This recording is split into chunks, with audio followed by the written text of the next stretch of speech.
All right. Welcome to Unfinished Business with your host, Marquise. If you're new here, please hit that like, share, and subscribe button over here on the YouTube side. I thank you all for your love and your support as we continue to grow this channel. This is very special to me. Understand that we talk about any and everything. In just a few minutes, I'll be bringing on my panelists, which are people from all over TikTok. You are included as a part of the show for anybody that tunes in live. So please feel free to comment, add your 2 cents. I do read those comments off and add them to the show as well. And if you're watching it in the replay, please leave those comments as well. And don't forget to hit that thumbs up on the videos as well to let people know or to let YouTube know that you enjoyed what you saw. I'm only here on Friday nights, 8:30 Central Standard Time until midnight. But tonight's a very special show. I decided to come on a day early. I have some things I got to do on tomorrow. So I wanted to make sure that I got my show in because consistency is key. And my people do expect to see me at least once a week. So thank you for your love, your support. You're behind the scenes right now. I haven't actually went live on the TikTok side. I do want to also apologize for last week's episode. My microphone was in the wrong place. I'm hoping I corrected it this time, so people were having trouble for much of the show hearing the guest or my panelists. So I think I got it corrected this week, and we're going to go ahead and try to get this thing started. If you've read the thumbnail or saw the photos, understand we got a lot to cover in a little bit of time. We're going to see if I can get done with this live in less than an hour. Never really happens, but we're going to try for it. We're going to be discussing Adriana Smith. There we have an update of sorts. We will be discussing Dutchess, Dior, and the Frenchman, the Smurder, and Uicide. I got to try to be careful on YouTube. All stemming from a live that went extraordinarily wrong. So we're going to discuss that. We're going to be discussing Tyler Madeir Perry and the $260 million lawsuit that he's now facing at the hands of a white man, an actor on one of his shows, Mr. Derek Dixon. We're going to talk about that. And we're going to talk about Melvin Crumble, who, for whatever reason, nobody's actually talking about, but he actually caused the unaliving of a 22-year-old's unborn baby while in the course of their work at Walk-Ons in Alabama. We're going to talk about it. And finally, oh, that is finally. Okay, that's everything. So, you guys, I haven't gone live on TikTok yet, so I'm going to have to repeat this thing or abbreviated form of it, and then we're going to get the show started. So please hit that thumbs up as you're coming in. Please come in, enjoy yourself. You are welcome. You're a family when you're over here with your boy Marquise. So give me a moment. We're going to go live right on TikTok. If you want to know what I'm going to be talking about, you can follow me on TikTok. I'm Faith and Bishop 2, basically everywhere. YouTube, Facebook, Instagram, YouTube, obviously. I'm trying to make sure I'm getting all the names in. But for this particular show, I did one big combined video that it's about 3 minutes long that encompasses all three of the tragedies, but not the Tyler Perry. I did a separate piece on Tyler Perry that I'll upload. So if you're following the videos and the content here on YouTube or Instagram or TikTok, then you're going to know exactly what we're going to be discussing from week to week. Now, we do like to have some fun, but we educate, enlighten, and entertain. So I only handle the subject matters that are layered discussions, and everybody on the docket tonight causes for that. So it's going to be some serious, very serious moments in this show, but we're gonna have a good time as well. So please hit that thumbs up as you're coming in. And with that, I'm gonna have to pause for a minute or two. If you see me looking down like this, then I'm actually reading your comments and responding to them. I'm gonna respond audibly. I may type them out every now and then, but for the most part, I just like to read them off for the other people that are in the room. But when I'm looking up, it's because both cameras are situated in the same spot. So that's the reason why you'll see the up and down movement. All right, folks, give me a minute. Let me hit a couple of buttons over here, and we're going to go live I forgot to record my story. Okay, so you guys are gonna see what I have to do as a creator here on TikTok. Hey, we got a couple of people in the room. How you doing? How you doing? Shout, hey, say hello so I can shout you out. You're a part of this show. I'm about to go live on the Tickety Talkie and bring in some panelists so we can discuss a lot of stuff. I got a couple of people in the room. Please let me know who you are or just say hello to me so I can shout you out. Thank you so much for joining us. It's going to be a great show. If you missed the intro, I'll do it. I'm going to have to do it again anyway. So give me just a moment to hit that story so TikTok can send me through the algorithm and we'll get this thing started. So happy to see you all. I'm most excited about the people on the YouTube side because you guys get preferential treatment. You get to see your comments won't get buried the way that they do on TikTok, and I'm able to read them off and address them with the panelists on the spot. So feel free to join the conversation. Everybody's a part of it. In just a moment, you'll hear a bunch of voices because I'll be live on TikTok. Let me know if you can hear me okay for the couple people that are in the room. I want to make sure that the audio is good. It wasn't last week for the other side, the people that were on the other side, but everybody can hear me because I'm just extraordinarily loud. But I want to make sure that the audio is much better this week than it was on last week. Okay, I'm seeing the dots move, so it looks like we're okay. All right, let me hit this story. All right, what am I going to say? Just something real quick. It's not Friday, but it's your boy Marquise, and I am live right now. We're going to be discussing Adriana Smith, Dutchess, Dior, the Frenchman, Tyler Perry, and Melvin Crumble. Come on in, join the conversation. It's going on right now. It's not Friday, but it's your boy. It's not Friday, but it's your boy Marquise, and I am live right now. We're going to be discussing Adriana Smith, Dutchess, Dior, the Frenchman, Tyler Perry, and Melvin so I'm gonna have to record Crumble. That again. See, you guys can see what the torture I go through as a perfectionist. It's not Friday, but it's your boy Marquise, and I am live right now. We're going to be discussing Adriana Smith, Dutchess, Dior, the Frenchman, Tyler Perry, and Melvin Crumble. Come on in, join the conversation. I didn't like that at all. It's not Friday, but it's your boy Marquise, and you know my live is the place to be. I'm going to be discussing Adriana Smith, Dutchess, Dior, and the Frenchman, Tyler Perry, and Melvin Crumble II. Come on in, join the conversation. It's going on right now. It's not Friday, but it's your boy Marquise. It's not Friday, but it's your boy Marquise. You know my live is the place to be. It's not Friday, but it's your boy Marquise, and you know my live is the place to be. All right. I'm going to be discussing Adriana Smith, Dutchess, Dior, and the Frenchman, Tyler Perry, and Melvin Crumble II. Come on in, join the conversation. Is going on right. It's not Friday, but it's your boy Marquise, and it cut me off. My live is the place to be. I'm going to be discussing Adriana Smith. It cut me off. It cut me off. And Melvin Crumble II. Come on in. I hate stories because you have just 15 seconds. It didn't get it that time. We're going to have to do it one more time. I probably should have did this before I went live. So I apologize, folks. We'll be live in just a minute. Well, no, it's not. It's not Friday, but it's your boy Marquise, and my live is the place to be. Tonight, we're going to be discussing Adriana Smith, Dutchess, Dior, the Frenchman, Tyler Perry, and Melvin Crumble III. Come on in, join the conversation. It's going on right now. It's not Friday, but it's your boy Marquise, and my live is the place to be. Tonight, we're going to be discussing Adriana Smith, Dutchess, Dior, the Frenchman, Tyler Perry, and Melvin Crumble III. Come on in, join the conversation. It's going on right now. It's not Friday, but it's your boy Marquise, and my live is the place to be. All right. Tonight, we're going to be discussing Adriana Smith. Sorry, YouTube. I'm almost done. Tyler Perry and Melvin Crumble III.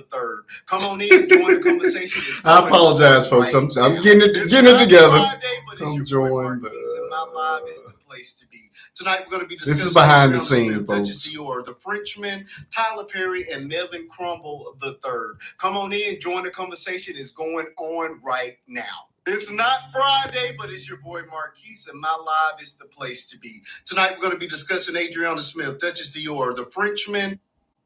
All right.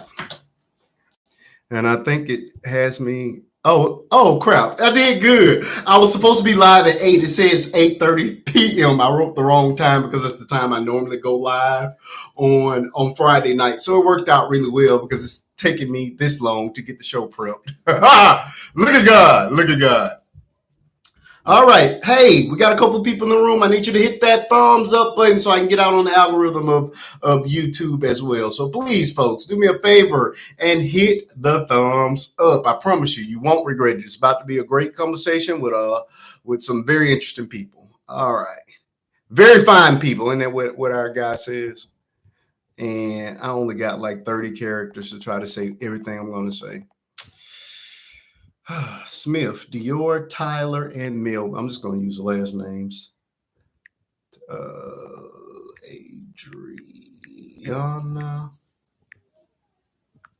Adriana, Dutchess.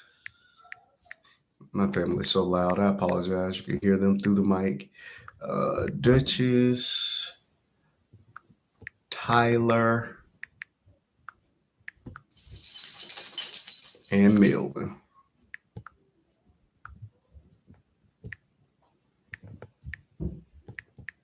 Nope. Okay.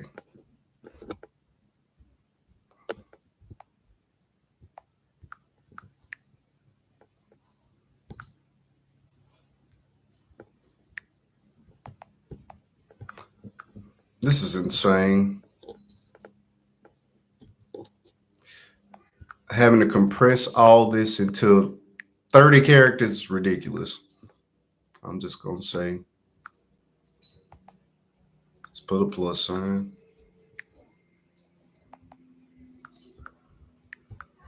M-O. All right, that's as far as it'll let me go. Tyler, Adriana Smith, Dutchess D, Tyler P, and M.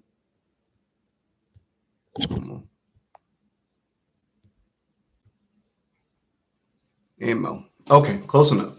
Let me add a live goal. I'm telling you, it's tons of buttons I have to hit to get this thing going. It's not a matter of just hitting this. I mean, it's ridiculous.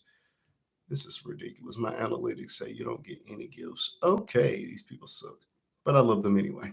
It's not about the gifts. We will get there. You know what I'm saying? All I be wanting is a couple of hats. Let me get enough from this live to give me some Chick-fil-A. I feel like I accomplished something.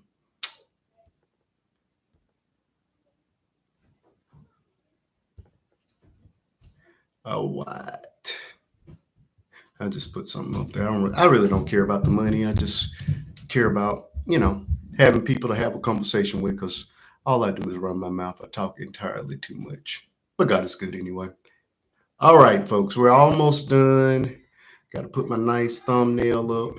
It attached the thumbnail on the YouTube side, so we're good on that. It wouldn't let me put the trailer up because it was too long, but I worked really hard on that. So, now the only issue I'm gonna have is that we're not supposed to be using green screen, but I'm gonna try it tonight, and hopefully I won't get demonetized or taken down.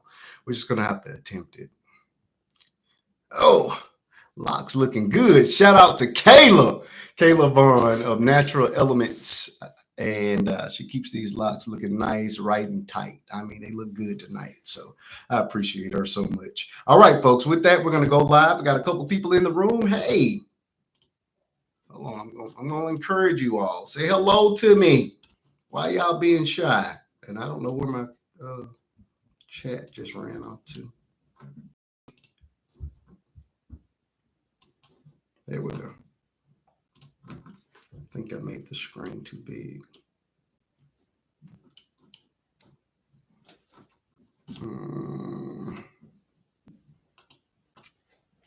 Okay, close enough. Hit that thumbs up, folks. And I can't even see what I'm typing. This is tragic. Why, Jesus? Why is my son giving up all that fuss?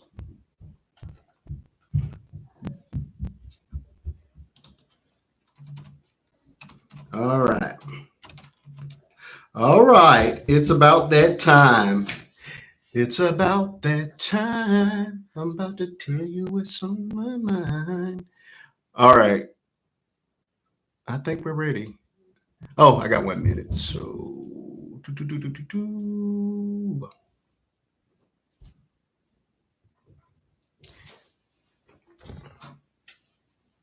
Haha. Your boy's on time tonight. It is Friday. No, it's not. It's Thursday night. Haha.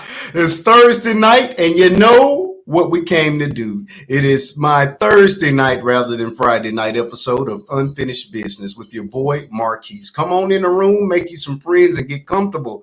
As per the prompt, we got a lot to discuss. I hope they don't pull my live down for using this that I'm not supposed to be using. But hey, I worked on this one. This is my face TikTok. This is nobody else's, so leave me alone. Tonight, as you can tell, we're going to be discussing Adriana Smith, Dutchess Dior and the Frenchman, Tyler Perry and Derek Dixon, and Melvin Crumble, which apparently nobody on this app is even talking about except for me. But that's okay. I use my platform all the time to bring awareness to situations and issues, and tonight is no different. Crystal, welcome, welcome, welcome. I'm so happy that you're here because I have no intentions on going live on tomorrow night. Miss Fat, how you doing? How you doing? Come on in the room, folks. Let's get the tapping that screen out. Let's share me out to a couple of people to get me on the FYP. I have done videos on every single one of these subjects that we're going to be discussing tonight. So if you haven't already seen them, please, after the live ends, head over there, watch them to completion, like, share, comment, and most importantly, repost. That helps to get people over here so that we can have these conversations with a larger audience. Sometimes it's just family, and other times it's friends. But I think because of the subject matter, we need to get some people in here that are not familiar with what we do on a weekly basis. Again, I'm typically only live Friday nights, 8:30 Central Standard Time until midnight. But tonight, I decided to come on early, and tonight's episode is going to serve as tomorrow night's show because it's probably not going to end until midnight. And I love it because we got a lot to unpack. We have a whole lot to talk about, folks.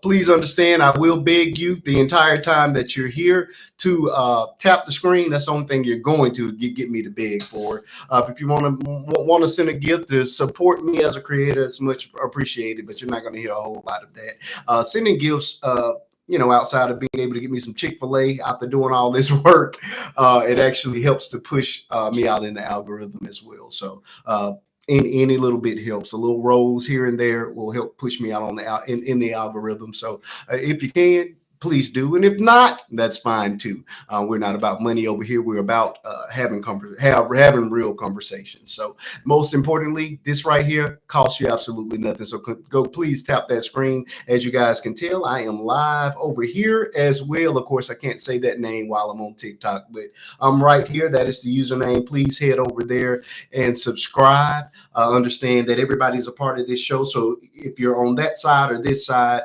whatever you type on this side, the two of you will take priority over the people on the tickety talk. So thank you all in advance. I thank you all for joining me on this nice pop-up. Well, it's going to serve as my Friday night show. Hey, Miss Tilly, I'm happy to see you again. We got a lot to talk about. I went ahead and used this screenage, which I'm not supposed to be using. So hopefully they won't flag it or take it down. Again, TikTok, this is my face. This is nobody else's. So please leave my live alone. Okay. All right, people. We got a lot to unpack. We got a lot to discuss. Again, if you're not reading, I'm just going to say it. This is Unfinished Business with your boy Marquise. Tonight, we're going to be talking Adriana Smith. Update. We're going to be talking about Dutchess Dior and the Frenchman. We're going to be talking about Tyler Perry and his $260 million lawsuit. Derek Dixon has filed against him, and Melvin Crumble, who caused the unaliving of a baby that nobody is even discussing. So we're gonna talk about all those things.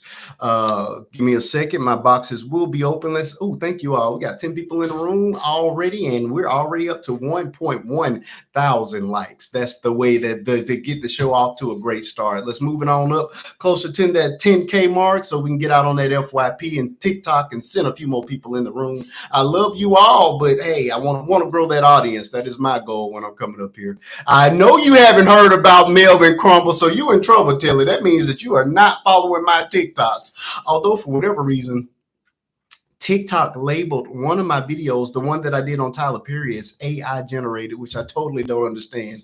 Totally my voice, totally my creation, totally my opinion. And they said it was AI. I don't know. Maybe that's part. And they've been playing with my views here this week. Although there was one, the Adriana Smith one did okay, but of course I've done a 6-part series on it, so I expected it to do what it was going to do. But please go out there and support it. Melvin Crumble, we're going to discuss. He's right out of Alabama. Maybe you're AI Marcus, or you're not telling us. I am not AI. I am a real person, evil. Let me know on the tube of you that you guys can hear okay. The audio was crap last time. It was because I had the mic plugged into the wrong spot. So hopefully you all can hear me. Please let me know on the tube of you as we're getting started tonight. I am not AI. I have to check my following page. Ever since I followed you, they quit putting, yep, exactly, Telly. They really play with creators. Once you're, you know what, I don't want to go there because I don't want them to do anything to my life. But they have a tendency to ensure that people that you're connected with don't see you when they don't want you to see them. So there are times that I go live that the notification is not sent out, or you get the red ring around your profile picture. It doesn't even light up for people. So yeah, they play they play a lot. But thank you for searching me out and continuing to support me, regardless of the games that they play over here. They often do it. If I was here with the BS all the time, it would be no problems. But because I handle real subjects and we talk about real things, they do a lot of it. Your followers missed your entire pregnancy. Yep, they play like that. It's real bad, Tilly. There have been months that have gone by where they're playing with me now. There's no way. I've 265,000 people that enjoy what I do. And although I appreciate everybody's here, that number should it should never look like that. You know what I mean? It just is what it is. I'm not about numbers. I love everybody that comes in, but we do understand that this game is not made for us. You know what I mean? If I was of a lighter hue, I don't think I would be having the type of problems that I have here. But that's neither here nor there. Quality over quantity, absolutely. That is exactly how I choose to live in my real life, and especially as a creator here online. You know what I mean? I may do a trend every now and then, but please believe it's not going to compromise my morals, my standards, or my integrity, or take away from the purpose that I serve here on this platform. So yeah, definitely always quality over quantity. Crystal, I'm so happy to have you. I'm so happy to see Miss Tilly. We got a lot to talk about tonight. So strap on in, get comfortable, keep on tapping that screen, people, so we can get on that FYP. It's frustrating. I encourage myself out there learning. Some creators don't really make it to year 6 through 10. Absolutely. It is. Listen, I have more than 250,000 people that are part of my TikTok family, and I still have videos that completely bomb. So stay encouraged, Tilly. It's not you, and it's not your content, because I give my absolute best every single time. But if they don't press that button, and I don't care what people say, there is a button that is pressed, then it's simply not going to happen. So what I have to do in those moments is continue to create. You know what I mean? And create just because that's what I enjoy doing. You know what I mean? And eventually, the wonderful thing about it is, at some point, I'll have a viral moment. I've had 3 over the last 7-8 days. And because of those viral moments, people get to discover those videos that were pushed down. I'll say it that way by the powers that be. So it's never in vain. Just stay encouraged and keep on. I know a lot of people say that, and it sounds very very you know canned, but it is absolutely true. To stay encouraged. Do not worry about the number. Just continue to put out your best each and every time, and then eventually you're going to blow. So, and I've seen you on my FYP. Couple. I know I commented on one of your videos. I've seen you on my FYP twice today. So whatever you're doing seems to be working, and I do love your voice and your perspective. Yeah, you do a wonderful job. So just keep on doing exactly what you're doing, and you're absolutely going to get there. I get punished in the algorithm because I don't do this enough. The powers that be would want me to be here live more often, and I simply can't do it. I have a family, you know what I mean. I got a teenager, a toddler, and a wife. I got a whole life outside of this. I love y'all, but I can't miss out on those moments to serve this beyond the time that's allowed it. So I get punished in other ways because I don't do this as much as they would want. And outside of that, it's just a mental health thing for me. Although I love it, it's emotionally draining and physically draining for me. It takes me literally days to recover, especially on those heavy nights when we're talking about things that people don't really talk about, or handling subject matters that's extremely heavy. As an empath myself, I carry all those emotions with me, and it takes days for me to rid myself of them. So I have to protect my peace and protect my mental space. So that's why I don't come up more than once or maybe twice a week, depending on how well things are going. But it just is what it is. Sometimes you have to do what's best for you, and if that means I'm gonna suffer a little bit, then that's fine. Thank you all for continuing to tap. We're almost at the 2000 mark. For the people that are joining me on the other side, on the tube of you, please hit that thumbs up as you're coming in the room. All right, Crystal, you're first up. Yeah, we got a lot to talk about tonight.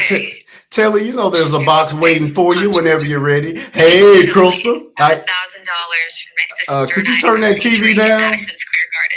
Oh, that is for two tickets. Crystal. These people are so unprofessional. These people are so unprofessional.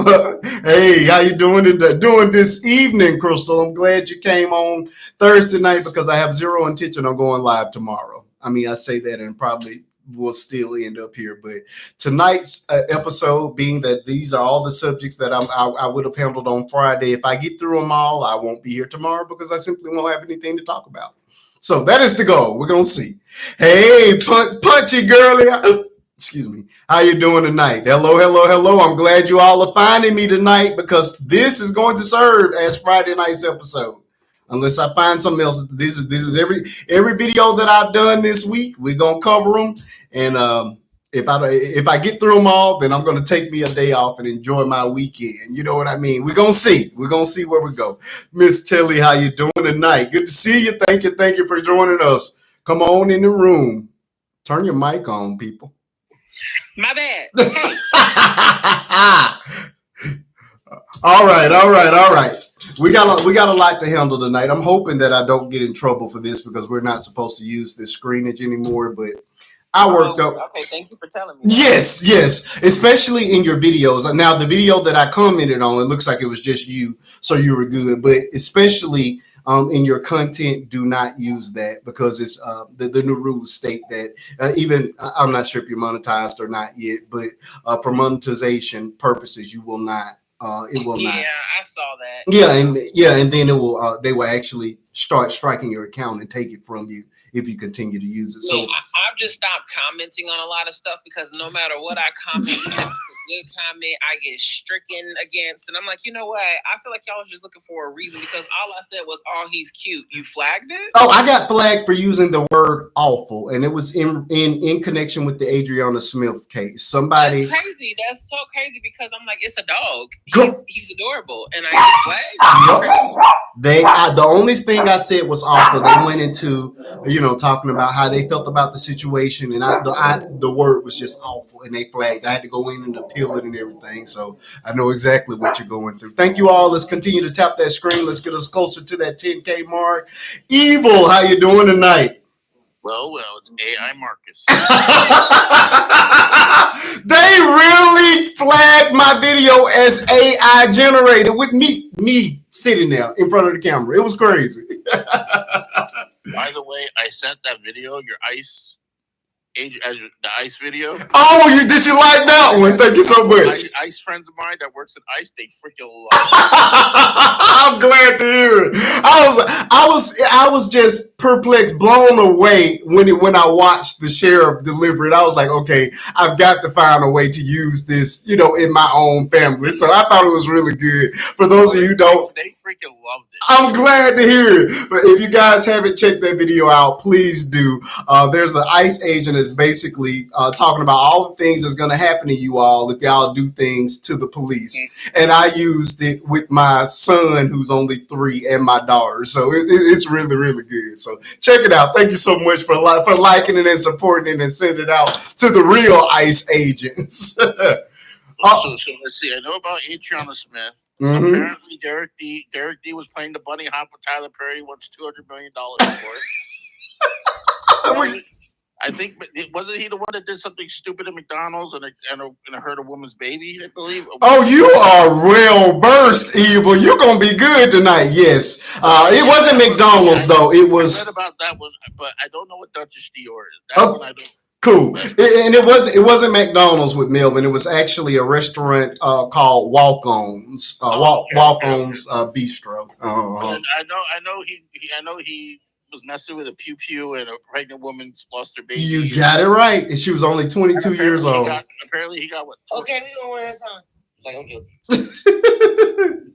Yeah, it's insane. Yeah, so we're going to cover it all. We're going to start at the top and work our way down. I ordered them basically according to the views. The Adriana Smith video is the one that got the most views. So when I'm looking at the view count, that lets me know that that's something that everybody wants to talk about, and then we'll hit straight down the list. So we're going to get started. Oh, look at there. DP is back in the building.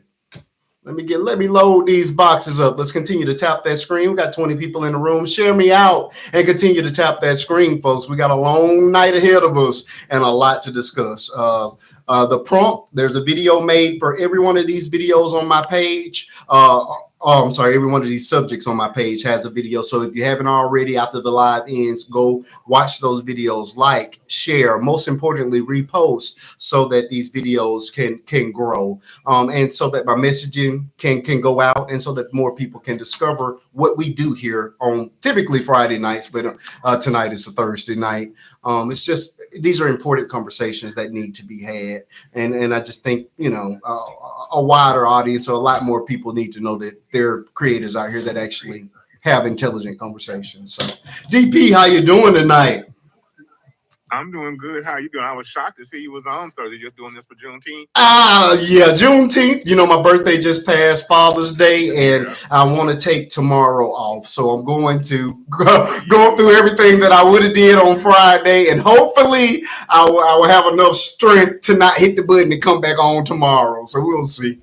You're coming back on tomorrow. Oh no!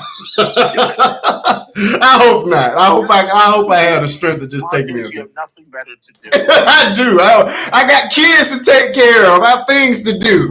Okay. I just checked out the Melvin Crumble video. Insane, right? Yeah, I'm ADHD, so I was able to hear what y'all saying over here and watch the video. I love my brain. Hey, you're good. You're good. It's insane, complete insanity. But we're definitely gonna get there. We're gonna start at the top with the Adriana Smith case. Go ahead and mute everybody so I can get what I got. Well, I'll hit it. And we'll work our way through the panel. My birthday went really well, Lily. I've been celebrating all week. So tomorrow I'll be going out with my sister. Me and my sister are only a year apart. But me and of course, I had my celebration with my wife and my kids. Then there was a celebration with my cousin, and tomorrow was the celebration with my sister and my nieces and nephews. So it's been a really, really great week. And then Saturday we have an event, and then Sunday is church. So it's gonna be good. It's been a busy week, but it was a good week. I don't know if you guys have seen the video that I did, or that I posted, and I was kind of apprehensive about showing it when my daughter got her license on this week. It was a really touching moment for me. I had the camera rolling, but it did not go the way I thought it was going to go. But it was one of those moments that I was like, okay, I'm going to share it anyway. I thought it was just going to be a nice little church shout, but if you've seen the video, she got extraordinarily emotional. Yeah, she didn't. Well, you guys have got to understand what it's like to be a perfectionist. I am one, and my daughter is that two or three times over. So everything she does, with 100% of who she is, and up until that moment, she had never failed at anything in life. Like she has a 4.3 GPA at an IB school. The you know what I mean. She's doing the doggone thing. Never made a B in her life. I mean, it's just perfection. You know what I mean. Everything she does with perfection. So unfortunately, she did not pass her driving test. It's the first thing she ever failed in her life, and it crushed her. But she cried the first time, but I'm like, okay, baby, it's fine. These things happen. You got to get prepared. Everything in life doesn't come easy, and there are going to be times that you're going to do your best, and it's just not going to be good enough. Those were the words I gave her at that time. So I was thinking, okay, when we got back down here, shoot, she gonna do this thing, and we gonna shout about it in the street and run in there and get them. And it did not turn out that way. It was still a beautiful moment. It was still a beautiful moment, but it was, you know what I mean. I went into complete dad mode, you know what I mean, because what y'all are seeing was real time. It's not edited whatsoever. When they pulled up, The only thing I saw was my daughter's head hit the steering wheel, and I'm thinking the woman had cursed at her or did something to her. So if you guys notice, I didn't go to my daughter's side of the car. I went over to the passenger side because somebody was about to catch it, And then for her to let out the emotion and let me know that she passed. Then I went into good caring dad and did what I had to do. But it was one of those moments that I'm like, this is why dads, I feel, are so important in their daughters' lives. I mean, sons as well, but especially their daughters, because at that moment, that's all she needed was a hug from her dad to let her know, hey, I'm proud of you. You know what I mean? You did good. You know what I mean? And it was a touching moment. I get emotional every time I watch that particular video. So I decided to share it. And if you haven't checked it out, please do. It was really, it was a really, really good moment. You know what I mean? So I'm super excited for her. Like I say, she's and it was right on time. She drove illegally twice last week.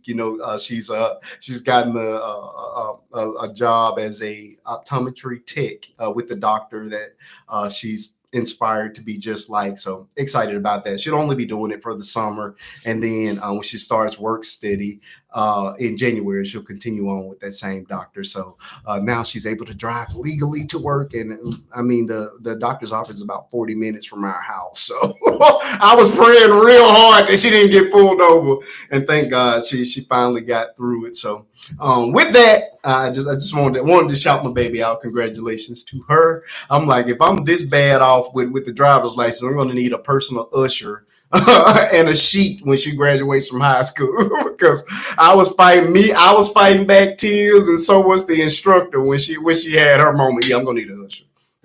I mean the old school ushers with the little white thing taped to their head at the front. I'm gonna need a real usher. So I heard you say that Faith is a perfectionist. Yeah. Is she also I forgot. My mind went blank. Hold that thought. You're probably right about that. Anyway, I want to let her know that it probably was that one question, because my son failed his too. No, it wasn't. But it wasn't what you failed. It wasn't the written test. It was the driving test that she failed. She got through the written test with no problems. See, my son could My son failed the test by one question, but they don't tell you.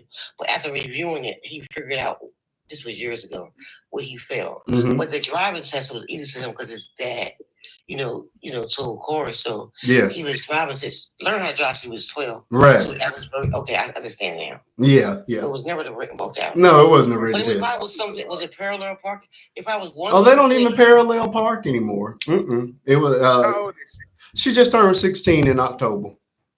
I think your baby. Okay, so my son is 22. So Well, I he thought was she was 16. like a young They had the girl. parallel park. Oh yeah, she just looks like a baby. Please don't tell her that. She was 12. Everybody. I was like, they let them drive at 14. No, everybody thinks she's a baby. No, she just turned. She's only 4'11" and a half inches tall. So she have people. I have the greatest idea ever. What is that? Put a billboard on the roof of the car, and as the car is approaching towards her, you show up on there with a belt in your hand, like you. That is a fantastic idea. I will keep that in mind, Evil. All right, folks, it's time to get down to business. Let's start at the top with Miss Adriana Smith. I do have an update. If you guys have not been following the case, of course I have. There's a 6-part series. If you go to the playlist on my TikTok, you guys can hit Adriana Smith, and it will take you through the entire journey that I've been following from the very beginning all the way up until this moment. Of course, Adriana Smith has gone viral yet again. And I did a video a couple of days ago where she has given birth, and I use that term very lightly because she's been unalive since February. But they extracted the baby out of her and then decided to unplug her from life support on her actual birthday. I did my video first upon reading the news, and of course, a couple of people sent it to me as well. But I'd already been getting myself prepared for it. And after I published my video, I then saw the video of her younger son. And I got to catch myself because this one hit hard. The son, as he was preparing to say goodbye to his mama that's been clinically or brain unalived since February. The tears of that baby broke my heart all over. And it was in that moment that all I could think of is, y'all say that y'all care, y'all are pro-life, but what about the life of that baby boy right there?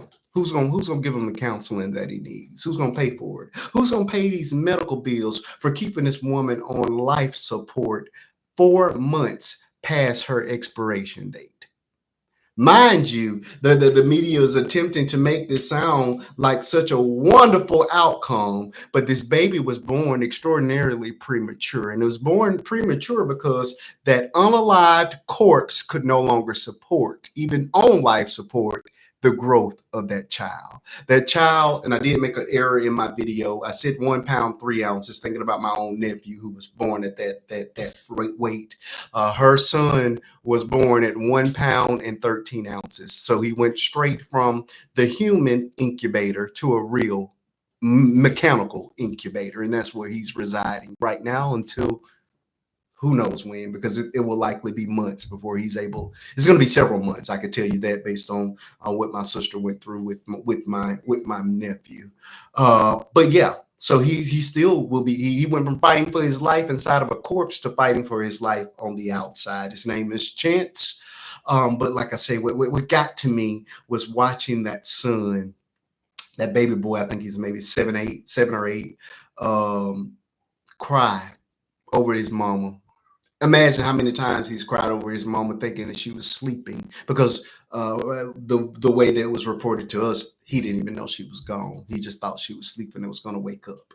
But that baby, that woman has been gone since February. And now that they're done with part 1 of their experiment, they have now started part 2 of the experiment, and the baby and Adriana is now being discarded. Okay, y'all can have the body back now. Y'all can go ahead and bury her, and please be prepared for all the medical bills that we're gonna send you. That's where we are. Harvesting not just human organs, but the entire human body. So congratulations. I guess I did see a comment from a person claiming to be her cousin. I do hope that that person does show up. That was upset at the fact that I said congratulations, but it was meant as satire, or meant to evoke that level of emotion, because that's what I felt at that moment. Was not meant as disrespect whatsoever. So if you're hearing this, you're welcome to come up, and I do certainly apologize, because please believe I'm on your side, and I have been since the very beginning. So that is where we're going to begin this conversation tonight. Miss Crystal, did you see the video of the son? I was going to do another video, but my heart just couldn't take even watching that baby cry over his mama who's been gone since February. Crystal, we're ready for you to chime in. What are your thoughts on this thing? I didn't see the video. You didn't? It's everywhere. It is. I don't know why. Yeah, I don't know how y'all missed it. I think they was showing it, and I kept scrolling. I'm not ready to watch it. Okay, understood. So I'm not saying I didn't see it. I just didn't watch it. Yeah, it's heartbreaking. Very, very heartbreaking. Okay, so I couldn't even imagine. I couldn't even imagine. Yeah. Because I'm a crybaby, so yeah. I mean, but look at the emotional damage, or the mental damage you've done to this child, the mother, the entire family, for a science experiment, because that's what I equate this to. Let's continue to tap that screen, folks. We're up to 3.5 thousand taps. We should be closer to that, the 10K by now. So please continue to tap. Keep the conversation going in the comments as well. Okay, Miss Telly, did you see the video? What are your thoughts? I'm only 6 months postpartum, so I didn't watch the video of him saying goodbye. Yeah. Because while I understand we're in a time where it does need to be put out there, I just feel like it was too soon. I agree with that. The family has so much to deal with. Absolutely. Right now. And I can't even put it into words how much they have to deal with right now. That's a heavy load for anybody. And the fact that these are all people having to collectively carry it in their own different heaviness in their own different way. I'm praying for them. Okay. Absolutely. But as far as me hearing the news, I don't bite my tongue. Come on with it. And they kept saying she gave birth, and I'm like, no, you got to be alive. You got to be alive to do that. Come on now, she couldn't push. I brought two souls earthside. You Come gotta on, be alive to do that. Come on now. So I don't also just think about the emotional, the mental, the psychological, whatever you want to call it. I don't even. It's not even about that. It's also about the fact that there was no soul. Come on. There was no soul. Correct. That Adriana's soul wasn't here with us. Correct. What that baby didn't hear his mama's voice ever. His mama's heartbeat ever. He didn't build no bond. I'm nervous. Come on. I'm nervous because what type of mental effect will that have on that baby once he learns of how he got here? Let's even talk about the older brother, because I'm a firstborn. Mm-hmm. And if I was to experience something like that, everybody need therapy. And I don't mean that in a malicious way. I mean it like they need it, and they need it now. Come on. Because that is a lot to deal with. Come on. And I was so upset when I made my video. I tried my best to make sure I used the right words. Oh, you did good. I saw that one. I really, because I was so... I don't think words can explain how PO'd I was when I heard the news. Because see, here's the thing. The reason why there was fire in my blood behind that is because I was pregnant with my son in Georgia. I know how they treat us down there. I've lost 50 pounds in 2 weeks pregnant with my son. I could not even keep down water. So let's not even talk about food. Okay? Oh, yeah. So And I had hyperemesis, which we all know by this point is a very aggressive form of morning sickness. Yeah, my wife almost passed from it with the I know exactly what you're talking about. I'm so sorry I had to go through that. Oh yeah, it was awful. It was awful. My wife spent the entire first trimester in the hospital. Yeah, and she and it got down to, and if you I have a documentary on the Tube of You that deals with it, and it even you even see her on you even see her on the feeding tube. Like my veins were in the middle of collapsing. Yeah. My skin, I looked like whatever reptile with the scaliest skin you can think of. That was my skin because I was so dehydrated. You could tell my color was leaving me, everything. Yeah. Right? Yeah. Even my wife's saliva would make her throw up. So they had to put a tube on, tube to suck the saliva out, another tube to feed the baby, and all of that was still brushing my teeth. Yeah. Lights, anything. The thought of food. Yes. Honey, the thought of water. Yeah. So I'm telling the midwife the doctor, all of these symptoms. Oh no, it's okay. This is normal. I said, no health nutritionist would ever say this is normal. 50 pounds in 2 weeks. Are you okay? Come on. And so, wow. That's why I was so infuriated, because I know how they treat us, especially pregnant down there. They do not care. Like I commend my friend because she moved to Georgia and became a nurse down there because she was aware of how they treated us and she wanted to get in the field, So, but they treat us horribly down there, brother. They treat us horribly. So the fact that what makes me even again, because had they not realized how dehydrated I was, they would have had a lawsuit on their hands. She was about to let me go home. Yeah. So with Adriana's situation, it was completely avoidable had they just listened to her when she complained of headaches. Come on. This was an avoidable situation. Mm-hmm. Because I don't care what nobody say. I really feel like they was pressuring the grandmother to with baby Chance. I feel like they was pressuring her to keep him, which I'm not saying that he shouldn't deserve a fighting chance. It's just that I'm scared for him. I'm scared for him. I'm scared that it's going to take a mental toll on him when he finds out how he got here. And how is she going to be able to explain that to him? It's going to be hard on both sides. Absolutely. So, but that's why I was infuriated, and I don't even know what a stronger word is right now. But that's how upset I was. Yeah. Because I was like, that family has so much. Because how do you explain to your eldest child what just happened? How do you tell yourself you just watched your own child lay there? Come on. Gone? For 4 months. How do you tell yourself you saw your partner just gone, laying there the whole time? 4 months. And 4 days is just too long. Come on. Hours. Come on. So my heart really does go out to them. Just a second. Let me grab this comment. Yanni, I said that in several of my videos. I said that too. Yes. I am so sorry, but no one should be playing God. To me, I felt that is exactly what this is. This is playing God. God called Adriana Smith home in February. If God wanted that baby to be here, then the mama would have been alive to carry it.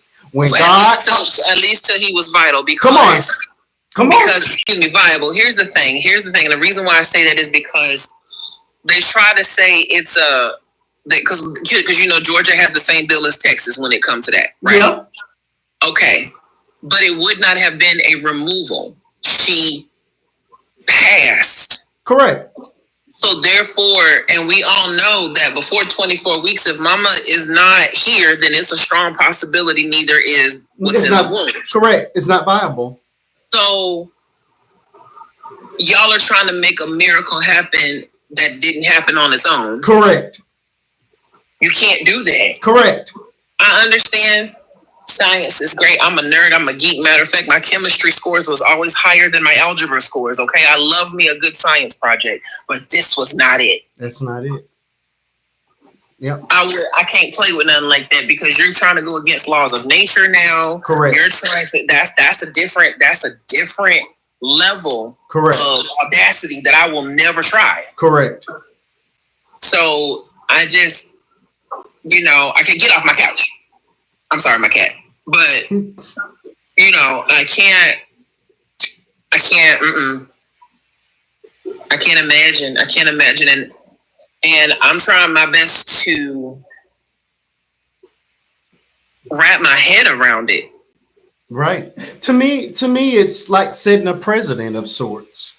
So are we? When you check that box as an organ donor,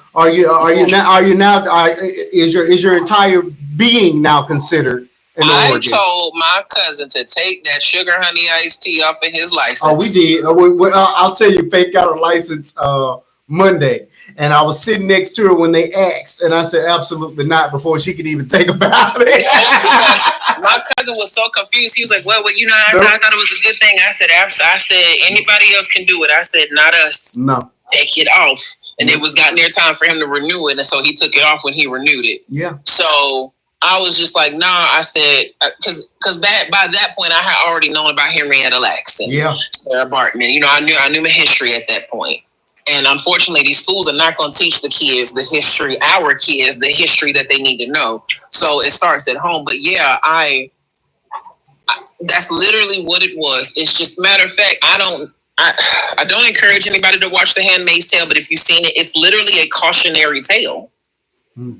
It's because they did that to a black woman in the show. What they did to Adriana Smith, they did it to a black woman in the show. They did. Insanity. So, you know, and I'm like, Handmaid's Tale is literally that, a tale. It's a cautionary tale, because that is where we're headed if we keep on letting the wrong people in that place. Absolutely. And then even people who was encouraging for that type of place to be built are going to regret it. Because in The Handmaid's Tale, a woman who helped build that place for that whole system to start, she regretted what she did. Because she realized it's like the patriarchy. It benefits no one. Absolutely. Again, I'm still perplexed as to why do we have laws that govern women's bodies, but not one for a man. Make it make sense. That falls back to patriarchy. You know what? If a lot of, because my dad told me, he's like, a lot of men need to realize the patriarchy don't work well for them either. It's almost like you're biting your own hand that's feeding you. You know, it's like how, you know, if you can't function if you're chewing off your own limbs. You got that right. So, lost my shoe. What's the purpose of dropping off the children if I still got to fuss at the cat? Like, you got that right. Oh my gosh. So anyway, Yanni is on it tonight. Let me grab this one. Pregnancy, I'm sorry, it's a spiritual experience. You're transforming yourself into a mom. Yanni's not wrong because correct. It makes absolutely perfect sense. It's a very sacred experience. The first thing they tell you after they pull that baby out of your womb is to lay it on your chest. And I did it with both. Matter of fact, I somewhat regret it because now that I got Velcro babies, pray for me. But anyway, my son's like that with his mama. It's bad. I'm just like, not because even my daughter, don't let up. Okay, yeah. So, but you know, Yanni is absolutely correct. So, because in the spiritual aspect, I'm laying there, I'm connecting with my baby, I'm talking to my baby, I'm letting them know, hey, you're safe, your soul is safe in this house. That's it. You know what I'm saying? Because I know not all children are born into fortunate situations, unfortunately. Let's keep tapping the screen. You know, it's a different journey. Because I don't like for people to look at pregnancy as a goal or a milestone. It's a journey. You know, motherhood is a journey. Parenthood is a journey. You know, and everyone's journey in it is different, and that's why I'm very respectful of everybody's journey because you don't know everybody's background or story. Yeah, you know, so. You know, I can't imagine because I do know, unfortunately, there are some mothers who don't attach to their children in utero. You know, but I truly don't see how that baby had anybody to connect with. Correct. Grown in silence with no heartbeat. Like that's got to be. I mean, it's unnatural. It is unnatural. Yeah, he's here, but like even from the time that children cross over Earthside, they're aware, and you can't. You know, what if the baby is scared because he's born into a world of silence. Mm-hmm. Mm-hmm. You know, exactly. Like it's so unnerving. It's so unnerving because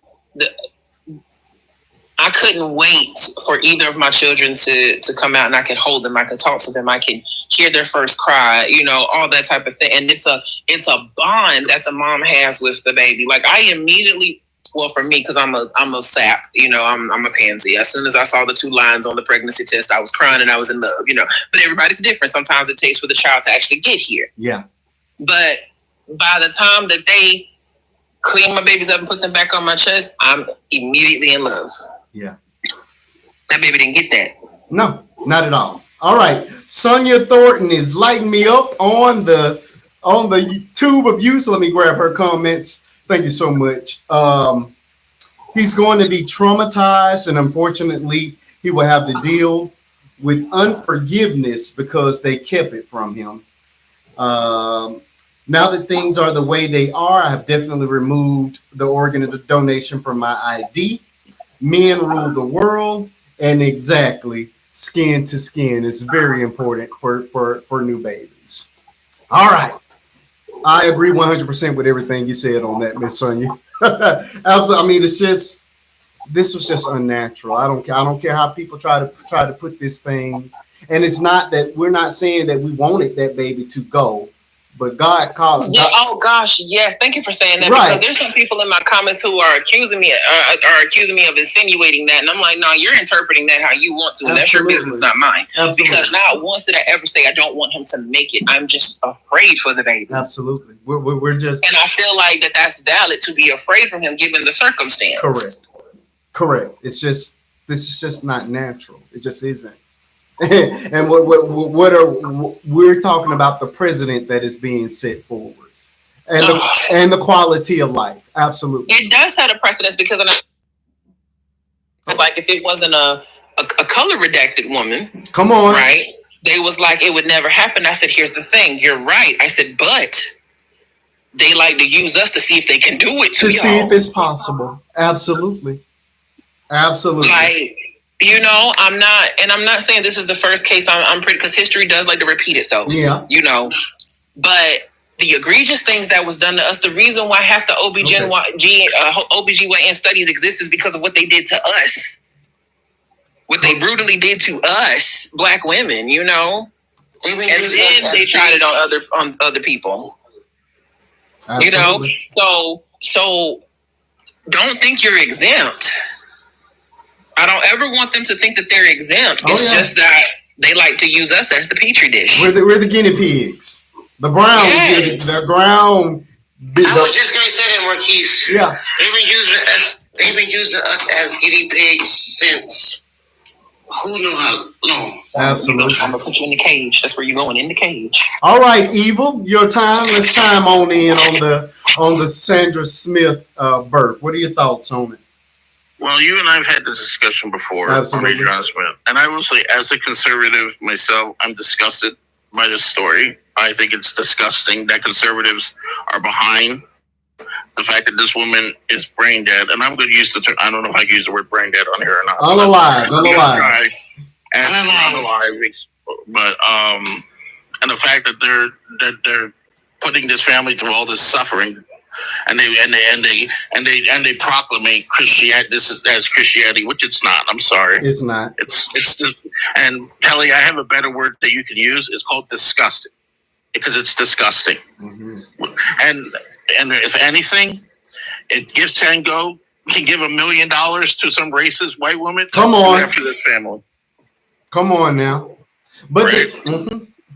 But the sheer fact that we've got to worry about these people being in financial ruin over something that they never even had a choice in. This isn't I went and bought a car or I went and bought a house. These people they literally took this woman's body, and now you're getting the bill for it.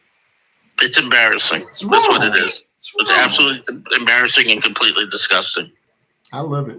I'm sorry. Plain and simple. Keep it simple. DP, we're ready for you. Chime on in. We're ready for your thoughts on this Adriana Smith update. You know, Marquise, I really just don't.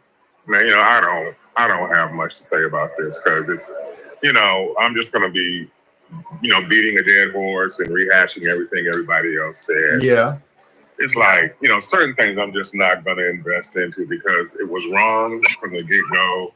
It just never should have happened. And I mean, I think I heard somewhere where somebody said they had to take the baby because like she was having bed sores and her body was decaying. Correct. And I'm like, yeah, because it's a core. It's a core. It's not, you know, that blood's not pumping like it should. The body's not moving like it should. You know, the brain's not functioning. It's not telling everything to, you know, breathe and move and pump and flow. Come on. I'm like, and so now you want her to go. Now that you're ready, she can go.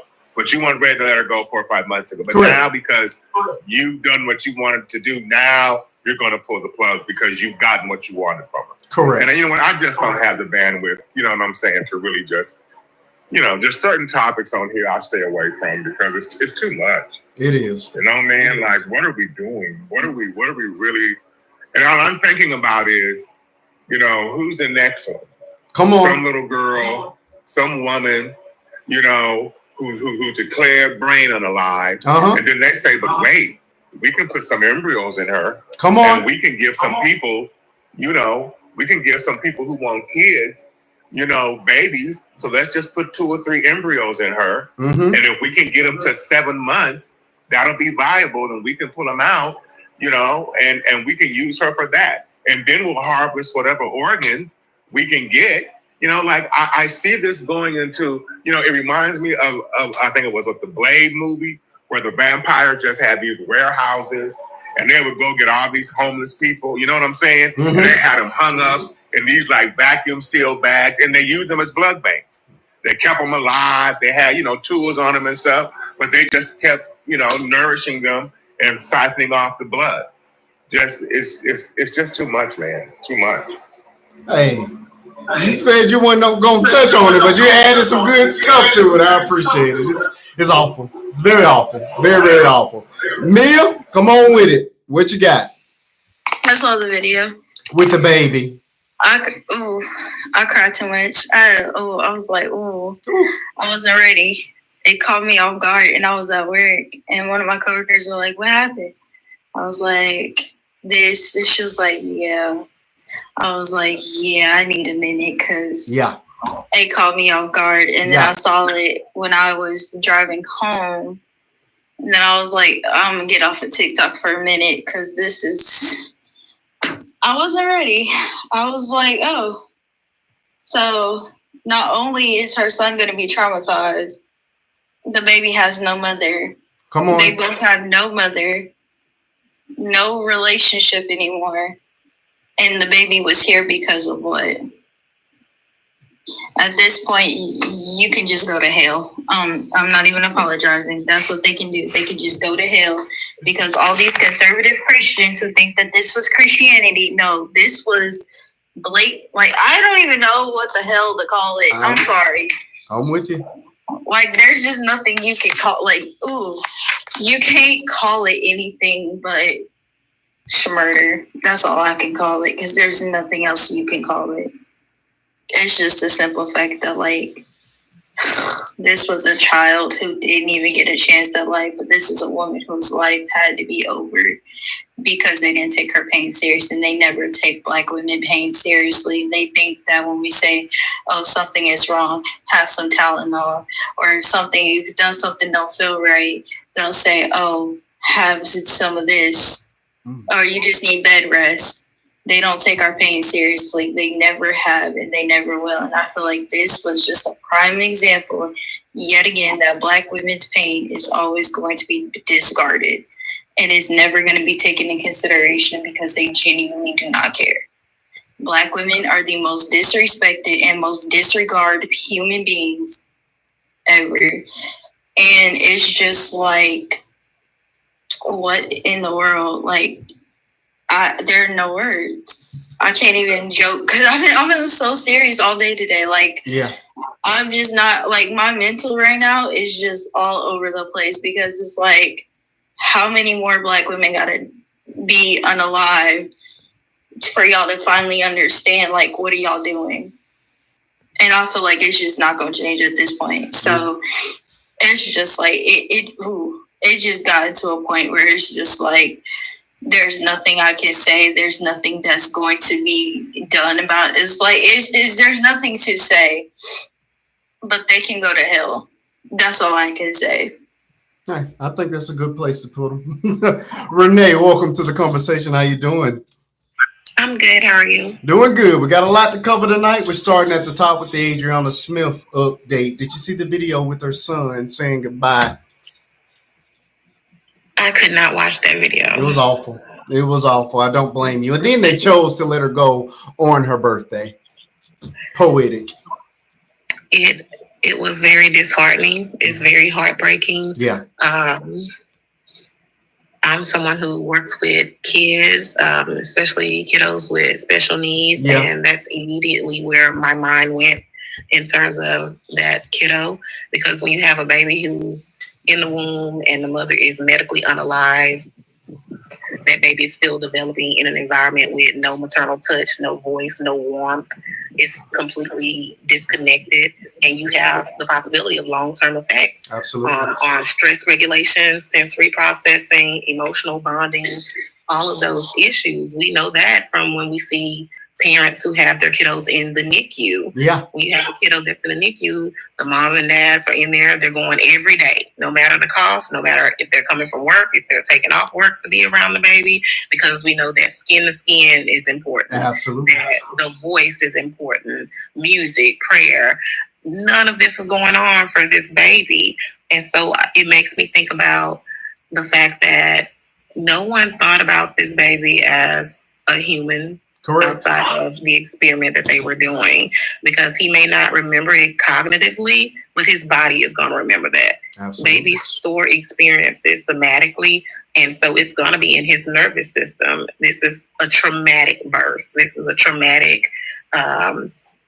process for him to even come into this world in this type of setting.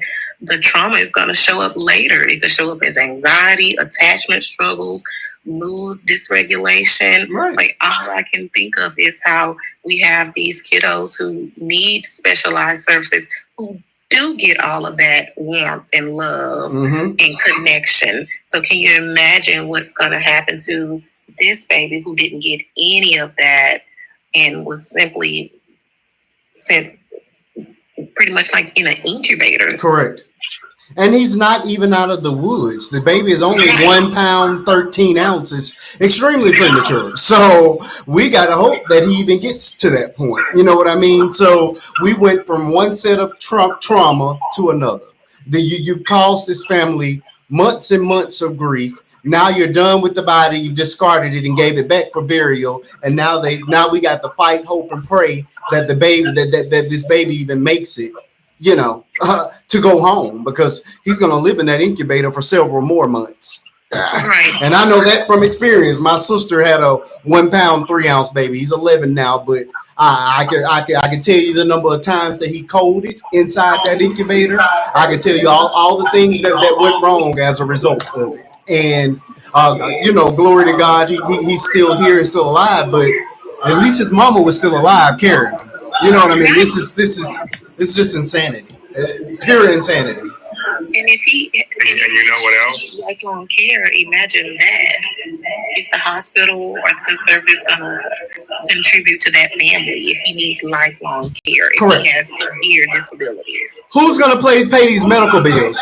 Who's going to pay that? Who's going to do physical therapy, occupational therapy? He needs any and every of these things when they're cutting Medicaid and Medicare funding already. Come on. For the kids that are here. Come on. DP, you were echoing, so I had to drop you. Come back up, because I don't know what's up, what was going on with that echo. It's insanity. Complete insanity. I'm foster kids and they want to sit up here and do this. Come on now. Telly, you know you're not telling any tale. They don't care about foster kids. It's all about control. Yeah. Yeah. LaTanya, we're ready for you. Chime on in. We're talking right now. We're on Adriana Smith, the update. Did you see the video? Yeah, I actually sent it to you. You did. I apologize. Go ahead. But please. No, as soon as I saw it, I'm like, I gotta send this to my brother because we've been talking about this. Yeah. I think the whole situation is horrible. Yeah. And I honestly feel like that medical staff need to be paying no medical bills because they're the ones that took control over their body. Correct. I don't understand why they're making the family pay for it when they the one took control over it. Correct. You want some control the outcome. Pay for what you did. Pay for what you did. And I think it's horrendous that they pulled the plug on her birthday. On her birthday. That is crazy. Oh, with the happy birthday sign behind her. It was. Now that family, they don't have positive birthday celebration. Because, when people are unalived or people go on to glory, the family do heavenly birthdays. Come on. On this heavenly birthday, when her heavenly birthday comes, they're going to be thinking about how the doctors at their hospital use her as a human incubator. They're going to be thinking about how that baby was brought into this world through a C-section with a whole nother set of problems. They ain't going to have anything positive to link to that day. They get to find out, they can finally get her body on her birthday so they can set her spirit free and go on and bury her. They should have been able to bury her back in February when she first passed away. Come on. That is ridiculous. And this country don't have no kind of care about people. Yeah, hold on just a second. No kind of care about people.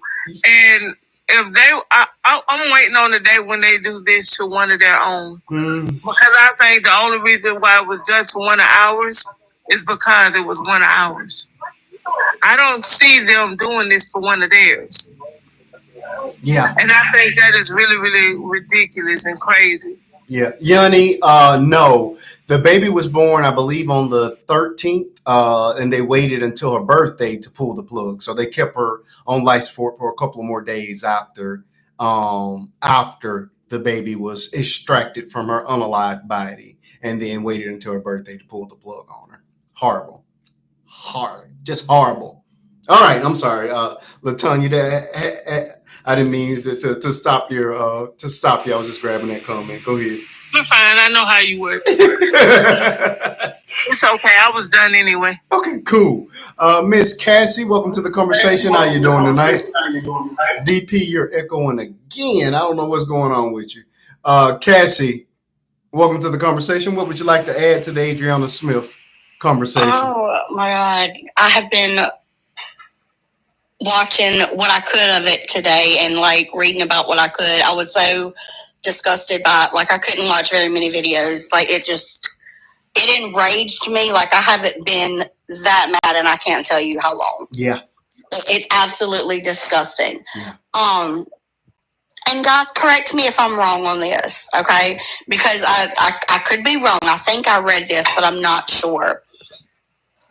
Did I read that the baby was, I'm not even going to say born, that the baby was taken and it had hydrocephalus? Or did I not read that? Something I think I read was wrong with the baby other than it being underweight. Correct me if I'm wrong on that. I know there were reports early on that the baby had fluid on the brain, and that was yes. Now, upon being born, I haven't seen that before, but it was reported way early on that there was fluid on the brain. Mm-hmm. I'm not meaning this in any kind of disrespectful way at all to anybody that has a child with disability problems. I'm not meaning this in any kind of disrespectful way, but the quality of life for that baby that is going on right now, what they put the family through already, are they really going to think that it's worth it? They've traumatized this whole family. They traumatized her other child. They traumatized the boyfriend. Is it going to be worth it later on to them, to the hospital? Mm. What kind of quality of life is that baby going to have? And I'm not saying this being ugly, but I feel like the baby needs to be reunited with its mom. And I'm not saying that being ugly, and I'm really not. But there's no way, like you said, they should have let her go in February.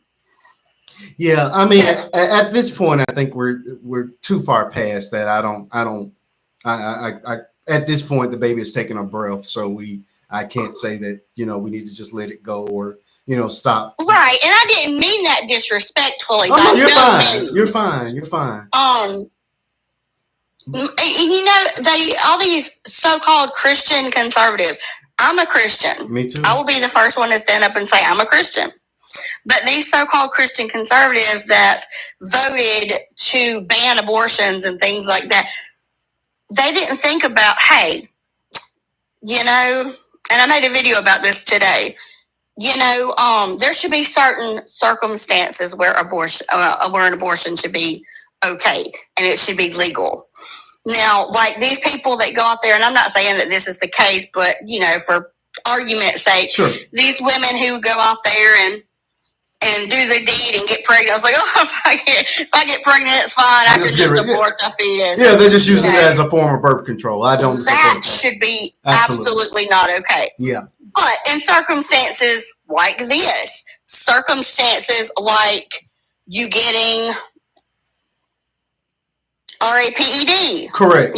Things like that. There should be certain circumstances and stipulations on that no abortion thing. Yeah. Absolutely. I just don't understand how they did. Did you really not think about this when you were voting on that, when y'all made this stupid rule? Yeah. I think the problem is that they're pro-birth. They're not actually pro-life. Thank you. If they were pro-life, they would be out there adopting these kids. Say it again. Say it, Mm-hmm. Correct. Like, there are thousands of kids in the foster care system that are dying to have good homes. Mm-hmm. Mm-hmm. But nobody wants to do anything about them. Mm-hmm. Absolutely. But y'all, I'm praying for the family. Mm-hmm. Thank you guys for letting me come up. I'll jump down and let somebody else come up. Oh, you're so good. You're welcome back anytime, Miss Cassie. All right, y'all have a great one. Okay, appreciate you. That was awesome. Very good. I will be rotating the boxes, people. So if I'm dropping you down, it's not a disrespect at all. We're just trying to keep a couple of boxes open for anybody that wants to chime in and add to the conversation. DP, I do certainly hope that you're not echoing again. It sounds like you're better now.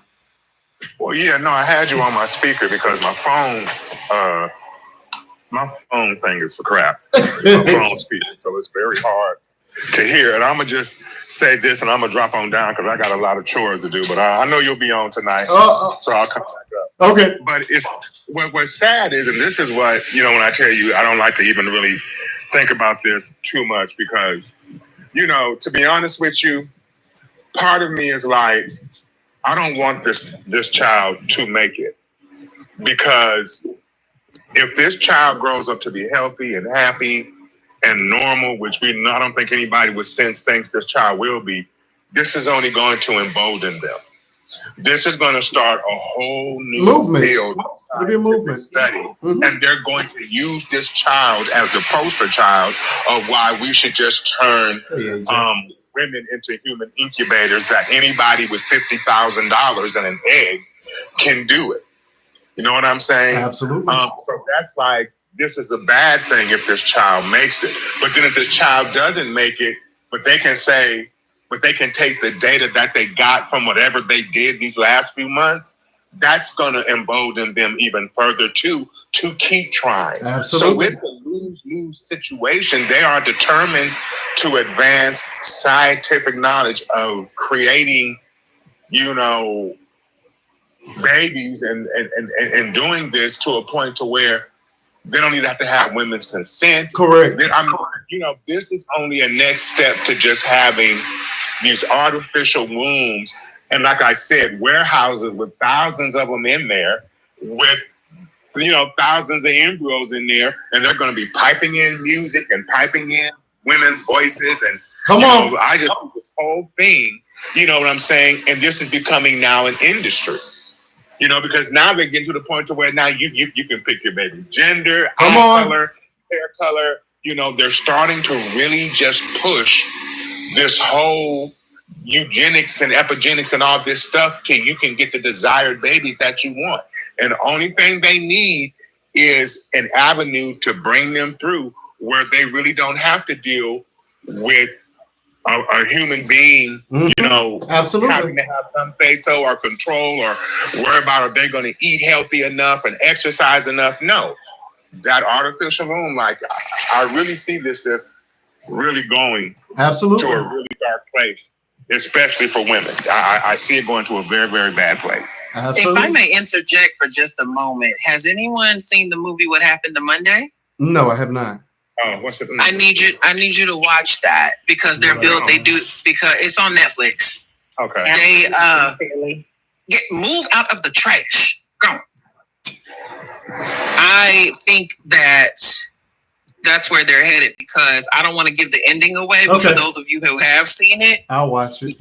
When you watch it, it'll help you understand why I just asked that question. Okay.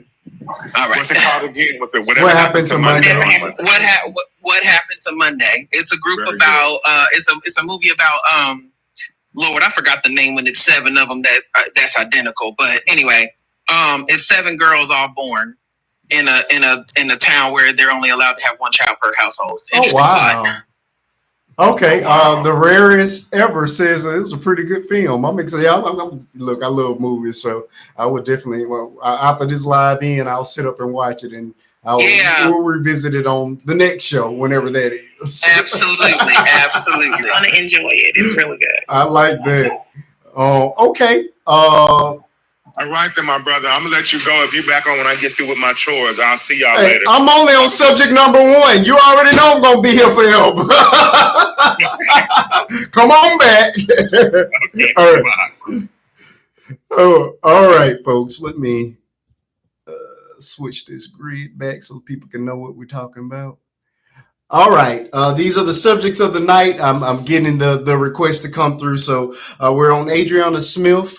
Right now, I want to give everybody the opportunity to add their 2 cents, their deuce and a quarter to it, and then we'll move on to the next subject of the night. We got about 1, 2, 3, 4, at least 4, maybe more. We'll see. All right, Miss Yanni, thank you so much for joining us. Welcome to the conversation. What would you like to add to the Adriana Smith quote unquote birth? So, I have an interesting little theory.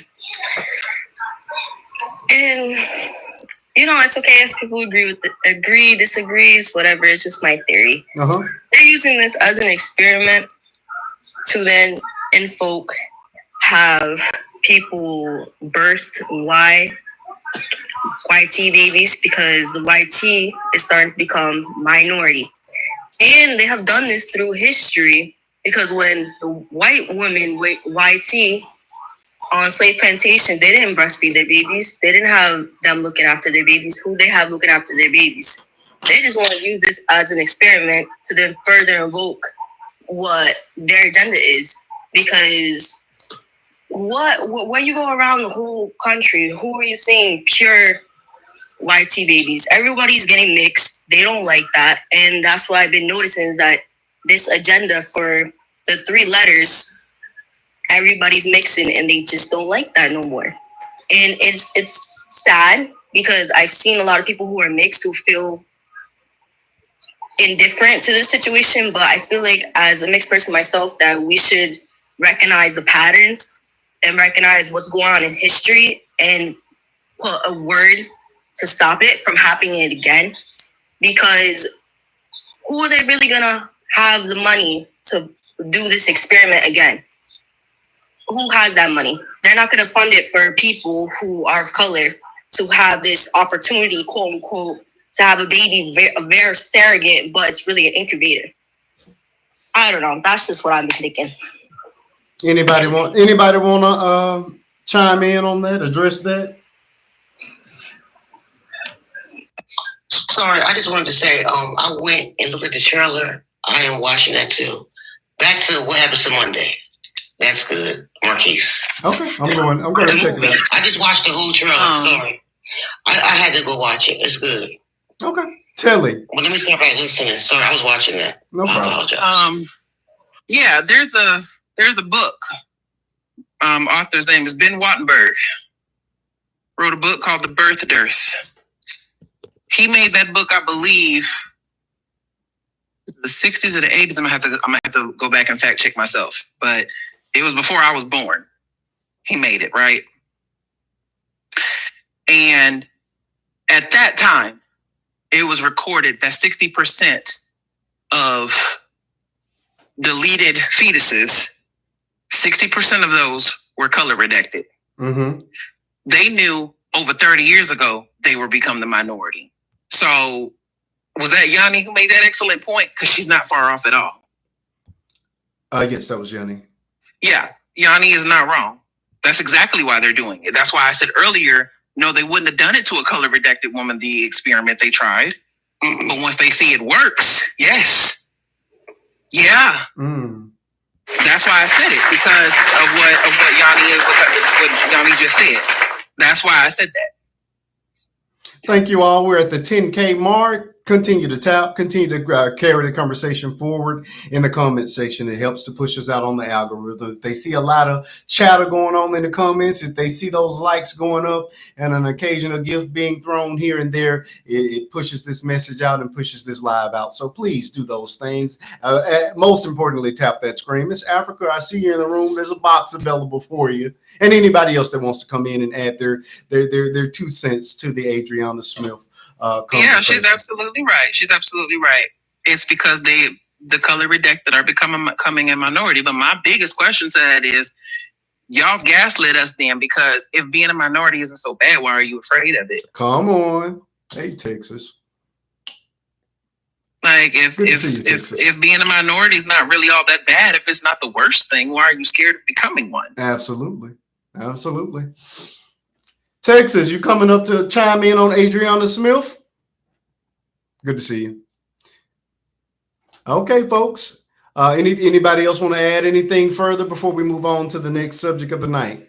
I just want to say one thing, because I was quiet. I was doing something, but sure. I was listening as well. Sure. It's hard for me to explain things, so let me see if I can put this. So basically, they held on to her because Smorgasbord's law. Is that why? Yes. The heartbeat law in Georgia. Kool-Aid, I see that you want to come up. You have to be one of my TikTok family members in order to join the box. So hit that button up there real quick, and then you're more than welcome to join the conversation. We got a lot to talk about tonight. We're only on subject 1 of 4. But yes. So basically, what I'm trying to say is they did that. So basically, they took her because of the Smorgasbord law, but they did the same thing. What do you mean? She was already unalived, so they said she was. I was just reading another article saying she was not unalived. They really unalived her. What do you mean? They unalived her to keep the baby. Where did you get that information from? That's what I'm looking at. Please make sure that you're reading. She was already unalived. No, she went to the doctor. She was on life support, but she was already unalived. So to me, they unalived her. You can't unalive somebody that's already gone.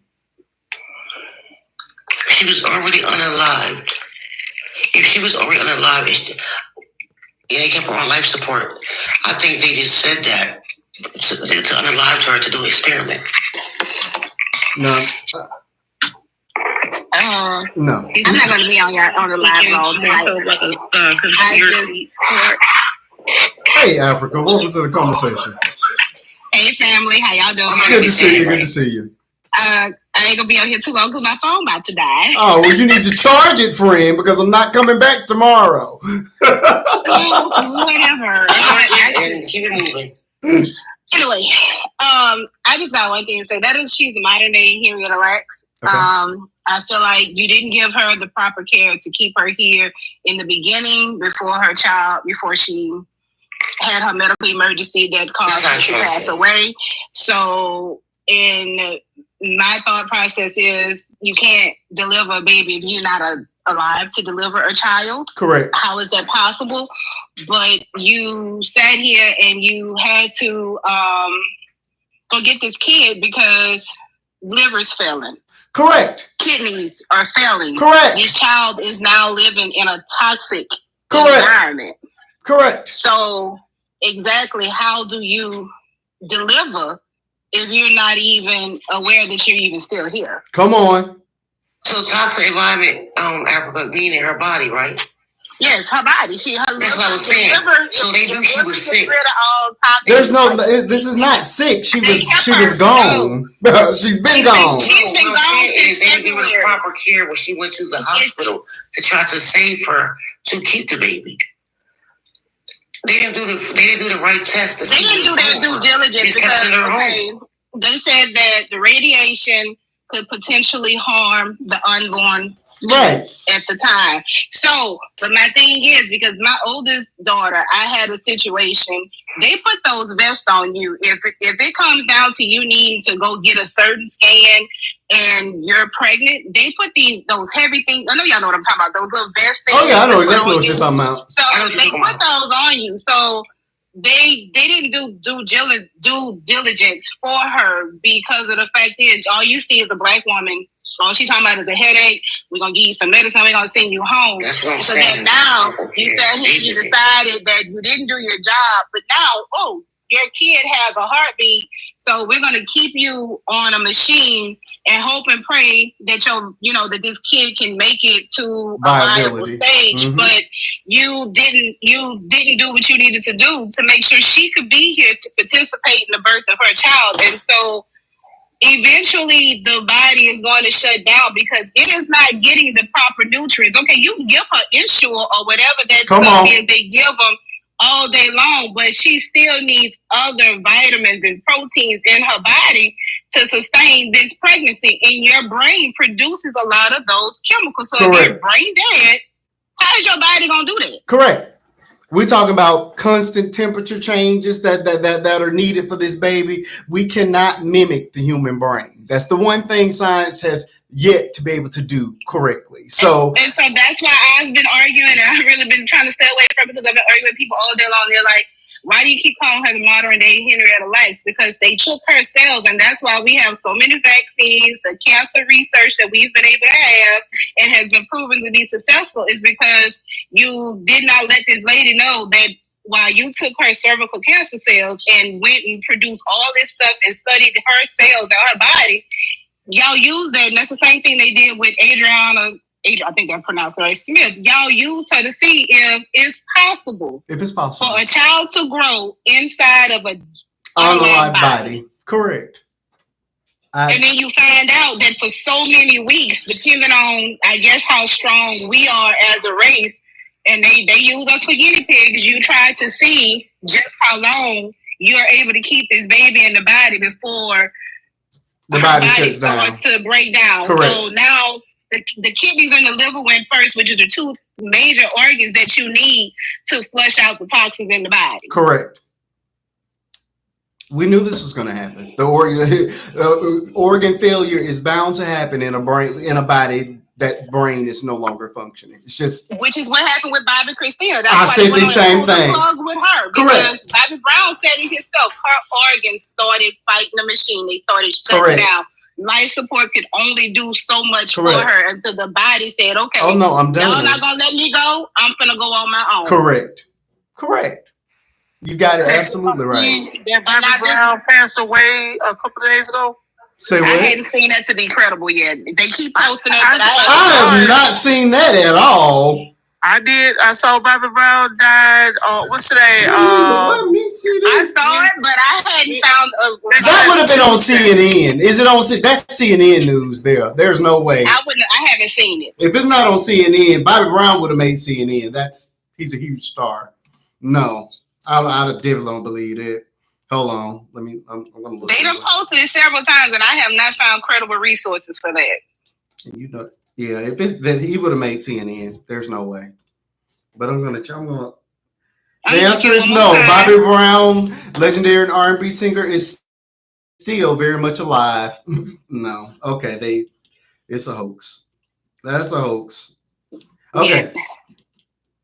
Horrible. They keep passing that out for I don't some know reason. why they keep doing that. No, okay. And so my next problem with this situation is the fact that now y'all have this heartbeat law, which falls under your Roe versus Wade laws or whatever for the unaliving of fetuses. Okay. But this you now will have families who loved one is already not here, being kept alive as an incubator, and you got to grieve this person twice because her mom and them grieved her in February, and then they had to grieve her again on Tuesday. Every day since February is the way the mama described. Yeah, pretty much is the same way, but now you actually get to grieve, and get your child's body. Yeah. That you should have had back in February. And then y'all saying the laws is trying to pin it on the hospital that the law does not state that you have to keep somebody alive on life support if they're brain dead. So now y'all trying to spin it and pin it on the hospital. But nobody stopped it. This is CNN coverage wall to wall, and nobody stopped it. But nobody said let this lady go. Correct. So the law don't want to take responsibility for it, and somebody said that they racked up $1.7 million in bills, and they're trying to pass it out to the family. I'm gonna pass that right back to y'all. Yep. Y'all gonna pay that 1.7. Man, I would have to just lose my license because my conscience would not allow me to go keep going to work. I could not keep going to work. No. Man, I'll go on vacation for a year. Something's gonna happen, but I'm not gonna be in charge of her care. That's what I'm not gonna be, is in charge of her care, because that's disrespectful to the fullest. Absolutely. Well, now people are not going to want to go to the hospital. That women are not going to want to go because of what's going on. If you have one woman that's being basically incubated for a child, what do you think? They're going to stay home?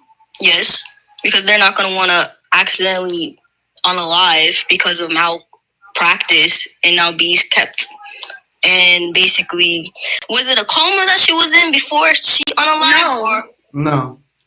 She had blood clots on the brain. Correct. She had blood clots on her brain, and she was telling about the headaches that she had, and because she was pregnant, they didn't want to do the scans because the radiation could have been harmful to the baby. Meanwhile, my decaying mama is not harmful to me. Okay, cool. I might have misunderstood something there. Something about that situation don't make sense. It just don't. It's pretty bad.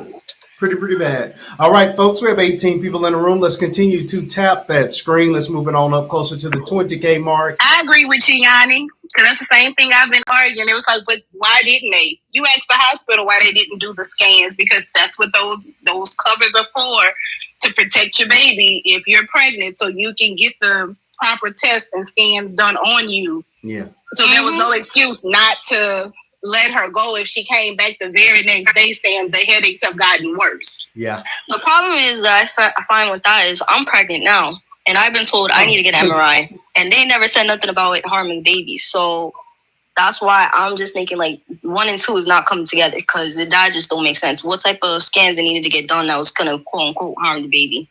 I hope you're not in Georgia, but congratulations. Yeah, congratulations. I hope you're not in Georgia. And I had to have a CAT scan, and I had to have an MRI done. Right. That's with my oldest daughter, and they put the thing on me to protect her while I was pregnant with her. Yeah. So it's like, yeah.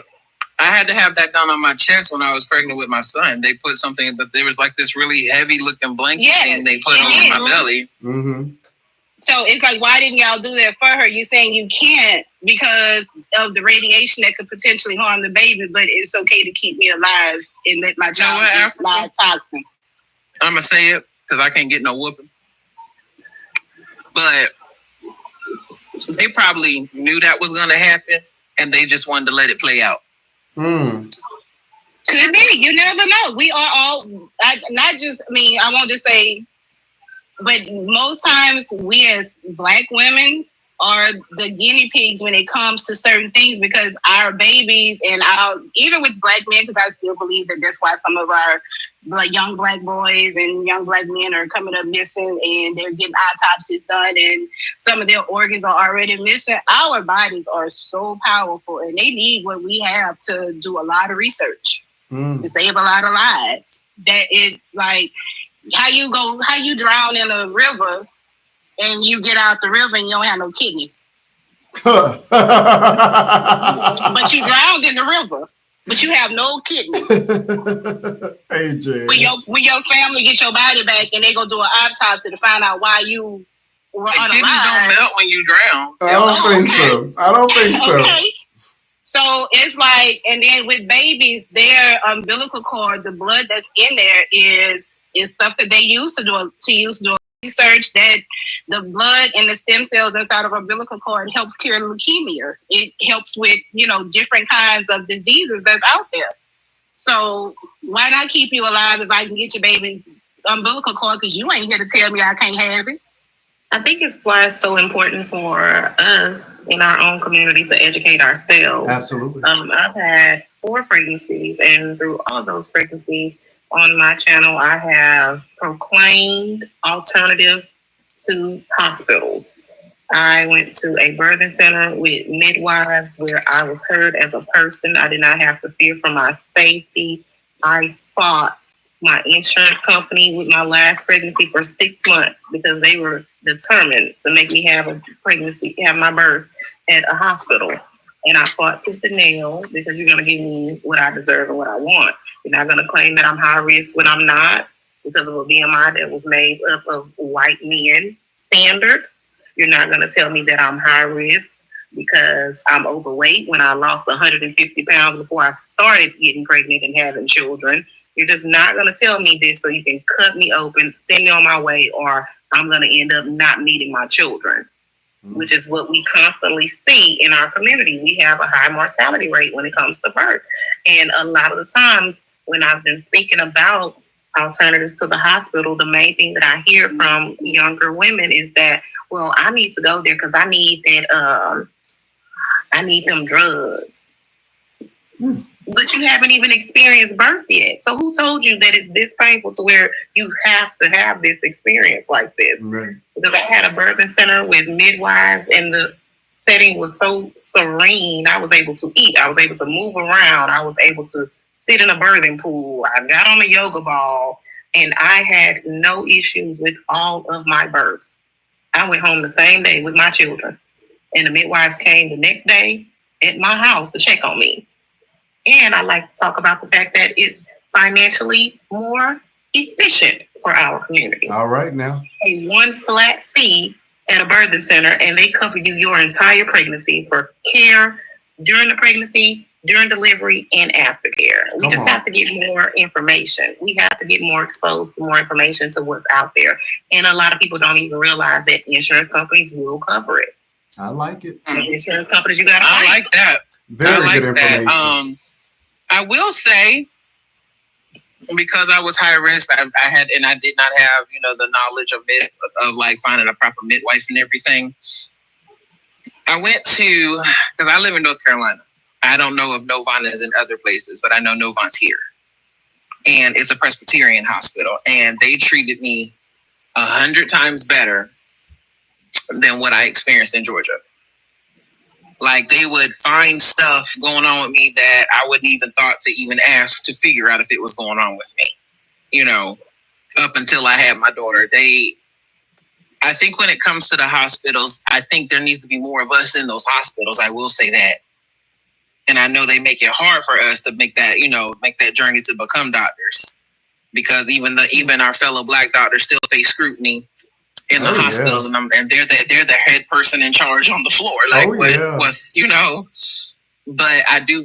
Outside of that, I think hospitals can be good, but it needs to be more of us in them. Absolutely, I agree with that. Most definitely. And the moment we feel that red flag from any doctor, nurse, orderly, CNA, leave. Oh, girl, I reported somebody real quick. Don't play with me. You don't have to deal with it. It's thousands of them. Go and find another one. If you can't get to a birthing center, if you have to go to a hospital, don't just settle because your life is literally on the line. When you delivering a baby, anything can happen. Mm-hmm. Our heart rate slows down when we push our babies out. Every time we push, our heart rate slows down. We literally have 1 foot in the grave and 1 foot out of it. Absolutely. Yeah. All right, folks. All right, I guess we will retire Miss Adriana Smith. Rest in peace to Adriana Smith. We will continue to keep her family in our prayers, and if there are any other updates, please, I will keep you guys updated as often as I can. As you know, we obviously want to know what the ultimate outcome is going to be with Baby Chance. That is his name for anybody that that doesn't know. Again, 1 pound 13 ounces. Extremely premature. He has a long road ahead of him. He went from one incubator, a human incubator, to a real incubator. And NICU is a very serious place to be upon birth. So we're going to continue to keep him lifted up now that he's here, and we'll continue to have these conversations moving forward. With that, we're going to move on to the next subject of the night. I think I want to bounce around a little bit, being that Adriana Smith was such a heavy topic. I think we want to lighten it up. I mean, none of these are really light, but we're going to lighten it up just a little bit. Hey, Seventh Leary, good to see you, brother. Appreciate those gifts. We're going to lighten it up a little bit. Let's move on to Tyler Perry and Derek Dixon. Oh, what a name. All right. For those of you who do not know, Mr. Derek Dixon is suing Mr. Tyler Perry for $260 million, claiming that he was SA'd, harassed on the job, and felt that if he didn't submit to Tyler Perry's demands, that he was ultimately going to lose his job and opportunities as an actor. I've read the text messages. I've done a video on it, and I've gathered enough of the lawsuit to formulate my own opinion on it.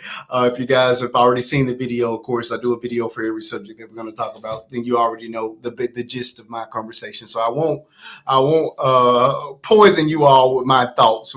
I'll just open up the floor. We'll start at the top and work our way in, and then I'll interject my own thoughts and beliefs around this subject as we move along.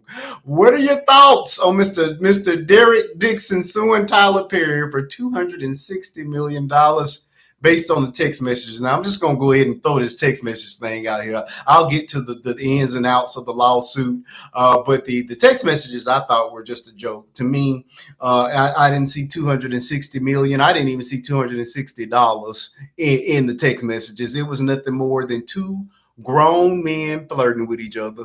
If nothing more, it only add fuel to the fire that everybody believes that Tyler Perry likes men, and hey, that's his prerogative if that's what he's doing. But it definitely didn't warrant being sued for $260 million. What I did not see in any of those text messages was Derek saying no. I never saw him saying, "You're making me uncomfortable. I'm not into guys," none of these things. As a matter of fact, Mr. Derek was encouraging, Mr. Tyler Perry was encouraging Derek to come on out the closet.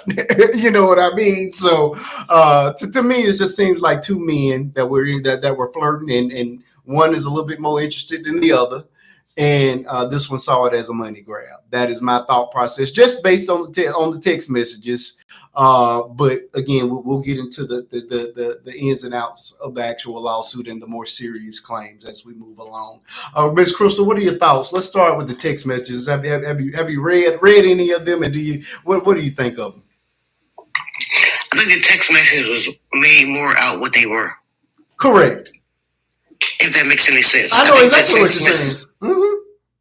Yeah, they were made out more than what they were. Mm-hmm. And I don't know why he think it's 200. Well, I guess I can't bring it up. You said that's next. 260 million worth. Because to me, now that's just to me, the text messages didn't lead me to anything. Nothing. They were just two men flirting with each other. Tyler Perry standing next to a jet ski, trying to get this man to compliment him on his looks and his body. The other then telling him you're a rose that needs to be bloomed, and this kind of foolishness. Tyler Perry just wanted to be the gardener for that rose. That's what it looked like to me. But again, also he said, I guess I can't say this here. We only know on text messages, so I guess I'll wait. Oh yeah, we're gonna talk about the Saturday night. We're gonna get there. We're definitely gonna get there. But we're gonna get there. Miss Telly, text messages didn't do nothing for me, and people saying. So I heard some people say in some chats Oh, I can't look at him again. I can't look at his movies. I'm gonna continue to support him. I'm gonna continue to support his movies because this is giving nothing but a money grab situation. I'm like, somebody's bedroom activities has nothing to me. I don't obsess with what people do with their genitals. I just don't. And the only reason that this is salacious is because it's Tyler Perry. Everybody believes he's of the rainbow, and it's a YT man that's doing the suing. You know what I mean? It's just, come on, y'all. The text messages were just crap. I'm sorry, that was just total crap. So stressed out. Why are you just now coming up? Correct. Dude, so all of this time is floated by, and now all of a sudden you can't take it no more. Come on, man, please, Miss Taylor, chime on in. What? He was nauseous. He was throwing up. He was nauseous. He was seeing a doctor. Yeah. Okay. All right, next. Right. Come on, Miss Taylor. What are your thoughts on the text messages? We're gonna get to the actual meat of the lawsuit in a second. I can't speak on that because I've been trying to see them so I can form an opinion, but I haven't seen them. They're everywhere. I can't find them. I cannot find them. Where have you been, Taylor? Listen. Usually it just pops up for me, but it's like I'm having to go down a rabbit hole. Oh, the text. So you didn't even Google it. Yeah, they're everywhere. Go ahead and use your ADHD and hit that Google and find the text. We're gonna move on to Africa in the meantime. We'll get back to the bigger part of the lawsuit in a second. Miss Africa, what are your thoughts on these flirty text messages from two men? They I don't agree.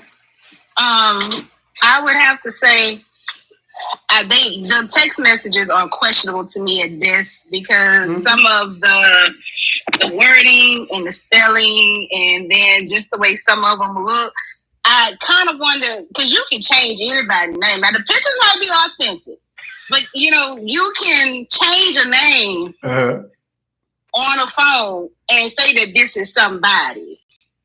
So you don't even think the texts are actually real? I don't think they real because it's like, I mean, just like you change, if you're gonna cheat on somebody, you change their name to something else in there to hide stuff. So I'm still on the fence on if that's even him, because reading the text messages, I ain't saying Tyler Perry is illiterate. I don't know because I ain't in his pocket. I ain't there when he read, write, and talk. Right. But to listen to him talk in public and the way he writes some of the other stuff, I don't think that man typed those. I don't know. That seems like somebody who was a little slow. Because some of them words was misspelled. There was some of them didn't have punctuation. It just was a lot of stuff wrong with the messages. So I'm on the fence as if Tyler said that or not. Well, maybe he's a lazy text messenger because, listen, orally, I'm wonderful. Shut up about his writing. Don't start. Look, hey. Well, he already said. We've seen the product of the things he's written now. Hey. Okay, fine. That's movies versus text messages. I think they're right along in that. Nah, the text. I mean, okay, if lady text, at least he can spell. But he can spell, Marquise. Come on now, that man can spell better than that. He do use punctuation.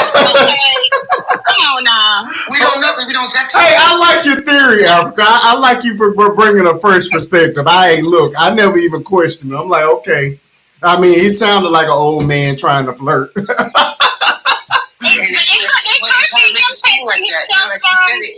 could be him texting from a separate phone because, like, I'm dealing with a situation right now, and you have a whole chick that's texting me to argue with me about somebody that I dated 3 years ago, and she swear me and this person still got something going on, but you're talking in third person. Hold on, sweetheart. Okay. All right. I have to say this real quick. Go ahead, Crystal. This real quick, I forgot to say because I'm going to forget. Go ahead. So I have a friend that she called me and said, I'm going to text you, just say okay. This is a couple years ago. And I said, okay. She made a whole thread up with texting me. I didn't say none of that.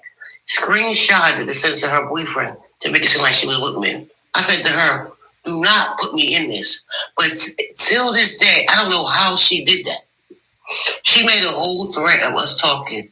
Mind you, I never said nothing but okay. I don't know how she did it, but it was under my name, and she showed me, she screenshotted me in case he asked me what she was reading to me, what we was talking about. Remind you, I never text her nothing but okay. But she made a whole thread. And I'm slow when it comes to stuff like that. So I don't even know how she did it. But it looked like me and her was chatting. And we wasn't. But it was my name under my number. So that's all I had to say. Okay. On Africa's theory, so it could be, I don't know. Okay. Hey. And this is real life that happened. Okay. Look. I said, okay. I read the text. Okay, you read the text. Renee, we're ready for you. Okay, so I know how the TikTokers like to be. So first, I'm going to just give the disclaimer that yes, we need to take assault claims seriously, but we also need to talk about context, intent, and accountability. Come on now. Okay? Let's just be real about it. I read the text messages, and from what's been shared, for me, it seemed like some flirtatious energy was going back. On both sides. That man never... It didn't seem like Derek was being aggressively harassed and trying to escape. No. There were exchanges that to me read like two adults that was testing the water. Two grown men, one arm that's hiding, and the other one that's on the verge of coming on out because Derek is in counseling right now because of them urges, and he's trying to fight them. Go ahead, Renee. Come on, Renee. Come on, Renee. So now I'm like, if it felt like that then, why is it now being labeled as coercive, especially when there was no public mention of discomfort, boundaries, or saying no? So it's starting to look less like someone that's seeking some type of justice and more like you seeking a payout. Correct. $250 million, that ain't no pocket change. Correct. That's generational wealth money. Correct. And we know Tyler done set up generational wealth for him and a lot of people that he worked with. So you ain't even trying to get it out the mud like everybody else. You just gonna try to use these text messages. Correct. So you. So that's not a you just hurt me and I need to heal. That's a you owe me a lifestyle kind of thing. Come on. That's what I feel like. Correct. So I feel like my question is, if this was really about trauma, then why he didn't bring this up earlier when he was still filming, still getting paid, still actively engaging with Tyler? Why wait until the show ends, your role fades, and then you say, oh, I was coerced? Correct. I just feel like the energy is going to be different, and I'm not fully seeing that here. You know, I know people don't feel a little different about it, but you know, it's valid. But I'm not here to silence anybody that may be a victim or say that men can't get assaulted, because we know that they can. But we got to acknowledge that in some cases, people regret the decisions that they make, and they try to reframe it as victimhood when it no longer benefits them. So you don't have no benefit from it now, and that's why I struggle to see his claim. Like I don't believe it. I love it, Renee, and I'm with you. I just feel like it's a Bill Cosby thing, because it's like I tell people, Bill Cosby might have got me the first time. Bill Cosby fixed me a drink, and we sitting there looking at him. There's just no way. So you felt funny the first time, but you went back to this hotel the second time. Mm-hmm. So you wanted to see if you was gonna feel funny the second time, but then you felt funny the second time, so you went the third time just to re-verify what you felt the first and second time. Come on, man. I'm sorry. I just feel like if you keep, Marquise, you know my story about it. You know my story. Sure. I'm not going to ever take away from a victim. But what I'm also not going to do is say that you don't have some accountability in your situation if you're willing to keep putting yourself in that situation. Because I promise you, Tyler couldn't have got me on now another episode. I'd have messed this whole season up. Absolutely. They were like, Tamisha, you got to go. Oh, I'm not coming to work. Y'all better figure out how to write me off this month, because I did my last scene 2 days ago. Yes. I'm going to court. I'm suing you, and I'm pressing charges. Correct. I want you in jail. I want you in jail. That man, correct. You just want to check. If somebody essays me, I want you in jail. I want your money too, but I want you in jail first and foremost. He only want to check. That's absolutely, because I don't think every messy power dynamic equals abuse. Sometimes it's just two adults that's being unprofessional. Say it. And then later trying to rewrite the story when one of them ends up with less. Correct. The show ended, and now you're not getting any other gigs, so I still got these text messages. Baby, I like it. We got $2.60 worth of text messages. Come on, man. I say first come jail, and then after you convicted, we in jail, and then comes the money. Come on. He went straight for the money. He went right for the shit. Give me jail time first. Beauty says in the comments, I said it last week and I'm saying it this week. Tyler Perry is undercover, and he may well be, but that doesn't warrant $260 million to a payout just because somebody's ready to expose him for liking men. And Marquise, a mindset of that everyone isn't undercover just because we don't know who they are in bed with. Every heterosexual person doesn't have to address who they're sleeping with. Correct. And neither should every person that's in the alphabet community. Correct. Just because he doesn't let everyone know who he is with, that doesn't mean that he's undercover or in the closet. Correct. We don't know him outside of his job.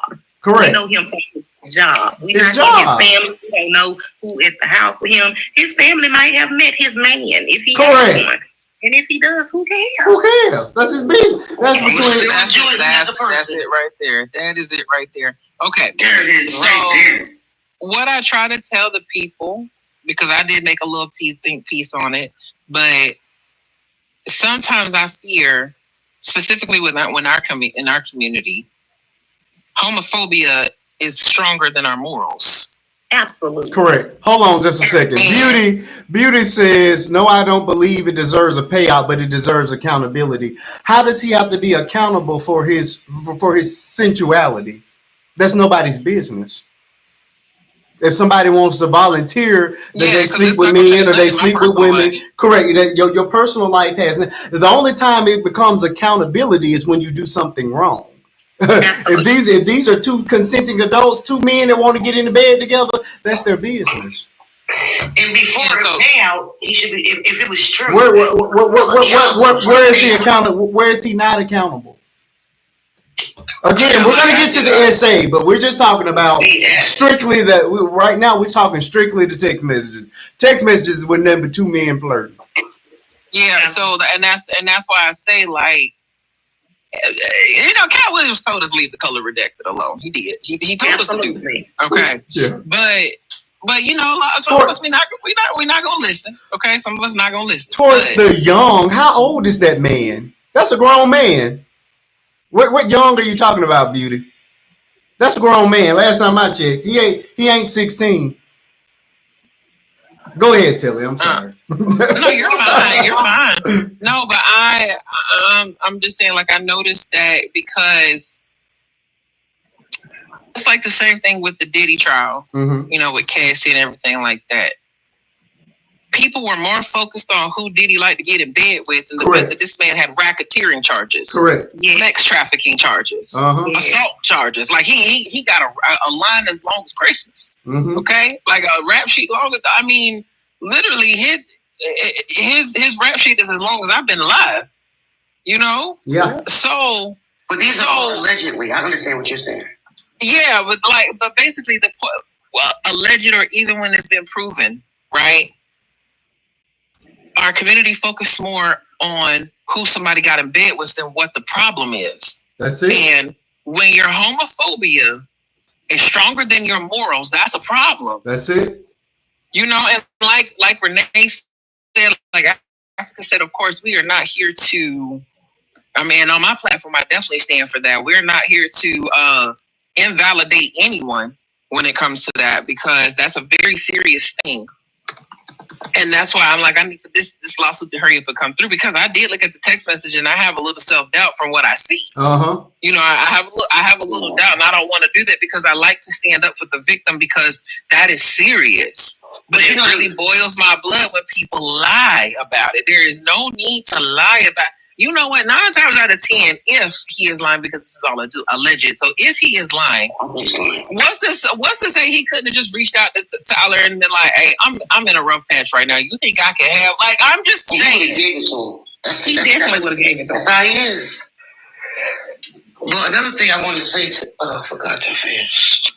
All right. Okay. She forgot that fast. So, like I just my main issue right now with our community is everybody's focusing more on the homophobia that's within them than the fact that it's a possibility there's a not so good dynamic here.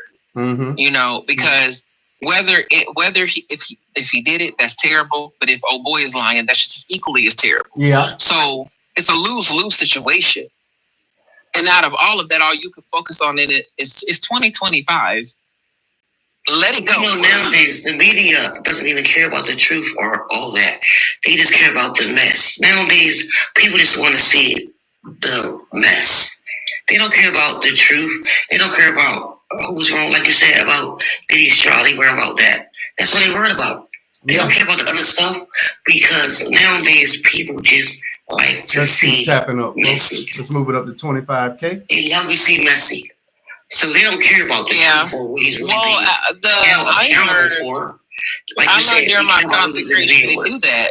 When in content creation, I learned the horrible truth that people feed off of negativity more because the majority of this world operates in chaos. Peace is scary to people. Say it again. Peace is very scary to people.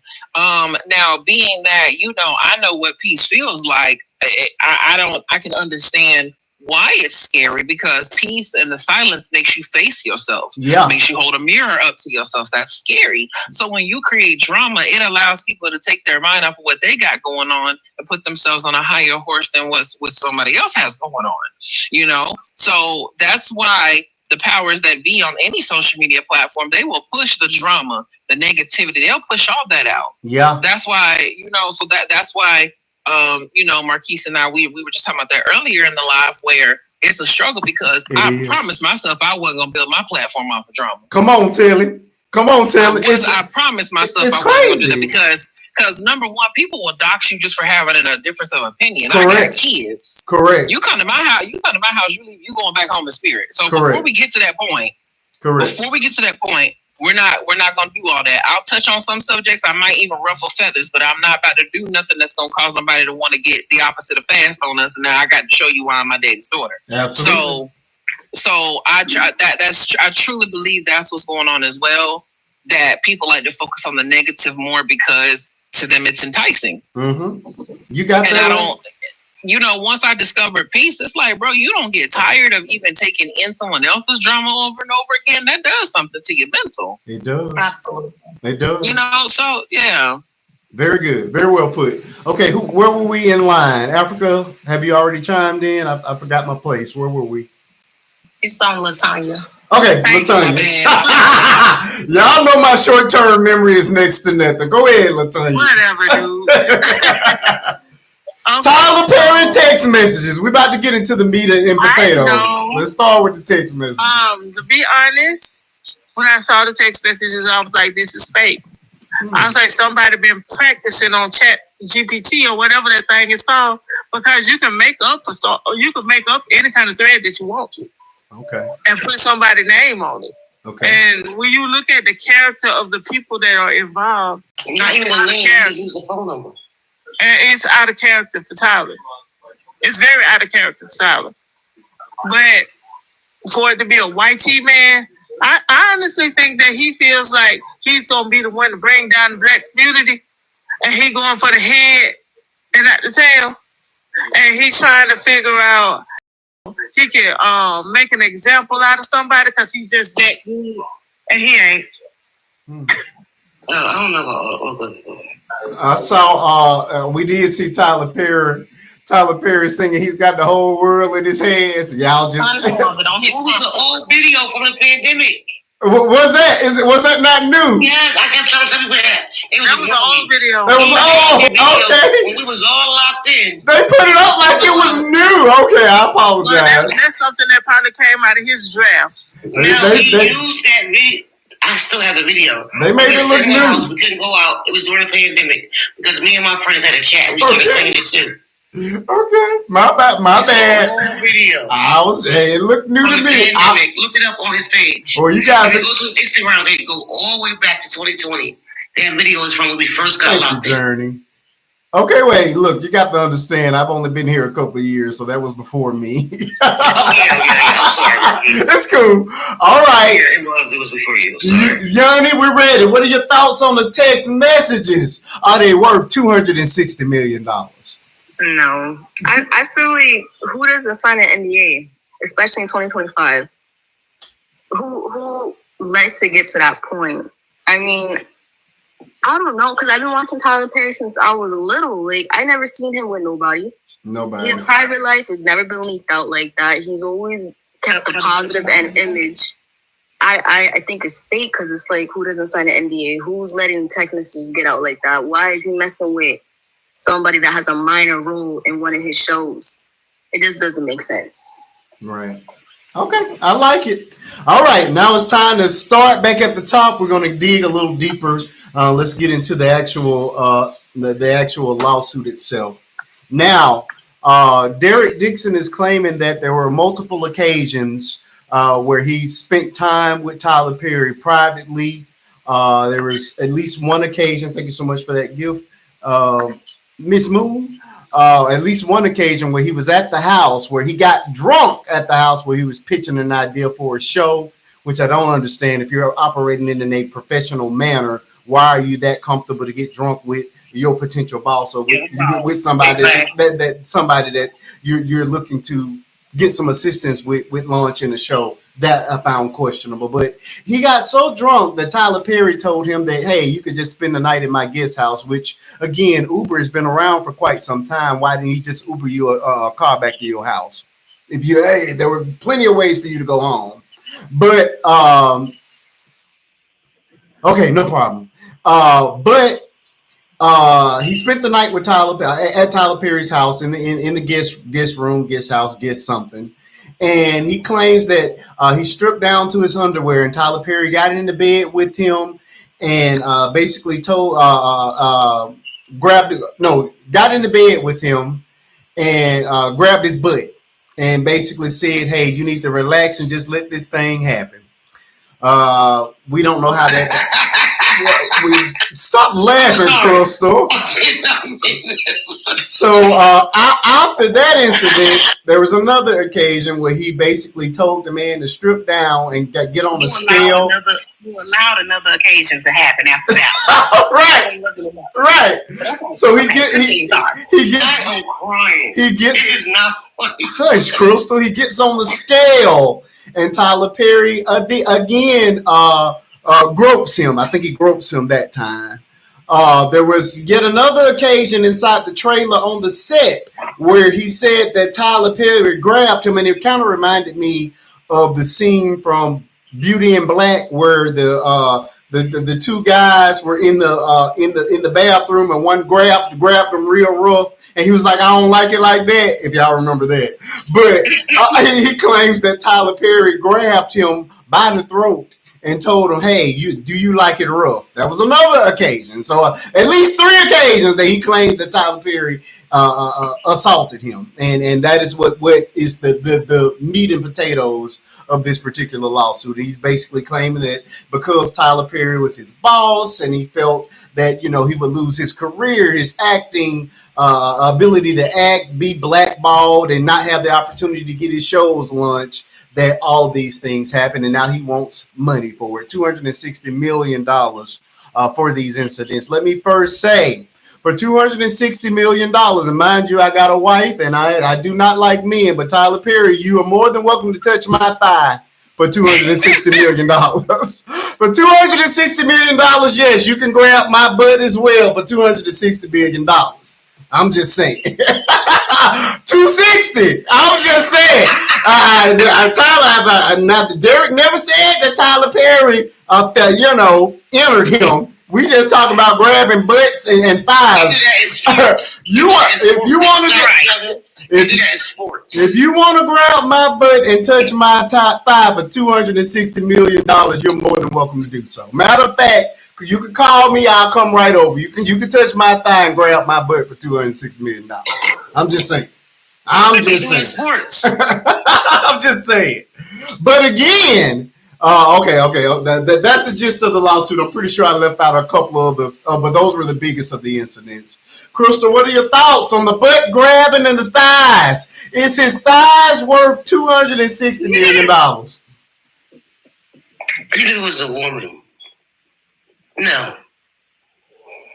It's like I say, it's a grab and go. He's trying to grab and go. He think it's gonna work out, but he has to prove all these things in court. He has to prove these things. Why continue to go back to this man's house if you're that uncomfortable? If he keeps accosting you, keeps approaching you in that way, and keeps violating you, quote unquote, why do you continue to go? And then we got the text messages where y'all flirting with each other.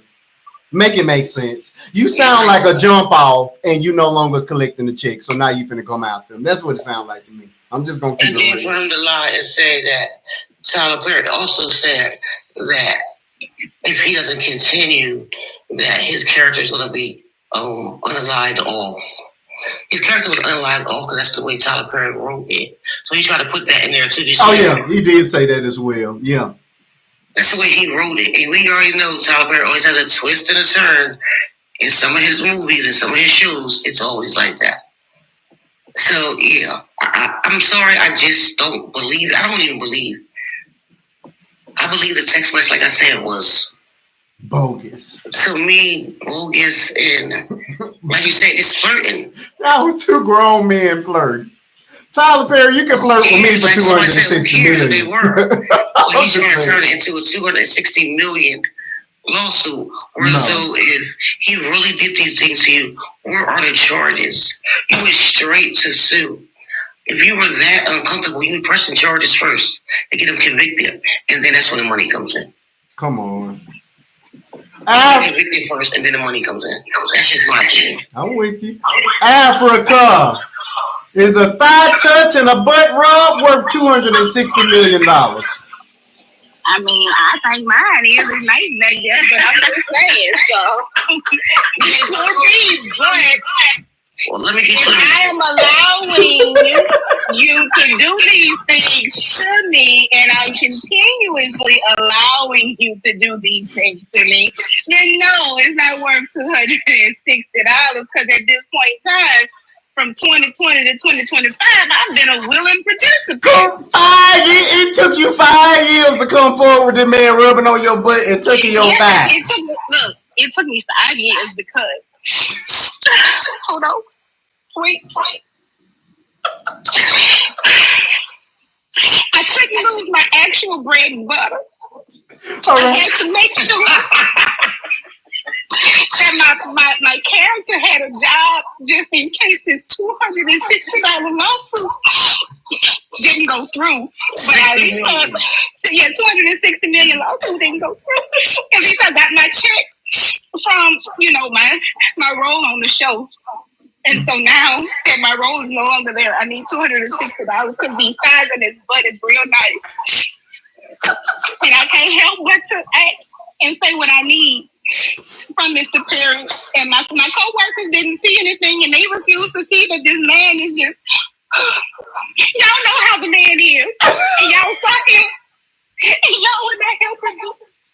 So now I gotta go to the lawyer and get this money out of him some kind of way. No, it is not. I'm sorry. Come on. Come on. $260 million because come on. All right, Miss Renee. He got 400 and something. He got 400,000 when he was let go from the show. Yeah. When he was unlocked on the show, he got 400 something thousand. That boy got a habit that he ain't telling y'all about. Ooh. That's what's wrong with that boy. Oh. He thought he was gonna be a star, and them roles didn't come in. Like he thought. I mean, Tyler didn't write his character to be no star. He wrote his character with a mediocre role. Like so for you to get extra 400,000, you should have been saying, Mr. Perry, what next show are you working on that I would be an actor in? Or could you lead me the right way to another show that you know of? Because you got so. Can you make the male version of Straw and let me have Taraji's role? Because can you do the male version of Straw? The man got the child with the medically complex, health issues, and I'll play her role and be the dad. John Q. Well, because that was the movie. John Q was written really, really well. So we're not gonna go there with John Q. We're gonna say the male version of Straw. We're gonna flip it back that way and let Tyler write his part for him, and just hopefully it would make some sense. And he can get his biggest check too, because that's all it's about, is trying to see how big of a check he can get. Right. I'm with you. All right. Latanya, we ready for you. $260 million for a thigh rub and a butt pinch. What you got? Sorry, I 100% agree with you. You can touch my thigh all you want to for $260 million. 260. That's all. And me and my mama and my boyfriend gonna be sitting there looking all good and happy because you done bought us a house. I'm telling you. More than a house. Everything else that will come with it being generated with a thigh rub. Thigh rub for $260 million. Is a generational wealth grabber. Listen, my thighs are welling. Okay. $260 billion. All I got to do is let you rub my thigh and touch my butt. Sure. You know, but we really have to look at the fact that this is forcing us to talk about power and influence and reputation and what accountability really looks like when you at the top of the industry. Because he's not just saying he got treated unfairly. He's saying one of the most powerful black men in Hollywood. Come on. Weaponized his status to never had this encounter before. That's not a small accusation. You know, that's $260 million worth of accusation. Correct. Never even had this encounter before. Tyler has gone unscathed for 20 plus years. Outside of hiring that woman to have his baby, and he got past all that without us barely even getting her name. What are we talking about? Exactly. For someone who has been very careful with their life, their private life, and all you know them for is for their job. Come on. Sir, you can't make me believe it. How did he get that reckless? Right, you basically saying after he been doing them stage plays since the 90s, the mid-90s. Yeah. Since the 90s. Since the 90s to up to now, you're saying that this is somebody who has been holding a candle of my business is my business. Come on. Almost 50 years. Come on. And now you're saying, oh, here's a text message, and I feel like all of this was worth $260 million. He's so enamored with you, white boy, that he's willing to throw away everything he's built up to rub your thigh and touch your butt. Come on. That's how you know he's so dumb he's not even thinking. Come on. He's not going to win. And Tyler Perry's not settling up. Oh, he's going to have all his lawyers. Yeah, he gonna bankrupt him. He deserves it too. He absolutely deserves to get bankrupted behind that. Cause that's insane. This is. I'm sorry. I don't believe it. I mean, he was better off jumping on Diddy case. Right. This is unbelievable. It's just unbelievable. Yanni, we're ready for you. A lot of people are jumping on bandwagon to catch them in lies now. Not sticking up for them, but people just come out the woodworks, but they're catching them in lies. People are just trying to get a check at this point. And you know what? A lot of people that's powerful. We know that. But if Tyler Perry did use his influence in a manipulative way, then of course that needs to be addressed. But we have to focus in on how dangerous it is. I don't think so. Turning every messy professional relationship into a case of abuse. Correct. All of this calling wolf. Correct. It's a lot of that calling wolf. Correct. Yeah, like you said. Once that label is out there, guilty or not, it's gonna be there. Public opinion. It's gonna be trending. Correct. I just think that man is too. Look at Ellen. Ellen never recovered from them people saying she was mean and treating them awful. Ruined her. Show ended and she been gone. Ain't seen her face nowhere. Ruined her. And we don't even know if it was true, but it ruined her. So yeah, I hope Tyler Perry does a nice little countersue and take little white T boy for all he got. Mm-hmm. But you know what? After it ends, he probably the type person that he ain't gonna sue him. No. Oh no, he don't play about his brand. No, he's definitely gonna have he's gonna get him. Yeah, it's over with. It's over with. All right, Miss Yanni, we ready for you to chime on in on Mr. Madea. Can Madea rub your thigh and your butt for $260 million? Mark, I just told you I'm pregnant. I'm not having nobody up on me. It's too hot for that. No. I'm sorry. No, don't be rubbing up on me right now. It's too hot. $260 million. $260 million. Not. My BD is a little Yanni, I understand you because last summer that was me, and I get it. Last year I'd have been like, no, too. It's too hot. I'll be hot. No, it's too hot for that. No, but again, the NDA. No one has seen this man with no type of nobody for how many years? And on top of that, you're getting drunk at your boss's house, laid up in the bed. Come on, man. And then you went back. Come on, man. More activities? Allegedly. But still, you're not innocent in this whole scandal. I agree.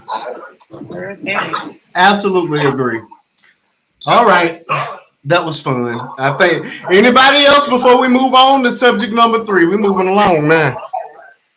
For 260 million, we might kiss.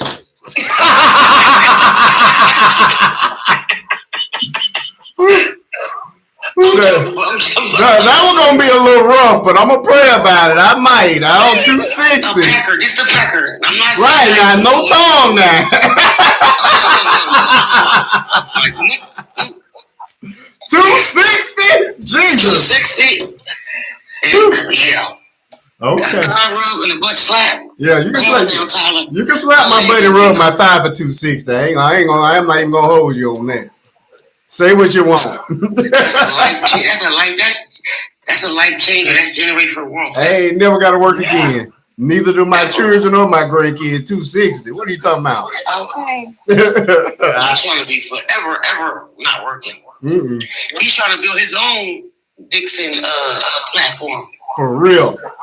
All right, Dixon Studios. It was fun. It was fun playing in Tylerville. It's time for us to get a little bit more serious now. This is a story that got zero. Nobody paid any attention to this story. So I'm going to bring it up, and then we'll move to the big one of the night, which I know people are anxious to talk about. But before we get there, I want to talk about Mr. Melvin Crumble. If you haven't checked out the video, please do. After the show is over, watch it, like it, comment, and most importantly, repost it, because I think it's a story worth sharing. Mr. Melvin Crumble, I believe he's 36 years old. He worked at Walk On in Hoover, Alabama. He decided to go to work and play show and tell with his pew pew. He had a 22-year-old co-worker that was working that particular day. They were in the kitchen of this particular restaurant. Mind you, I am familiar with this particular area. It's actually a pretty nice, pretty safe area. So there was absolutely no rhyme or reason. Oh, they're saying somebody has it. I'm echoing. Do I sound okay? I'm okay. Okay. All right. Well, they were in the kitchen. It was very, very slow at that time. So he had his pew pew in a bag at the time. It was obviously loaded with one in the chamber and not on safety at all. In the midst of him joking around with his pew pew in the kitchen with his coworker at work, the pew pew goes off, hits a 22-year-old coworker in the abdomen. She's rushed to the hospital. She does survive the pew pewing, but her child does not. Her child, she was 5 months pregnant at the time, and she lost the baby. This just happened a couple of days ago. She lost the baby. He has been arrested. He's being charged with manslaughter and assault. But I really felt that the charges should have been even more serious. This woman's baby is not coming back. I read that under normal circumstances, this would only be a 2 to 10 year sentence. But because of the pew pew, it gets upgraded to 20 years, which to me is still not long enough when you recklessly brought a firearm into your job where it was not supposed to be. You played with it and you took a woman's baby And like I said, she was 5 months pregnant. To me, I feel like you should. Oh, and his bail, don't let me forget, his bail was only $150,000. So for $15,000, which is not that hard to come by, you can put up your house and get that real easy. He can go home. This woman has to live with the trauma and the suffering and the grief of losing her baby in the midst of doing nothing more than her job at the age of 22 years old. And if you're convicted, you're going to serve 20 years. You'll still be young enough to come out and enjoy your children, your spouse if you have one, and the rest of your life. And meanwhile, this woman has been ripped apart and will never be the same. And that baby will never get to take a breath because you recklessly took a pew to work. The problem I have is that, and the fact that we people seem to care more about pews than people. And this case, I feel, is a prime example of that because literally nobody's talking about it. You know why? Because it brings up the conversation around gun or pew reform and the need to bring some better legislation around pew ownership so that things like this aren't happening in the course of regular everyday life. So that is, I wanted to bring some attention to that and to allow you all to chime in and add your 2 cents to this unfolding tragedy. We'll start at the top with you, Miss Crystal. Have you even heard this story? And what do you think about Mr. Melvin Crumble taking the life of an unborn baby while playing with a pew inside of the restaurant with his coworker, who was one of his friends? First of all, we have 31 people in the room. Everybody can tap up. If everybody taps 100 times, we can get up where I'm asking to get to. We have 31 people in the room. Please tap up. That's what I wanted to say. And no, I have not. I need to look. Hold on, let me get my iPad. No, I haven't seen this. So can you skip me while I look at this? Okay, no problem. Africa, I know you want to be last, so I'll come back to you. I put this, and you laughing, Avengers, but I put this picture up because this one here waited until my birthday, and I realized that she was doing screenshots of my various facial expressions and put it on her own page. So in addition to Tyler Perry being sued, I think I'm gonna have to bring suit against Miss Africa for defamation as well. Miss Renee, what are your thoughts on Mr. Melvin Crumble? Have you seen the story? I have seen the story. Okay. Did you see it here? Oh, because when I did my video, I searched. I hadn't seen a single creator talking about it, and I waited days to even do it. No, I actually saw it on Facebook. Okay. So I kind of went searching for it. Okay. This one was kind of tough for me because this isn't me just like seeing it from the headline perspective, but as somebody who's personally experienced the pain of losing a child. Absolutely. I had a miscarriage, and that grief, that pain, that emptiness, that follows you. Like, it never fully leaves. You don't just get over something like that. Yeah. And that was a loss that no one caused. It wasn't violence. It wasn't recklessness. It was something that my body just couldn't hold on to. Right. So when I hear about a woman that's just 22, doing her job, has her unborn baby taken from her because a man was out here playing with a loaded gun like a toy. Correct. I'm sick about it. Because that pain, that trauma, that lifelong what if that she's gonna be experiencing, that was completely preventable. Correct. You know, it wasn't an accident. An accident is dropping a cup. Come on. At the restaurant. An accident is bumping into someone. This was reckless. He had a loaded gun in a public place. You're around coworkers. You're around a pregnant woman. And now a child never took a breath. Come on.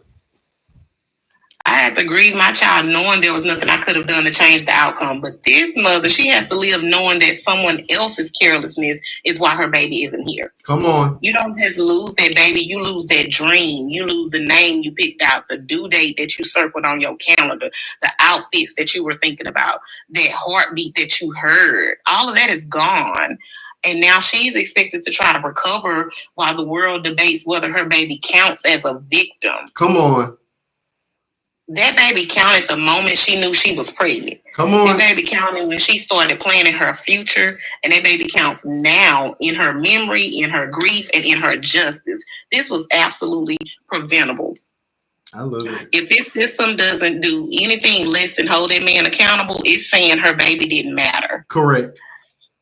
It's saying that my loss only counted because it was medical, and hers doesn't because it was caused by someone else's carelessness. And it's not justice, that's disrespect. Oh. Awesome. I'm done. I love it. I'm sorry. No, beautifully said. Beautifully said. Somebody loved what you said as well. That was for you, Miss Millionaires. Thank you so much on behalf of Renee for that money gun that she got sent. You didn't even acknowledge it, Renee. She's throwing money at you. I'm gonna say thank you on her behalf. Thank you. I can't see it, so thank you. I was sent to you. That was nice. No, she sent another one. There you go. Thank you. Thank you, Millionaire Heiress. That was awesome. But yeah, I totally agree with everything you had to say on that thing. LaTanya, Melvin Crumble, and I know where you live. So can you tell me, did you know anything of this story prior to my video? No, I didn't. Okay. When I came in your live tonight, I was reading your list of stories, and I'm like, who is that? Mm-hmm. Mm-hmm. But now that I hear the story, that's an ignorant jerk. That's who he is. One, most businesses do not allow firearms. Correct. A lot of them don't even allow book bags. Mm. So, when you wearing book bags, they want you to have a see-through book bag so everybody can see. Even at my job, I have to have a see-through book bag. I don't understand why it's so hard for some people to follow the rules at their job. Come on, simple. I mean, you get paid to be there to do what you're supposed to do. You should be working, and I understand if you ain't got no customers. See, I came from food service. I did food service from 1990 to 2016. So I know food service. Even if you don't have customers, there's plenty to do. Come on. There's plenty to do. You should have been, what they say, if you leaning, if you got time to lean, you got time to clean. He should have been doing something, cleaning something or doing something instead of playing with a gun and a pew-pew in a backpack that he wasn't supposed to have in the first place. Got that right. When they made that law that people could get pew-pews at 17, it was ridiculous. I thought it was ridiculous then. I still think it's ridiculous now because a pew-pew does not mean that you have any power. It just means that you're a coward and you will take the easy way out in any kind of situation. I'm of the area where we do hand fights because if we get into an argument, we can fight it out, but we're gonna live to see the next day. Amen. But playing just. Having something just to, look what I got, man. I got this and this all. It's black, it's chrome, it's this, it's that, it's that. You want to hold it? You want to touch it? Man, I can hold it like this. That's insane. That's ridiculous and stupid. Thank you, Cedar. And immature and childish. And now this young lady lost her child because an ignorant, childish individual decided to do something at work that he had no business doing in the first place. Mm-hmm. And as far as his sentencing goes, I hope they put his butt under the jail. I hope they put him in a cell with all the rats that's under the jail because then he can be some friends. Since he like to play so much, he can play with them. It was crazy. 20 years. That's all it's worth. I'm like, I just think that it's just insult, and it would have been even less than that had the firearm not been an automatic boost in the sentencing. It's just no. Why are you not facing life? That lady has to face life without her baby forever. How 20 years is it's a good number of time, but but you're 36. You'll be 56. You'll still be young enough to live a good portion of your life when you leave. After that's over with. You know what I mean? Oh, come on back up. Would have been a good sentence. Yeah, it just doesn't make any sense. Miss Yanni, chime on in. Or had you heard anything about the Melvin Crumble story? And what are your thoughts on it?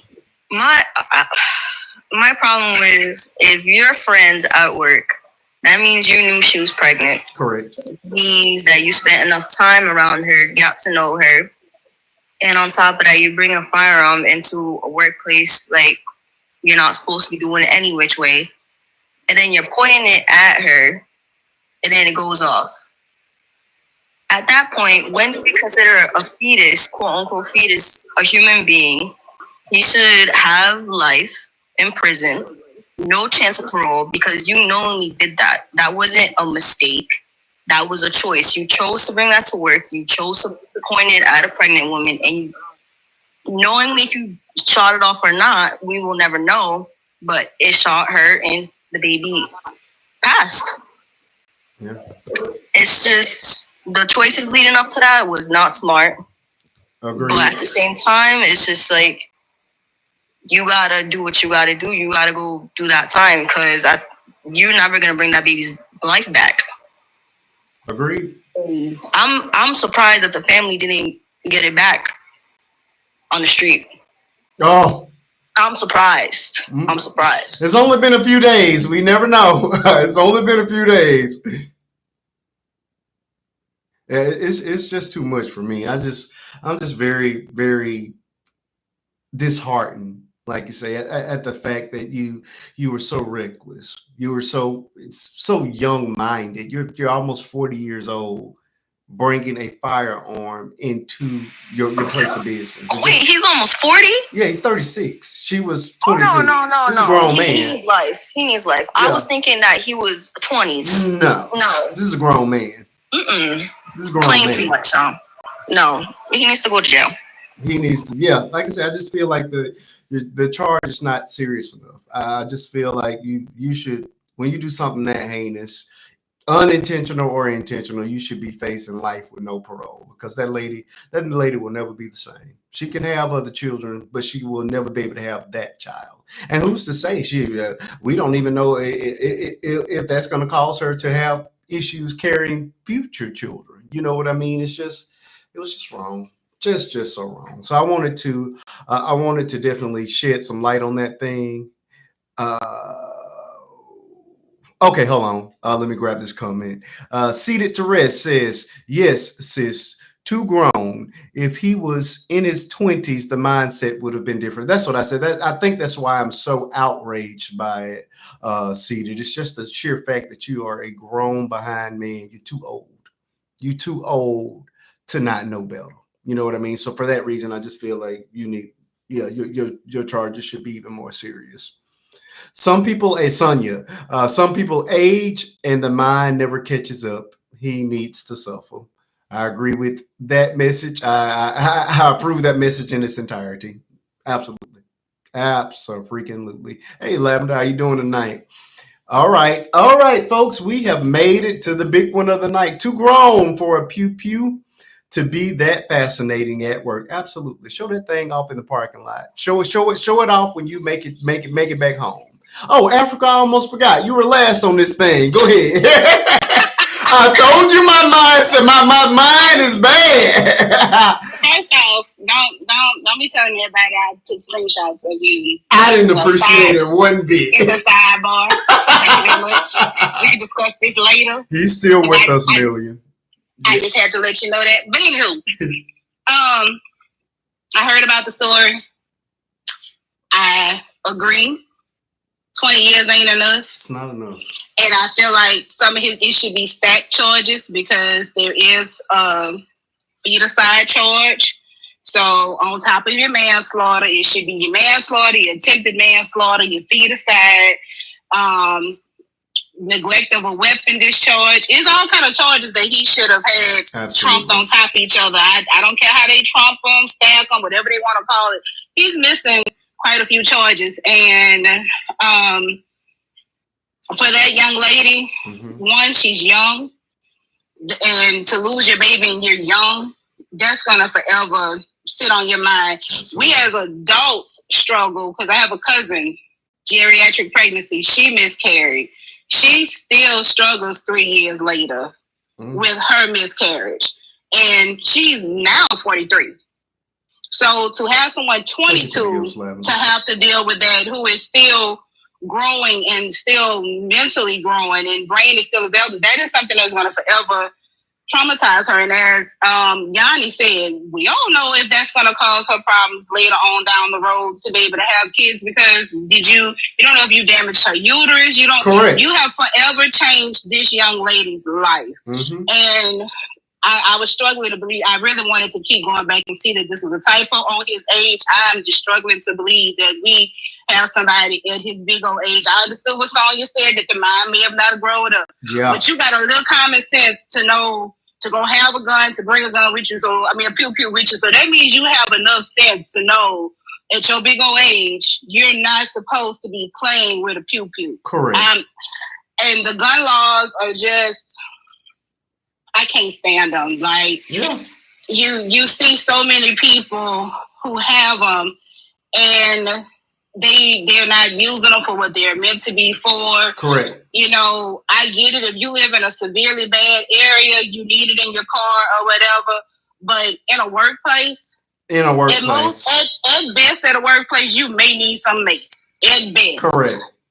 And but to have a pew-pew with you at your job, and that violates all. I don't know a job. I work at a gas station, and we not supposed to even have mace. But I told find somebody else to play with. But we can't even have pew-pews, and they say clear bags, but they prefer for us to just come in there with a phone, a key, and hopefully you got tap on your phone. Right. So I just I feel like he deserves life. I'm sorry. I mean, maybe the possibility of parole when he like 89, 90 years old. Correct. Y'all can let him out then, but. Not when he's 50-something years old and he can still go out here and procreate. I mean, he can procreate 89, 90, but you ain't going to be here with the kids. So I just feel like that should be stripped from you. But at 56, if you even have to do the full 20 years. Correct. Well, I think it is mandatory for the 20 because of the pew-pew charge, but that's only if he's convicted of all those charges. You know what I mean? Right. Or the 2 charges that he get. Right. So it's like you still get to come out here. You can procreate and make another child, while this young lady's life and reproductive system is still in the balance as far as her being able to biologically have her own child and feel the joys that women feel when they're pregnant. Correct. It's mind-boggling. But yeah, I wanted to bring some light to that story because, like I say, I literally waited several days to see was any other creator going to tackle this one, and I'm pretty sure I was the first on TikTok, not on other platforms. I'm like, why is nobody talking about this at all? But again, we care more about pew-pews than lives, than people. That's the way I want to put it. We care about pew-pews more than people, and I think this is a prime example of that, because we don't want to talk about it because it goes against. Thank you so much. Cedar says she's going to share it over to Instagram and Facebook. I appreciate that so much. All right, folks, we got 40 people in the room. Let's tap this thing on up. Let's move this thing up closer to the 50K mark. Again, anybody is more than welcome to come up and chime in. We do rotate the boxes throughout the night, but I have enough boxes. Let me open up a few more that I don't have to drop anybody at this point. If at any point I drop you out, please believe it is not because, not out of disrespect. We just want to give everybody an opportunity to speak. But everybody here is safe because we got 2 additional boxes that are open. So as long as we keep one open at all times for people to chime in, then we're good. Again, everybody's welcome to come up. Friends, foes, even you trolls, just try to be respectful. There are only a couple of rules in the boxes. Absolutely no cursing. Attack the subject. Do not attack people. Again, we can agree to disagree. We can argue. We can do all those things, but we will not attack a person for thinking differently or expressing themselves differently. You know what I mean? We're good on that. But yeah, be prepared to defend your point, but not yourself as a person. I hope that makes sense. If you can agree to all those rules, then the boxes are open to you, as long as you're one of my friends. So in order to get in the box, you have to be one of my friends. So just hit that button, and then you're more than welcome to chime in. It is time for the big one of the night. Dutchess, Dior, and the Frenchman. I know everybody here has definitely seen this particular story. We're going to start. I'm just going to give a little bit of a synopsis because I know this story has more twists and turns than the Tyler Perry play. Somebody. Well, we just lost a guest. I don't know what happened. This story has more twists and turns than the Tyler Perry movie. So I'm just going to give a little bit of it. Say what? Oh, you sent me the gun. My chat was on top of it. I couldn't see. I saw it. Thank you so much for that, Crystal. I appreciate it. Oh, I love that. Thank you so much. Dutchess, Dior, and the Frenchman, aka Mr. and Mrs. I think their last name is Carr or was Carr. They both went live on each other's accounts where they basically spent quite some time live airing each other's out. And when I say airing each other out, I mean they were telling everything from the rooter to the tutor. If you haven't seen the video I put out on it, please go out and watch it and support it as well. There was everything from diseases transmitted sensually. They discuss cheating on both parts. They discuss beatings, abuse within the relationship and with him and other people. They discuss mental illness that he clearly had and how he wasn't on his meds. And this thing went on for it was horrible. But of course, tons of people tuned into it because it was drama, and that's what people gravitate to, which is what we discussed earlier. At least one of the guests on the panel said they love the negative and the drama. So of course, it did numbers. Everybody was there watching it. So they basically imploded and it gets worse. There was one part of the live where she mentions Bodie, something along those lines. Of course, people have taken that story and ran with it. They claim that it was his DL lover. That has been refuted. They're now claiming that because he was a prisoner at one time, actually it was a friend of his that he set up, robbed, and unalived, and then went to the funeral and behaved and pretended like he didn't know who the guy was. Again, this is alleged because all these stories were coming back and forth, in and out, and it's all over the place because everybody's chiming in at this point. And when she mentioned it, what we do know is that it was the final straw, Tyler Perry, for him. He snapped. He told her during the live that if you bring up this guy, you're not gonna make it out of this house. She's putting on her shoes. She's laughing and joking and saying, "I'm not gonna spill this tea because he's gonna try to jump on me." And then she's laughing the entire time. The live ends, and so does her life. He unalives her and then unalives himself, leaving behind 2 children, a young boy and a newborn baby. She just had a baby a couple of months back. This is a conversation I want to have because I pointed out 3 or 4 things that I thought went terribly wrong in this live. But most importantly, I always feel like when you're in marriage, thank you so much for that gift, Crystal. When you're in marriage, your marital business should just remain that. Your problems, especially if you have no intention of changing or getting out of the situation, should just simply remain between you and your spouse. By including the public, inviting us into your business, you're inviting our opinions, us to chime in, us to ridicule. All those things were happening during that live. He snapped. That's number 1. Number 2, if you're with a person, a convict who has gone to jail for violent crimes, and he's on meds, and you know he has mental illness and doesn't mind jumping on you and beating on you, it's probably not a good idea for you to provoke him, to ridicule him. And when he tells you, "I'm going to unalive you," you might want to believe it. That's number 2. I got a couple other points, but we'll circle back around to them. I know you guys have a lot to say about it and a lot more context to add to the situation. That's just the very tip of the iceberg. Crystal, what are your thoughts on Dutchess, Dior, and the Frenchman? I watched it. I think I said it to you, but I think you already had it up. Okay. I was just, scrolling through one morning, and I haven't heard about it, and I watched how when she said she like smirked, and when she said, "You said all mine," so I can't tell. Correct. She said I'm gonna be another. She said the other word, but she said unalive for that. Well, I guess I can't tell y'all that, but she was smirking. Yep. And then he got quiet, but she was still smirking. She said, "He over there, y'all. I guess I can't tell y'all that to you." But she, I think, took it as a joking matter.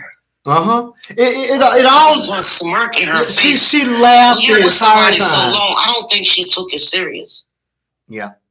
And there was a lot of back and forth in the relationship. I know that his mom has come forward and basically was defending the son's actions, basically saying that they were violent towards each other and they just couldn't stay away from each other, and that at some point he just couldn't take it no more, which I thought was the most insane thing to say for a son that just took this woman and then took himself out. But that's a whole nother layer to this conversation that we can delve into with regards to mothers not holding their sons accountable for their actions. Craziness. And then another thing, I'm sorry, Millionaire, she was in the comments. I thought we were still talking about the other guy that pew the co-worker or whatever. So she was asking, was he still with us? No. He took himself out when the police approached him. So he took his own life, right? He took his own self out. Yeah, so I guess that's what she was talking about. I apologize. Yeah, and I don't even know what was the manner of unaliving. Has anybody been able to confirm how did he take her and then how did he take himself? Because I know they're both gone, but I don't know exactly how he did it. I think he pew-pewed himself. What about her? Because I heard strangulation and or pew-pewing, but nobody's been able to. Well, I think he pew-pewed her. He was found with pew-pewed. Yeah. So he picked up a poker. So he pew-pewed her as well? Yeah, he threatened her in an earlier live with a poker. With a poker, yeah. I saw that. Unalived her with the pew-pew. Now, see, I heard it was strangulation. I heard that when she said the Odie guy, and he said, "You're not gonna make it out of this house alive." Yeah. They were still talking about. They were still talking. It ain't worth. She said, "Oh, I guess I ain't gonna tell y'all that because it ain't worth not coming out of the house." But now they said when the live ended, they said he punched her, and when he punched her, she was unconscious. So we didn't see that. Now this is what I just heard last night. Said she punched her, and when he punched her, he knocked her unconscious, and I guess they said she was unconscious for so long that by the time they got help to her, it was too late. This is what I heard. They have so many stories out that it's being investigated. Which one is true, but that's what I heard. So when you Google it, it's saying the whole lie right now is still being investigated. Everything is being investigated. That's what it say on like when you look up the police report and all that. I thought it was they don't understand how it went because they was both going back and forth. But like you said, Lavender, when she said that name, he said, "Go ahead and tell it." She said, "Oh, I guess I can't say that, y'all." He's talking about OD. The word. He's talking about allowing me for that. So I guess I hold that to you. That's what she said. That's exactly what she said. Yeah, because everybody said whoever Odie is, he didn't want her to tell the story about Odie. And I guess, like you said, Marquise, it was a DL relationship with Odie in jail. Oh, you didn't say that. Somebody said that. That was a rumor. But I've seen lots of people refute that. The only other story I heard about Odie was that Odie was a friend that he robbed and ultimately unalived, and then he went to the funeral and hugged on the family and acted like he didn't know who did it when he was the one that did it. Well, but he still was never charged for it. You're right. That's the story. That's the story I heard. But like I say, people say, is that not the guy that they were taught that he was that he said, I was gonna rob him. Yeah, I was gonna rob him. That's not the same guy. No, I thought in that lie. In that lie, that was somebody that she was screwing. That he had intentions on robbing. Right. Yeah, that was a relationship that she had. Yeah. Oh yeah. That's right. My God, in here. He didn't care. He didn't care, did he? Yeah, he didn't care. Like, I mean, I feel sorry for her. I really do. But like, how long do you sit in a fire and not expect to get burned? Mm-hmm. Yeah, but they must have had a good relationship because she smirked on it. What is good about getting jumped on? That's what I'm saying. Listen, I'm sorry. Am I out of turn? No, you go ahead. Turn yet. But we were just talking. But go ahead. Okay, I did a live the other night about being in. You know, I do my story time. Thank you, and I just so happened to do a story time on one of my DV relationships. Had almost 200 people in my live. And let me tell you something. When you're in a DV relationship, like I told everybody in there, you can't say, why didn't you leave the first time? You're not stupid for not leaving the first time. You just, sometimes you're in love and you may be, like in my situation, I was insecure. I just needed somebody to love me. And I didn't know how. I knew you was gonna come take over. You skipped the whole line, but go ahead. But no. What I'm saying is, the relationship, her not leaving. She wasn't. She should have left in the beginning. But I don't understand. So they saying when it gets as bad as that. When you run into the police station butt naked, I saw. Yeah, she said that. When he's bragging about whooping you, oh come on, like that, like you said, Marquise, they should have kept that to themselves. Well, go ahead, let me stop. Okay, right, because you were supposed to just chime in real quick.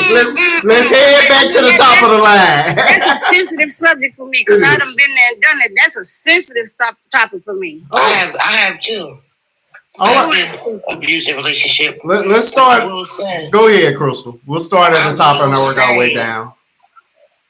I will say, I'm not gonna make it about me right now. Okay. He said that. I will say, everybody is different when it comes to that.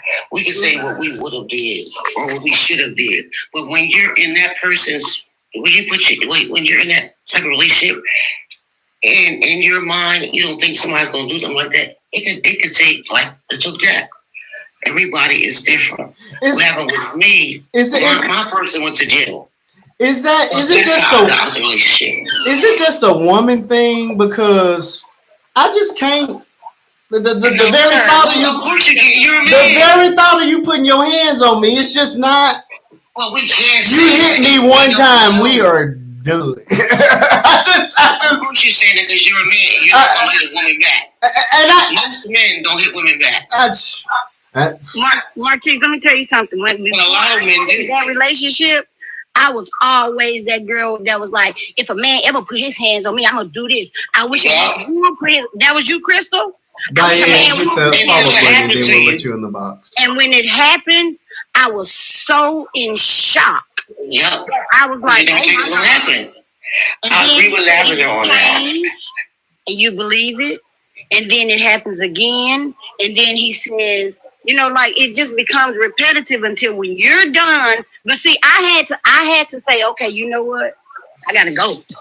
And his own brother told me, please leave my brother alone because he's gonna unalive me. How many times do you have to get knocked between the washer and dryer before you decide, hey, maybe I should get out of this? But Marquise, here's the thing. You can't. I'm just simple-minded, I guess. I don't know. You're not gonna knock me between the washer and dryer, but okay, Crystal, how many times did you leave the first time, Crystal? You know I did. You said yes? Yanni says a few, especially if you have kids. That's what I'm saying. Everybody doesn't leave the first time, Marquise, and you can't. And this is my thing. I had a man in my life that kept chiming in, asking like crazy questions. What did you do to this man? And what did you, this, that, and the third? And like, you can't blame a person who has been through that, because you don't know where that person's head was. Again, I was a single mother. My son was a year old. His father wasn't in his life. I was insecure. I needed somebody to love me. I was in a bad headspace. So when you have a person that stays in a DV relationship, you can't blame that person and say, oh, you should have got out. I don't know why you didn't leave them. Oh, well, why you stay? You got to be crazy for not leaving. No, there was something else going on. I was in a bad headspace. And I was on the verge of, he wasn't even having to take me out. Because I was almost ready to take myself out because I was in such a bad headspace. So if you think I don't have enough, if I didn't love myself enough, like him doing that, and then when he would tell me he gonna change, and then he would, it was just, you can't, I get it. When you don't understand it, you don't understand it. But Crystal can get. And sometimes you don't have the resources. If you don't have, like Yanni said, as a man, I just don't. Sometimes you don't have the resources. And again, my dad was abusive towards my mom, so it's not like I haven't seen it, but she had 3 kids and she walked away. She had 3 kids and she walked away with, you know what I'm saying? Yeah, I've never seen it before. My mom and dad was good.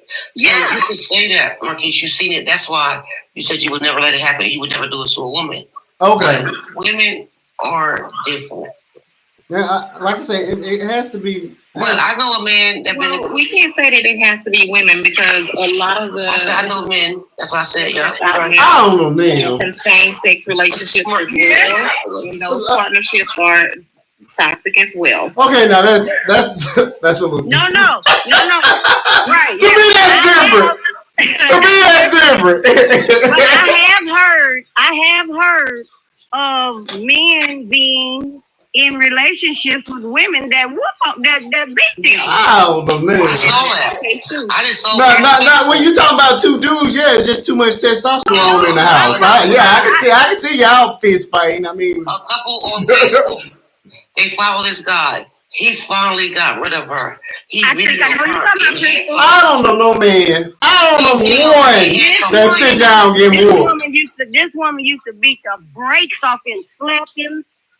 I'm talking about the same one I'm talking about. But you don't know a man, Marquise, who goes through that, because most men will not admit to it. That's why the numbers are that's what that Renee. That is it. Most men are embarrassed. I'm telling you. That should be.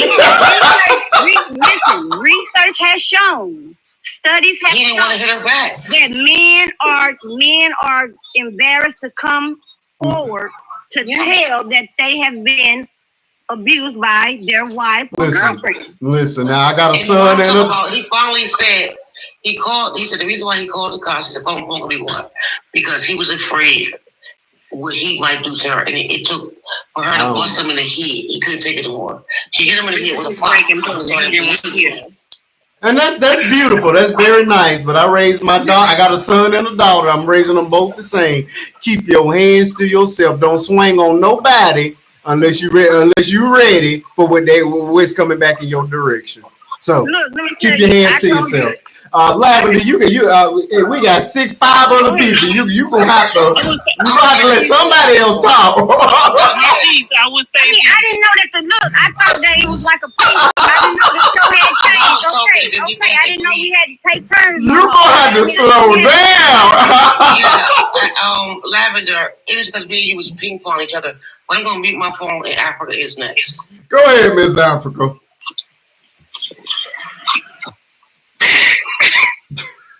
I'm just laughing. My bad, y'all. But no, it's their situation is, I don't know. I didn't watch the live. I got to hear snippets of it. Right. Because when it came on and I heard what was going on in the background, this was before I knew they was dead, though. Because whoever posted on Facebook didn't have no context to what the situation was. Right. So I started watching it, and she saying stuff, he's threatening her in the background. I was like, I'm not gonna watch somebody fight on live. I ain't got time for them tool for it. Right. But then when it came back and I heard about it on TikTok before you talked about it, I was like, oh, okay. To me, it was a sad situation all the way around. Yeah. They provoked each other. I'm not giving either one of them grace in that situation because to me, they both was wrong. They're toxic. They provoked each other. His mom can kiss my you know what. She was awful. Because I've had the mother-in-law from hell that takes up for their child when their child is wrong. They don't see it. You know, what did you do to my son to cause my son to act this way? Blah, blah, blah, blah, blah. But I can't even speak on the DV issues. Of course, you heard my story because I've been there. And I can't say that it was because I was scared to leave. I didn't want to leave because I was hoping and praying for something different because I wanted to raise my kids with their father. Okay. So that was why I said it wasn't that I was scared to leave. None of that. And it wasn't beat downs to the point where I was broken, I was bruised, stuff like that, because I got a mean right hook. So it ain't like you just beat me up. So it's like, I can't say why she didn't leave, why she stayed, you know, whatever the case may be. Because I know why I stayed and I know why I got tired. And when I decided it was time to go, because one of us was going to be at somebody's cemetery and somebody was going to be wearing a jumpsuit every day. So I had to make the conscious decision on that last go round for the sake of my daughters, not thinking that they have to grow up with a man putting their hands on them and that's the way a man is supposed to show them love. I don't know what to say other than somebody should have left. I can't say who. Maybe he should have left if he knew he was DL, or if he felt like she spoke too much information, or if he felt like she cheated. Because from what I've gathered from the comments, they both cheated on each other. They did. It just was a lot of get back in their relationship, and somebody should have just got out. I like that. And here's the thing, like, wow, that train just left the station. Okay, but this is my final point. And as far as the men's situation, I had a homeboy that was in a very domestic relationship, but he was a boxer. He always like, I got this groove from working out, from practicing boxing, When in actuality, homegirl was wearing him out just about every day of the week, and he happened to come by the house. He had his kids with him, and the girl just flat out said, she was like, "My mama beat my daddy up real bad today. Look at his mouth, TT. That ain't from boxing, TT. My mama hit him in the mouth with a pot." Huh? And he had that look like, oh my God, my secret is out. And so made the kids go in the room and play. And I'm like, hey, holler at me, like for real, what's going on? Because you always pin this soreness and these bruises on it. He was like, man, what I look like saying my woman beat me like Evander Holyfield. And he didn't swing back at all. Nope, because he did not want his girls to see him hitting his girls and his sons. He had 2 daughters and a boy. He didn't want them to see him hit their mom.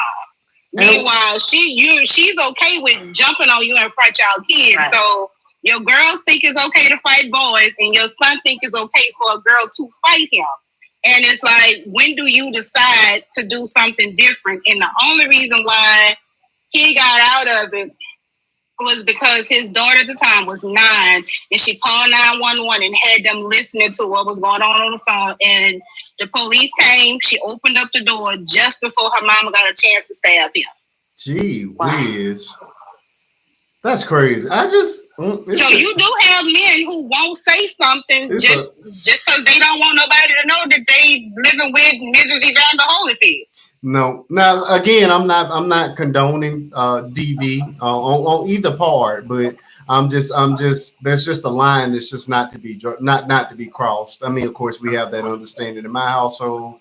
Me and my wife been together since seventh grade, and neither. All right, we've been married about to be 20 years in December, and DV is just not a thing for us. You know what I mean? But you know, if it ever got to the point where she swung on me or I swung on her, or it would be a one that would be the first and the last, because the relationship is over.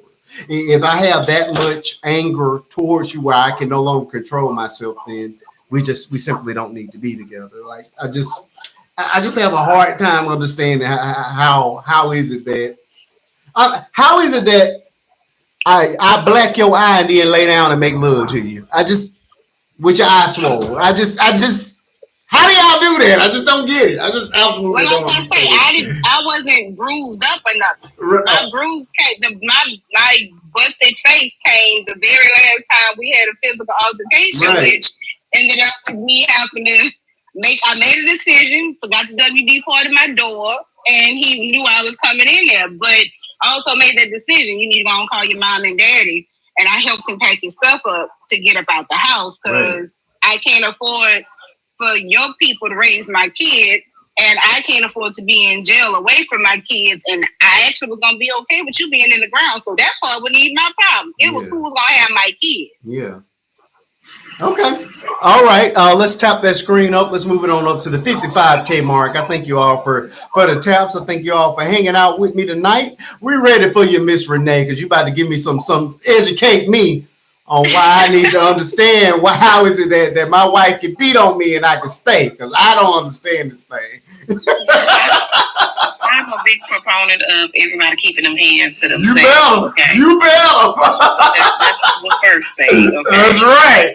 I think what makes this case so terrible and heartbreaking, besides, of course, both of them losing their life, is that red flags was waved in real time.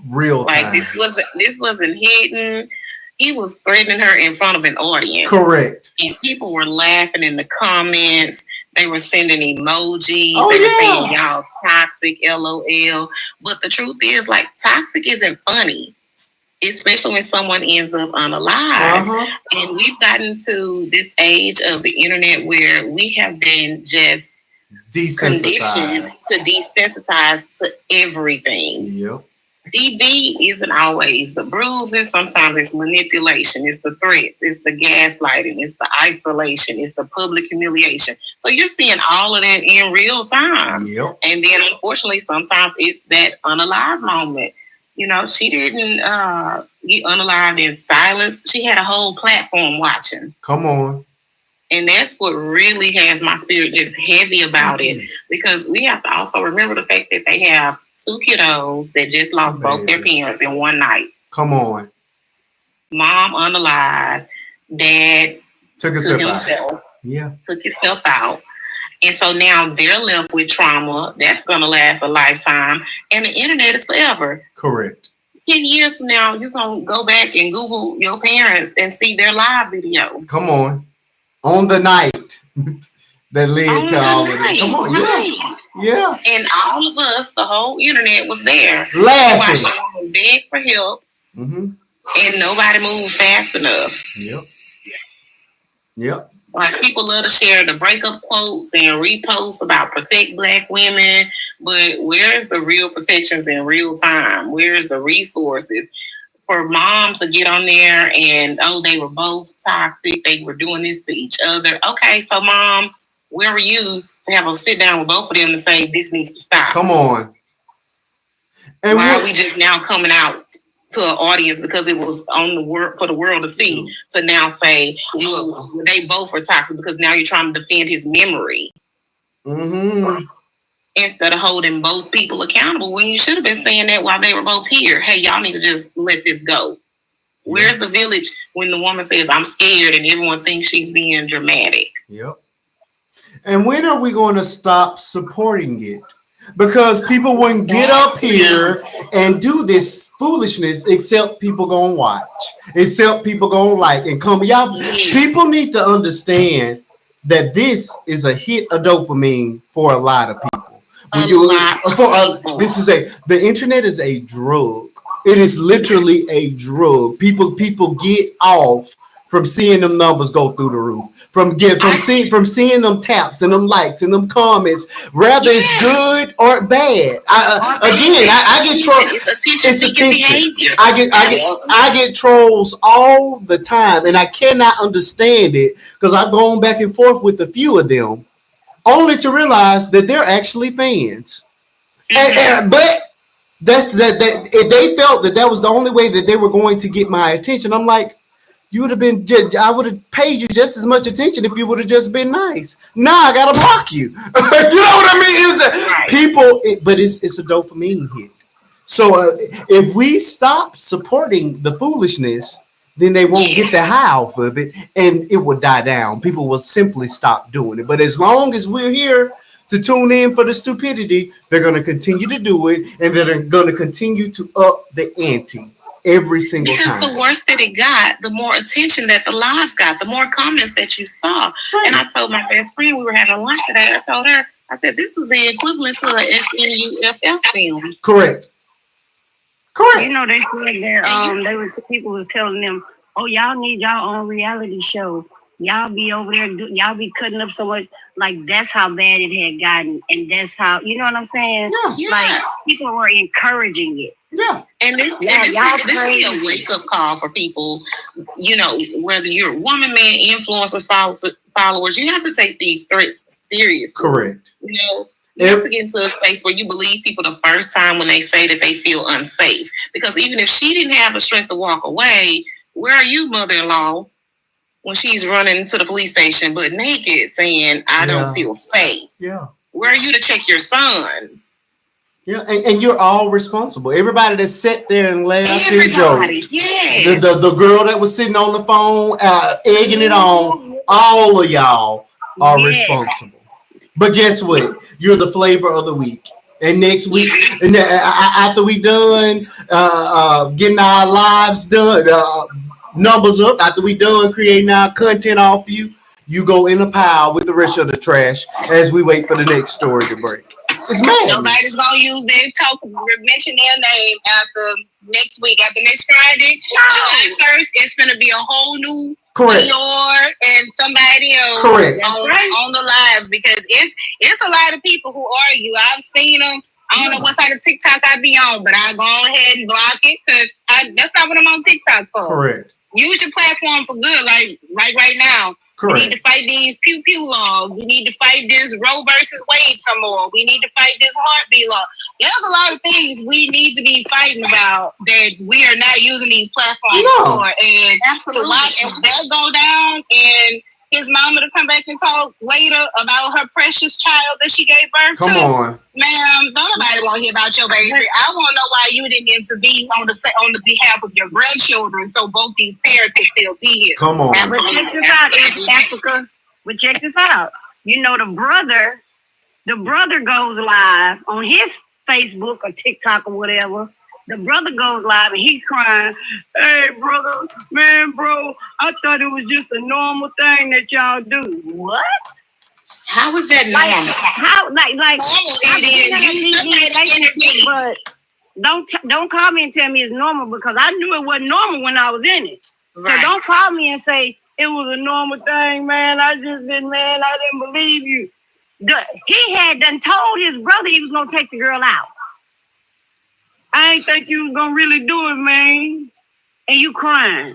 That's stupid. Man, bro. I just feel like, I know that we don't leave, women don't leave, men don't leave.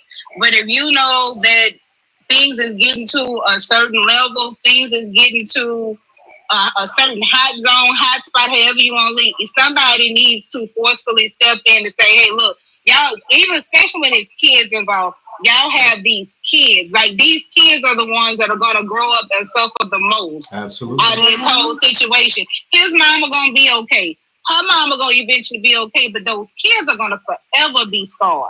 Absolutely. Forever. And somebody should have stepped in. I mean, I see his regular mom wasn't stepping in, but somebody else, her friends, her family, her brother, her daddy, her uncle, cousin, even the dog, somebody should have stepped in. Yeah, because they had to. Her people knew it was going on because they was doing it on social media.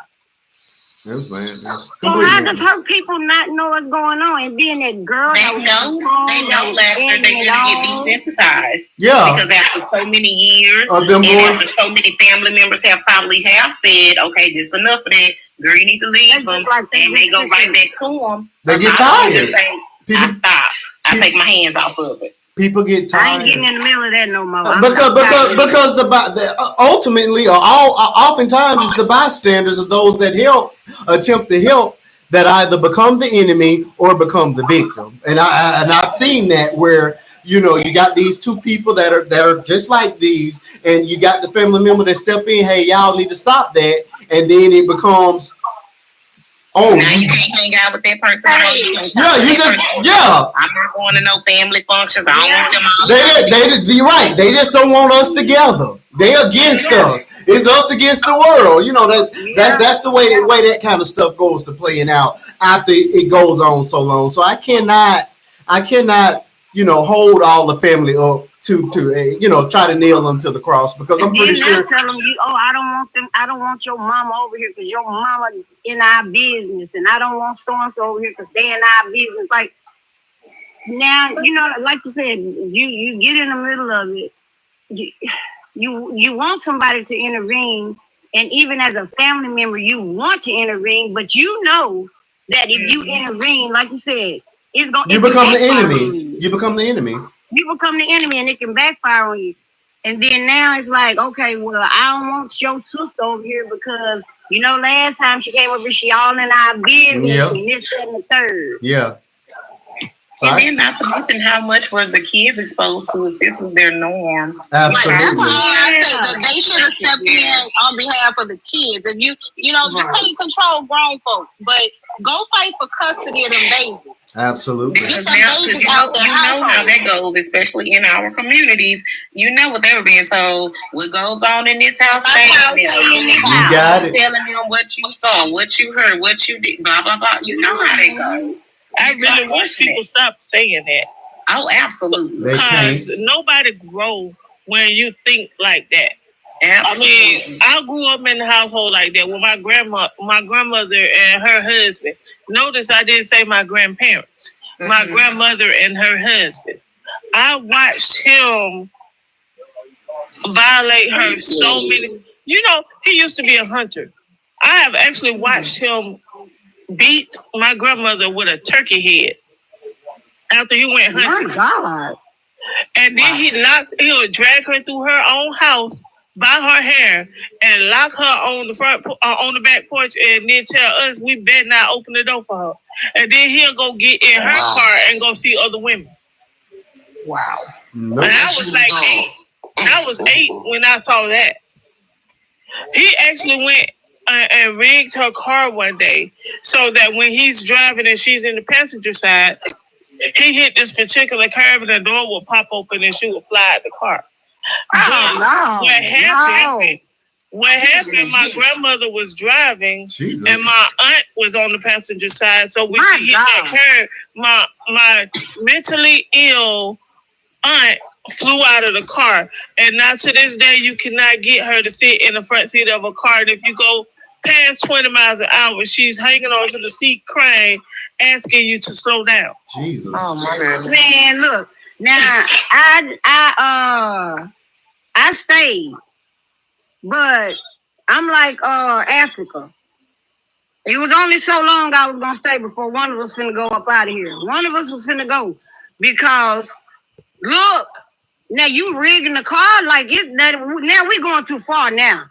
Now, I mean, it's already going too far putting your hands on me. But we rigging cars and hitting me with turkey heads? No, sir. No, sir. No, ma'am. No, ham, no turkey. Here's another thing. And no, there wasn't no pun. I wasn't no pun when I said no ham, no ma'am, no ham, no turkey. I understand. I do understand. And I mean, also, let's see, he was rapist. He raped his mentally ill daughter. Jesus. And I told on him.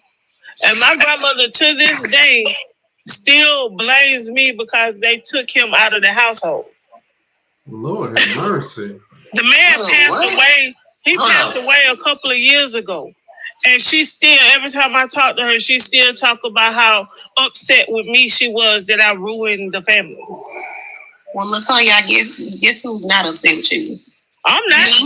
Amen to that. I called him the devil. With you. You said that mentally ill daughter. I called him the devil, and when he passed away, I said, well, the devil gone now. He going back to hell where he belongs. But I've always seen DV relationships. And as for the women that stayed, my grandmother, she stayed her entire life because she was great. That's how my mama got here. Her father raped her, and my grandmother and my mother have the same father. Wow. But because he was a man of God, as my grandmother says, man of God, my butt.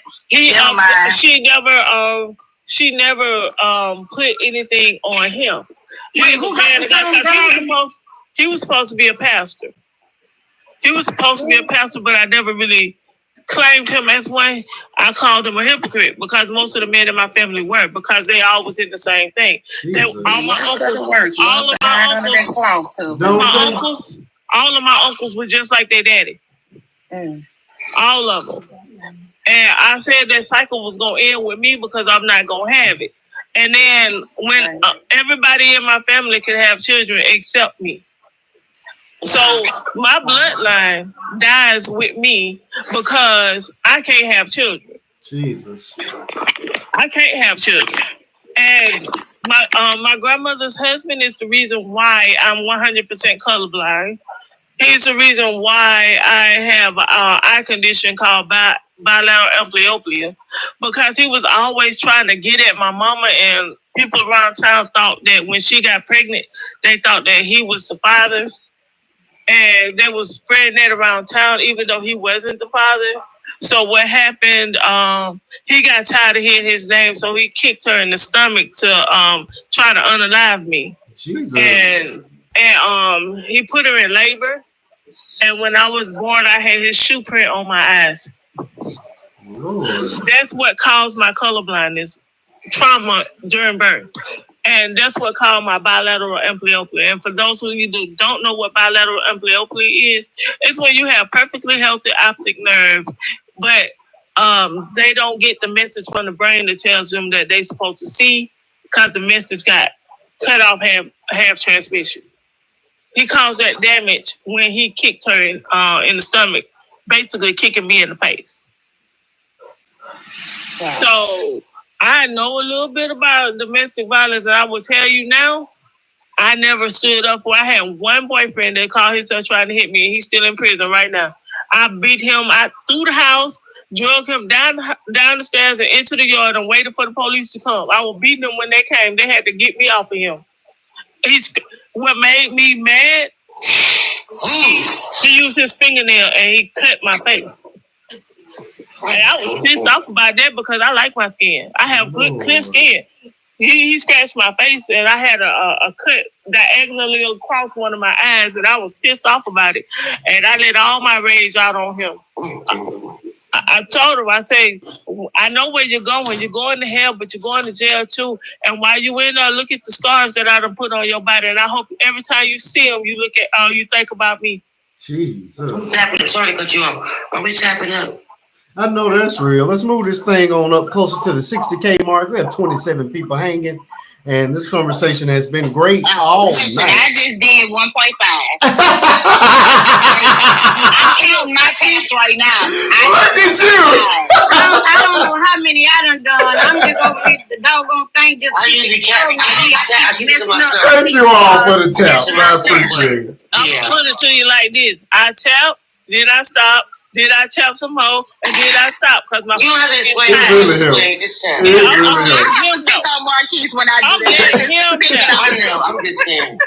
It helps. I thank you all. Look, I be tapping so fast, something else, the doggone the gifts be popping up. I'm like, oh God, that done threw me off. Awesome, I appreciate it. All right, Miss Yanni, we're ready for you now. Dutchess, Dior, what are your thoughts?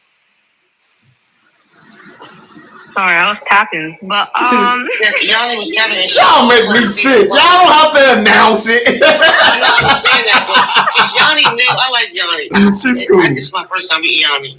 I was reading Yanni comments. Go ahead, Yanni. I don't know. I was writing in comments because everybody had good points, but at the end of the day, it's just like if you're no good with each other, you just need to walk away. Yeah. Just walk away, because at that point you have kids. She had a newborn. Probably had postpartum. She probably was going through with her man at the same time, taking care of 2 kids in one house. It's a lot. You just mentally, that depression it creeps up on you. Yes, and that live was probably a cry for help, even though it didn't look like it. It probably was. Not laughing was probably like a coping mechanism, because people, when they get uncomfortable, they laugh. I know I do. Yeah. And here's another point I would like to make with regards to relationships, marriages, all those things. Now, I'm real bad. Like, there's a line. Once you cross a certain line, thank you so much. Once you cross a certain line with me, there's just literally no coming back. Like, my wife is the same way. There's just certain things, if it's done within this marriage, the marriage is just over. No counseling, no Jesus, none of those things are going to help. We're done. We're just done. But if you're going to forgive a person, you cannot forgive a person and constantly remind them of what they have done. Right. That is not forgiveness. And I saw that play out over and over and over throughout this live. You all know what you have done to each other. So number one, why is there an audience to talk about it? And number two, if you guys are forgiving each other and want to remain together, why are you spitting it at each other, in each other's faces? That is not forgiveness. If you cannot get past whatever that spouse has done, you just need to part ways. You just need to go, because it's never going to be the same. You know what I mean? That is not forget. It's just not the definition of forget. I'm not saying you have to forget what the person has done, but there's no need for you to say, "Oh yeah, remember when you cheated on me?" or "Remember when you did such and such." It doesn't help. It just simply doesn't help. You hadn't gotten past it. Just move on. Okay, that's what I want to add. Go ahead. There's just some things you can't forgive, though. Absolutely. It comes to a level. It's just like when you're pregnant. There's things happening to you. Again, I said it's a spiritual journey. You're going through transformation to becoming a mom. She has a baby, newborn at that. And if she was going through all this domestic violence and no one stepped in to remove her from that situation, even though if she probably was saying, no, I'm fine, whatever, you got to think about that baby. What type of trauma? And he didn't take 40 weeks off to not touch her. Okay, true. Okay, but we can't make her innocent in this, because she's doing her big one too. She was admitting to cheating with people twice her age. You know what I mean? She was. She talked about the number of cheating and the diseases, all these kind of things. So she's not. They was passing the diseases back and forth. It was. Say that again. Yep. Passing it back and forth. Oh yeah, they were passing back and forth all the way up to HIV. Correct. No way. Yeah, they got HIV. I thought it was herpes. No. It was herpes. It was herpes simplex 1. Yeah, it is not HIV. It was herpes, but they said that. There's some alphabets too. He said herpes. They said alphabet too. But we can't say what they said. Was it both? I heard it was both, that it was that and the alphabet. But he didn't say that. He said herpes. I heard herpes. Go watch the whole live. He said HHP. It was herpes simplex 1. And because he said it. Listen to what he says. Well, speaking of which, this is a side topic real quick. I'm not saying that it's not true. We keep saying we hear. But what he said, I'm saying what he came out of his mouth, he's no longer here. He did say herpes. You listen to her. If you listen to everything he said when he was tested, it was for herpes simplex. What do you use the words HHP1? That's herpes simplex 1. I used to work at a doctor's office, so that's all there. I didn't hear him say HIV. I heard him say that, and he said what he said. He said HPV as well. Right. I'm sorry, but if you're giving me diseases at that point, girl, you hear me? And they was rumbling talk about it like it was like it was nothing. Yeah. Okay. They was talking about like it was a pimple. Here's I'm sitting there like, wow, this is heartbreaking. And she's 27 years old. She didn't even reach 30 yet. Yeah, she wasn't even 30. People were like she had a yeast infection from some soap or being pregnant. These are diseases. Like it's just so sad anyway. This is talk about that business. Gonna go back to the clinic, and that's for a lot of us, especially out here. That was just sad. Harris County, yeah. If somebody would have gave me that, it would have been. You know, I'm not gonna lie. You will never get it out. You said I ain't seen nothing, but you ain't gonna never get it out. They never gonna let me get it out. I apologize. It's okay. This is just a side note that I wanted to add to the conversation tonight. I saw a. It's lavender. It was a. Hold on, we got a. Somebody. Oh, that's you, Renee. Hold on. I'm about to say I'm muted. I was muted. It's you. Renee's got an echo. Hopefully it'll clear up. Here's a side conversation I want to have because I just saw that this broke maybe today, maybe yesterday, where they claim that there's a new medication that has been released that will completely prevent a person from getting HIV. But completely. You only have to take it twice a year. But the cost is $28,000, and they don't know how much of it will even be covered by insurance. Can somebody explain to me how we finally gotten to a place where we can prevent the spread of this disease, but it's priced so high that normal people are not going to be able to afford it? And also, what if somebody's young and that's all they make a year? So you want them to come up with $28,000 twice a year? No, it's only once. It's once. The entire $28,000 once a year, and that could be their income. Correct. $32,000. There are people that don't make sense. It doesn't make any sense. No. So I just feel as though, people should they don't even make that much a year. Mm-hmm. You can have. I'm just saying the people that do or don't. I feel as though that just don't be with somebody if you have to question who they're with. Or you have to question going to the clinic. Because you know this person is backdooring you. You know this person is being with other people. Just be with a person that you can't trust. Yeah, and if you're married, that's really crazy. I think even if you can trust them, you still need to be making sure that your sexual health is top priority. Correct. Yeah, I know that. But I'm just saying, for as long as you still need to be making sure that you're getting tested every year, because somebody can say that they love you to the moon, the sun, and the stars above, and they still be doing whatever they're doing on the side. And that's what a lot of people are finding out. Right. Out of marriage, And there's more than one way to get that particular disease. Yes. I mean, you have people that go out and get on drugs, and you get it through IV exchanges, things like that. So it's not 100% because you cheating on me with somebody else that you got it. You know what I'm saying? So. But yeah, I'm sorry, I didn't want to break your spot, Renee, because it looks like you're about to hit the point. Yeah, exactly. Mother passes it to the baby. You know what I mean? Right. And now you got a baby, a kid grows up with it. And I think did you see that special that they just did about it, Marquise, where before they had any kind of, back in the 90s, and it was a little boy and he couldn't go outside. He used to have to watch his friends from the window.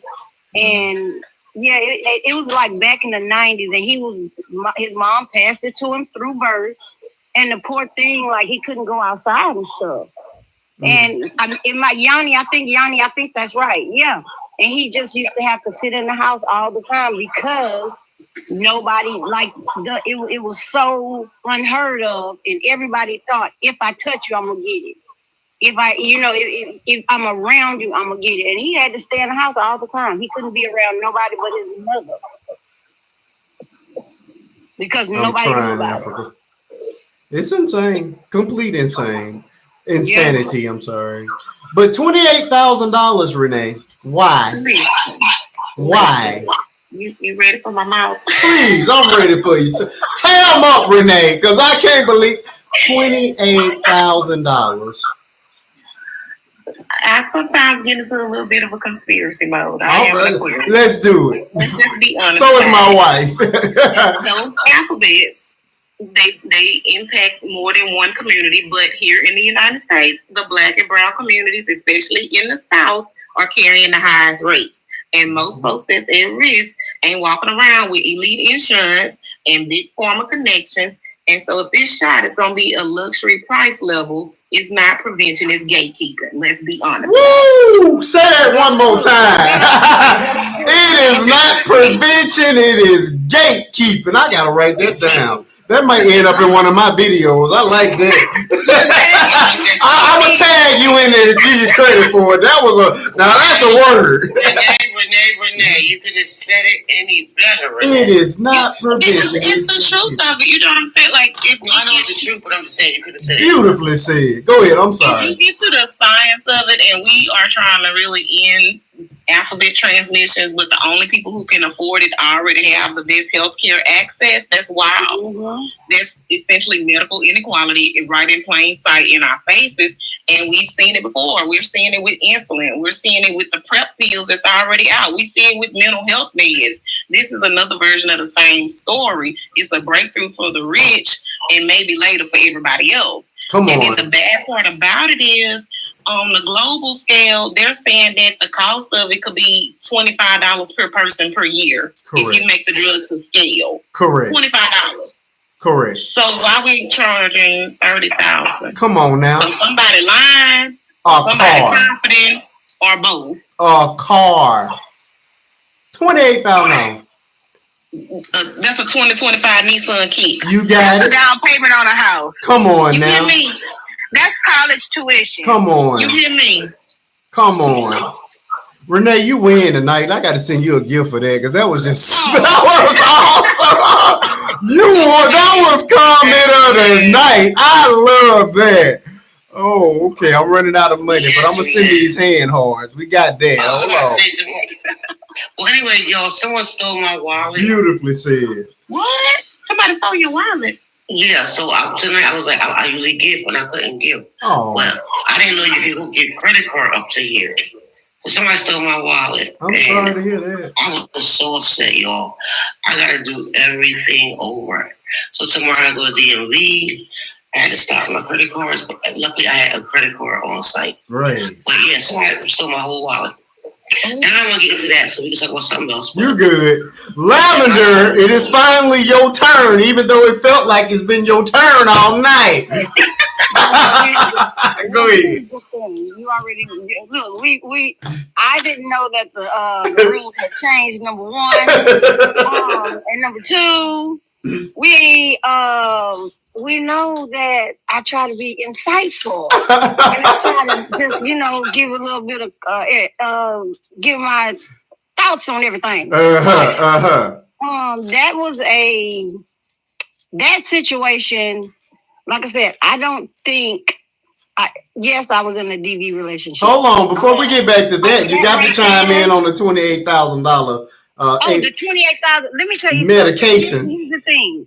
Here's the thing with the $28,000.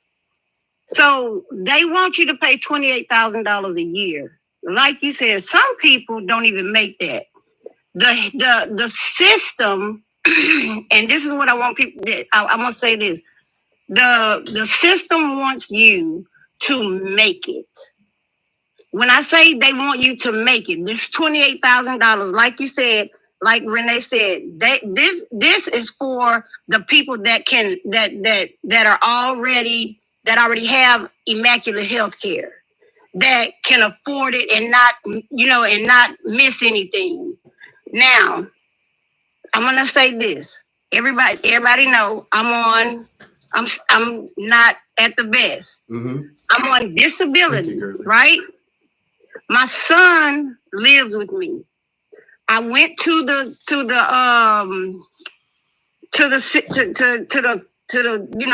whatever the office is called. Tried to get food services. Yeah, tried to get food stamps.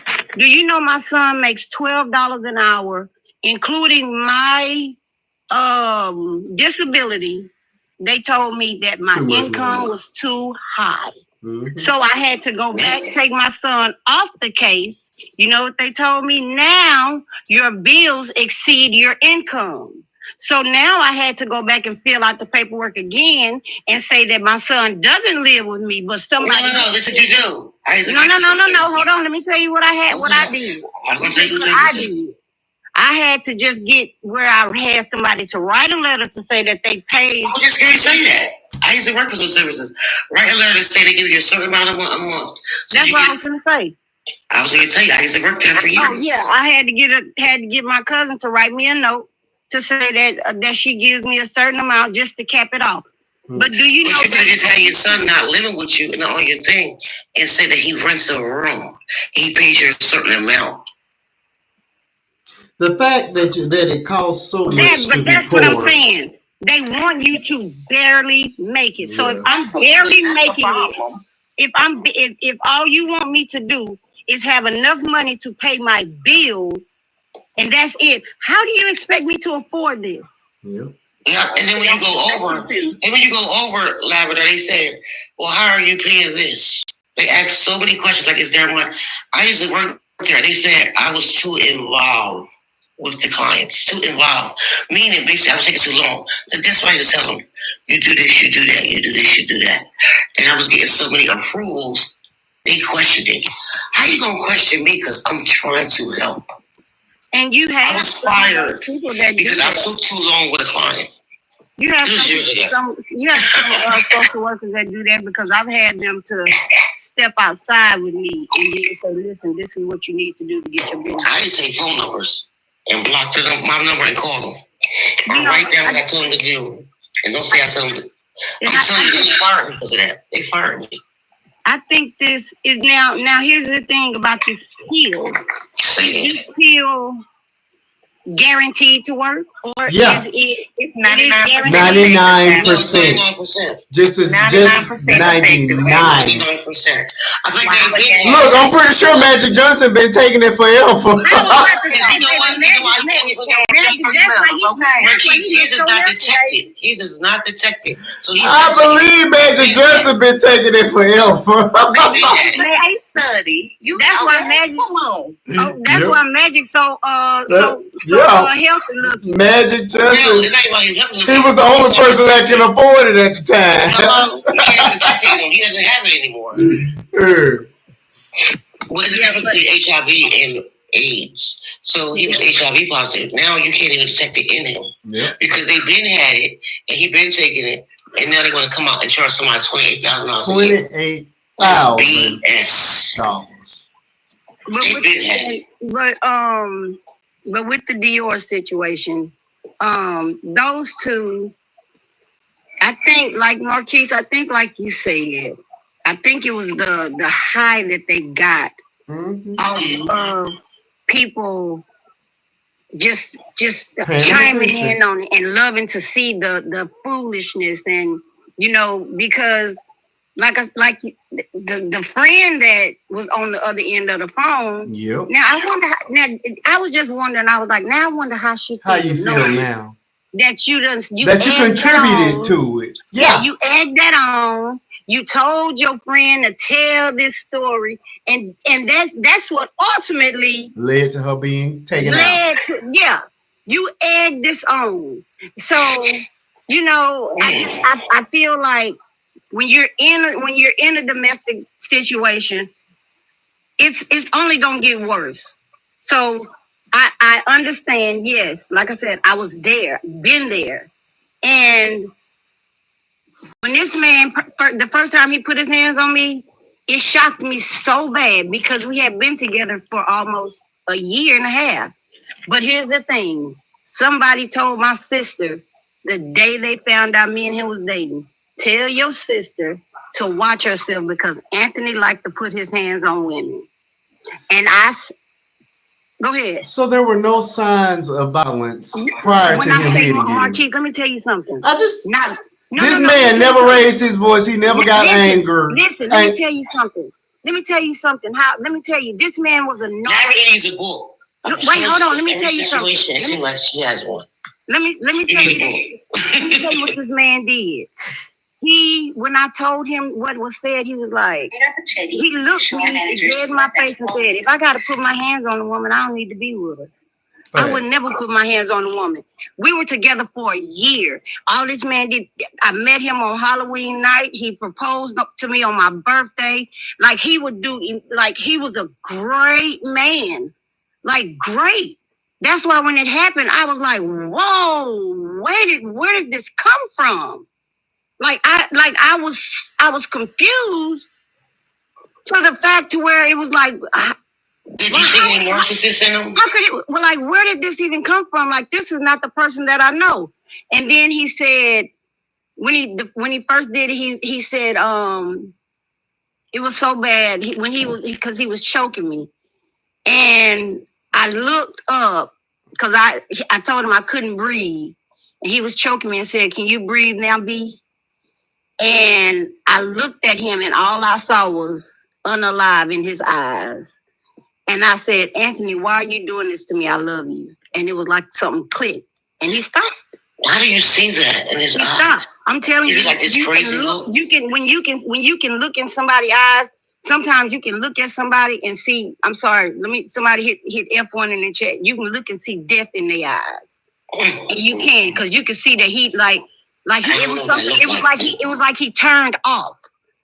You know what I'm saying? It was almost like he turned off. Was he on medication? Was he on medication? No. Here's what I found out. What I found out later was that something. Which I don't know if it was mental illness, but what I found out was that his dad used to do it to his mom. And he told me, he was like, that's all I know. He ended up confiding in me and saying, his dad used to do it to his mom, so that's all he knew. And, he was sorry, he was going to get help. So for months, I thought he was getting help. And for months, nothing happened. And then he did something, and I told him it wasn't going to work. And he would always do it when I was sick. He would only do it when I was sick. And I'm going to get to the end because I don't want to go through the whole story again. But the last time that it happened, I had a heart attack. And I had a family friend because I was so stressed out. This man made me have a miscarriage. Is this the one you was talking about on your live that night I was on there? This was the live I did the other night. Couple of nights ago. One night I was on your live. You didn't know This is the one I just did a couple of nights ago. I may have touched on this one, but I didn't. I did a whole live the other night about this one. So he caused you to lose a baby and you still stayed? No. That's when I left. That was it. When I lost the baby, that's when I was completely done. Jesus. And this is like the one you was talking about that night. I was on your live. This was a couple of nights ago. This was this week when I told this story. So I don't know. Could have been maybe I touched on it. That's why I said I may have touched on it. But I can't tell you. I know I didn't tell the full story. Yeah, it's a lie. You have a lie. I left for good. I had a heart attack, and my family was doing like a rotation coming in and out because Tyrell was like 2.5, 3 years old, and I had a family friend coming in, and my sister. It was my sister's friend. They were both in barber school together, and Keith would come in at the end of the night. And I'm laying, Keith will come in at the end of the night. I slept in my living room. So I'm laying on my couch and I had on t-shirt and underwear, but I'm under the cover. And Keith is just coming in just to make sure everything is locked up, whatever. And he calls me and he says, I see that nigga over there. I'm gonna unalive both of y'all. No, I'm finna come. No, first he said I'm finna come in there and beat both of y'all ass. And I said, this boy over here helping me. Why are you tripping? Blah, blah, blah. And I said, don't call my phone no more. Mind you, I'm done. We're not even together. How did he see y'all both over there? No, he saw Keith's car in my yard. Oh, okay. That's all he saw was Keith's car in my yard. Okay. Mind you, his sister-in-law had already told me, T, you got to be careful with Anthony. He'll be hiding in the bushes somewhere watching you. And I laughed. We was drinking. This was when we first started talking. So I laughed because we was drinking, but Val did not crack a smile. Like she was serious, and I thought she was laughing. I thought she was joking, but she was serious because when it happened, the night that I was done, this man, I had already sent the police to get my key from him. I didn't know this man had already had a key made. Like he's crazy. But the night that I ended up leaving, I don't know if y'all have heard me say before, Marquise, I only sleep in pajamas. You'll never see me sleeping like in just like some women sleep in a t-shirt and panties. You'll never see me sleeping like that because I'm so traumatized because the night that it happened, he came in my house, choke slammed me, and I had to run out of my house in my t-shirt and panties in the middle of the night, up the street, beating on somebody's door that I don't even know because I'm scared for my life. And he told me, when I came back, he was standing outside with Tyrell in his arms and told the police I was crazy, and I just took off running out the house. I pressed charges on him. This man, moved out of town until the court date, came back with a lawyer and acted like a totally different person. He got on the stand and had all of these different, like he was a totally different person. Like he's crazy. I ran into him on Facebook years later. He called me through, he had like he called me on Facebook years later. This man told me, we were talking, and I said, Anthony, if you know how to keep your hands to yourself, we would probably still be together to this day. You know what he told me? I never put my hands on you, Pooh. The man told me he never put his hands on me. He was crazy. So when you say, sometimes you don't leave because you think it's going to get better. And I always thought it was going to get better because he would say, I'm going to get counseling. Oh, well, I'm sorry because all I know is my daddy used to do that to my mama. So you feel sorry for him at that point. So it's like you go through so many different things when you're dealing with that, it's a mind thing. Then I don't know. But this situation, this went way further than, because I think I knew in my mind that, okay, I can only let this go so far. And I kept trying to leave, but he would keep coming back. But at the point, like I said, it gets to a point where you like, I'm done. But she didn't think that there was going to come a point that man was going to snap. But how do you not think, like, this man is on psych meds? Correct. He's not taking the psych meds. He's knocking you in between washers and dryers. On a regular basis. On a regular basis. You know what I'm saying? This is not like y'all cheating on each other. Y'all passing this. Yeah, y'all living that. This is not an isolated incident where it happened a couple of times. This was a regular occurrence. You know what I'm saying? He's doing it all the time, and then you know he don't whoop somebody else. Like when I was told, it was like a rumor. I didn't know for sure, but you know for sure that he beat the brakes off of a girl before you. Correct. She said that. And she said he was a bum. So I was like, how did this even happen? Like, okay, it was a lot. It was a lot, and I just feel like, again, like I said, I didn't leave the first time, so I can't say, I can't say that she was crazy for not leaving the first time. But what I can say is that at some point it began. You see, at some point, just like Africa said, and I'm sure Crystal, like I said, she's been in that type of relationship too. She said she has. When you're in that relationship, sometimes you know when you gotta go. Because if you gotta, because I knew I had to go when my stepdaddy gave me a pew pew and told me if he come back to that house, just pop at the door. Just pop at the door. And I was gonna do it.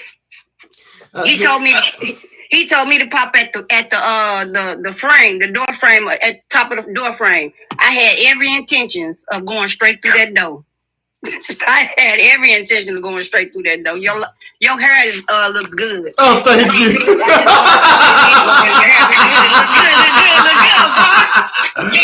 Shout out to Kayla Van at Natural Elements. Me and Faith just went in Wednesday, so that's why that's why they looking real fresh. She just did. She just did. Fresh as a million. She just did them. So shout out to Kayla. She's the only person to ever touch my locks. So everything you see, color, the maintenance is all her. Nobody else has ever touched my hair. And it's finally grown back because I cut off about 7 inches of it last year. I'm happy for it to finally be back. You know what? It is longer. It is longer because it was like it was way up to your. It was way up. I wanted her to cut it just like shoulder blade length, and she just went way too far because it was a ton of more color in it, and she could also mad. But it's back now, so it's fine. Yeah, it looks good. Thank you. All right. $70K, so we can let's move this thing on. I know this is crazy. I have to beg for these likes, but if we were sitting in here acting a stone cold fool and screaming at each other, it would be hundreds, thousands of people here. Absolutely, it's insanity. Let me share it. And we've had those shows as well, but I prefer to have conversations where we're actually getting somewhere, and you're leaving here with more than you came here with, and that may not be the most popular style, but that's just the way I'm going to continue to do it. We'll get there at some point. Marquise? Yes. I was just going to say good night. I got work in the morning, so I will talk to you good people later. All right. Love you. Don't look for me tomorrow because I have no intentions of coming up here tomorrow. This is Friday's show. Tanya, you're not coming tomorrow? I don't think so. We up. I don't think so. Wait a minute. See? So you can't. Now I wasn't expecting no invite tonight, so I was good and sleep tonight. Stay up. I don't think I'm coming tomorrow. I think this is it. I think unless one of my videos goes viral, y'all not gonna see me tomorrow. I'm taking me a day. Crystal? What did you just say? I summarized on one of your lives one night till 4 o'clock in the morning, so you up now. Yeah, now but here's the thing. I told you, Marquise, I sleep most of the day and then I'm up all night. I can't. So my lives be all the way to like 4 or 5 o'clock in the morning. I tried, but I can't stay woke that long. So I said, I can't do it. I said, Lavender. So I was on there with Lavender. And Lavender had some people in the room. And Lavender didn't give nobody a chance to talk. Well, see, here's the thing. Here's the thing. I do story times. I don't do panels. I do story times. Yeah, but it was like long. Because I do story times. You wouldn't even do a Q&A. I put it in the comments. I do story times. Everybody do their live different. I do story times. Yeah, but you got somebody come up. It was one person. Sometimes you'll catch my live where you had one person. But here's the thing. When people are on my live, I don't have, like when I open my channel up. You ain't gotta explain. I'm joking. No, I'm just saying when I have just a few people on my live, like when I open my panel, nobody be coming in there. You already come out when I'm doing a story time. You are the most long-winded person I know. Say that again. Hush. Chelsea, what are you barking for? Well, one day. Hurry up. Somebody knocking at the door. Day camp. The dog did this. Long-winded person now. We gotta have a story about the dog now. You said what happened? Oh my God. It's a joke. Put over here. It's a joke. The dog barking. I can't hear it. Shoot. I know, but we can have a story about the dog now. Oh. No, we ain't gonna have no story about the dog now. If I want to do a story about the dog, I do it on my page. Hilarious. But yeah, when I open my panel, like it's not a lot of people. But when I do a story time, it be 9 hours. I do a story time, like the other night, I do my story time. I had almost 200 people in my room. But she won't let everybody come up with one person. I don't let one person come up. You did. I saw you. Who, Lexi? That's actually my Marquise. Remember when we were gonna do a show together? That's my co-host. That's Lexi. She was my co-host, and that was. Did you tell a story but won't answer no questions? And she don't even come up no more. I do my live by myself. I just do story times, Crystal. I'm sorry if I do story. Now, I have let people come up. Yeah. I opened my panel with that, and that's the crazy thing. Like the other night, I did a story time. I said, anybody want to come up, answer any questions, ask questions? Don't nobody want to come up. Answer any questions. Ask any questions. By the time we get done, we forgot about the first story. Well, that's on you. You be like, whoa, hold up. I gotta get a notepad, an iPad, something. Type everything down. By the time we get done, it'll be a whole book. Crystal, you have it'll be a short story book. You have to understand, Crystal. Y'all see the short stories. Their lives differently. The same way Marquise wants. But y'all ever see the short stories? But be a whole short mine are not short stories. Let me tell you something, Marquise. I don't lie. I'm not gonna lie. I'm a great storyteller. I can do a story very. Yeah, so when I tell my story times, I do my story times late at night. You're welcome to come in or not. Yeah, remember. I'll do a story time from 11 o'clock to 6 o'clock in the morning. And if I'm talking and you want to be there, that's fine. If you don't want to be there, you're welcome to leave. I always say the door is open. You can go in and you can go out. But you're welcome to ask questions in the comments. When I open up, if I decide to open up the panel, you're welcome to ask questions. But if I don't, everybody run their live differently. Marquise run his live like this. I run my live the way I run it. Hell, they was over there fighting on theirs. So if everybody run their live the way they I just said it'd be a short story. That's all. Short story.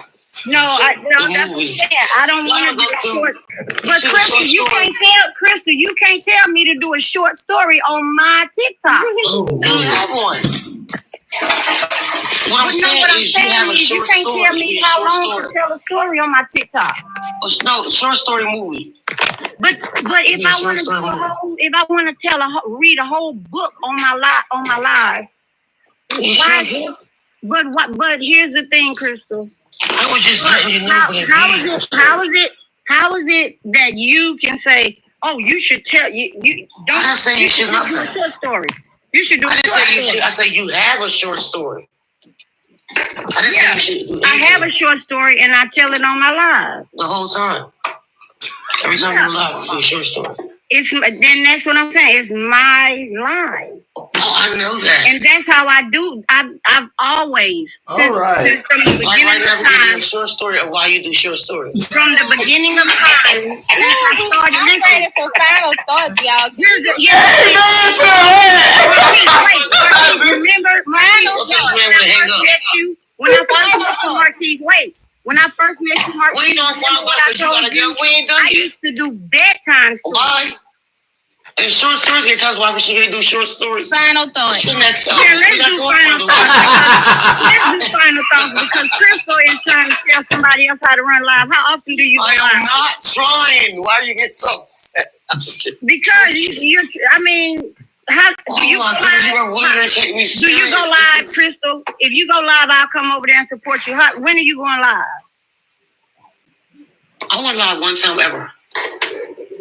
I mean, that's what I'm saying. You're telling me, you're giving me advice. You're giving me great advice on how to do a live.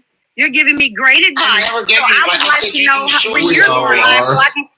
Huh? Oh my goodness. No, I'm just saying. She has great advice. She apparently has great advice on going live, so I would. No, I do not. I don't even go live. My point exactly. That's the point I'm making. You don't go live. Amen. So Amen, Sonia. I'm laughing so hard, my side hurt. You are taking me. No. It was a joke. I said short stories. One thing we all know. Running out of people. Right. Running out of people. This is real about the people. They are tired. They can't take no more. Tell somebody to stay. She left. She gonna go. She said I can't take no more. I understand. I don't know how we got there. I have no idea how we got there. I don't know how we got there. How you doing? I don't know how we got there. All right. With that, we're gonna go ahead and do final thoughts. we had a very productive show up until the last 17 minutes. This has been wonderful.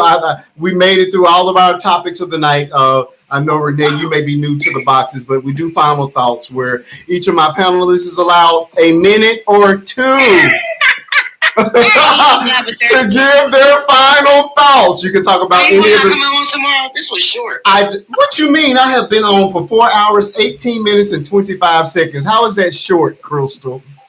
Oh. I've been on. It didn't seem like that. No, because I thought we left something out. No.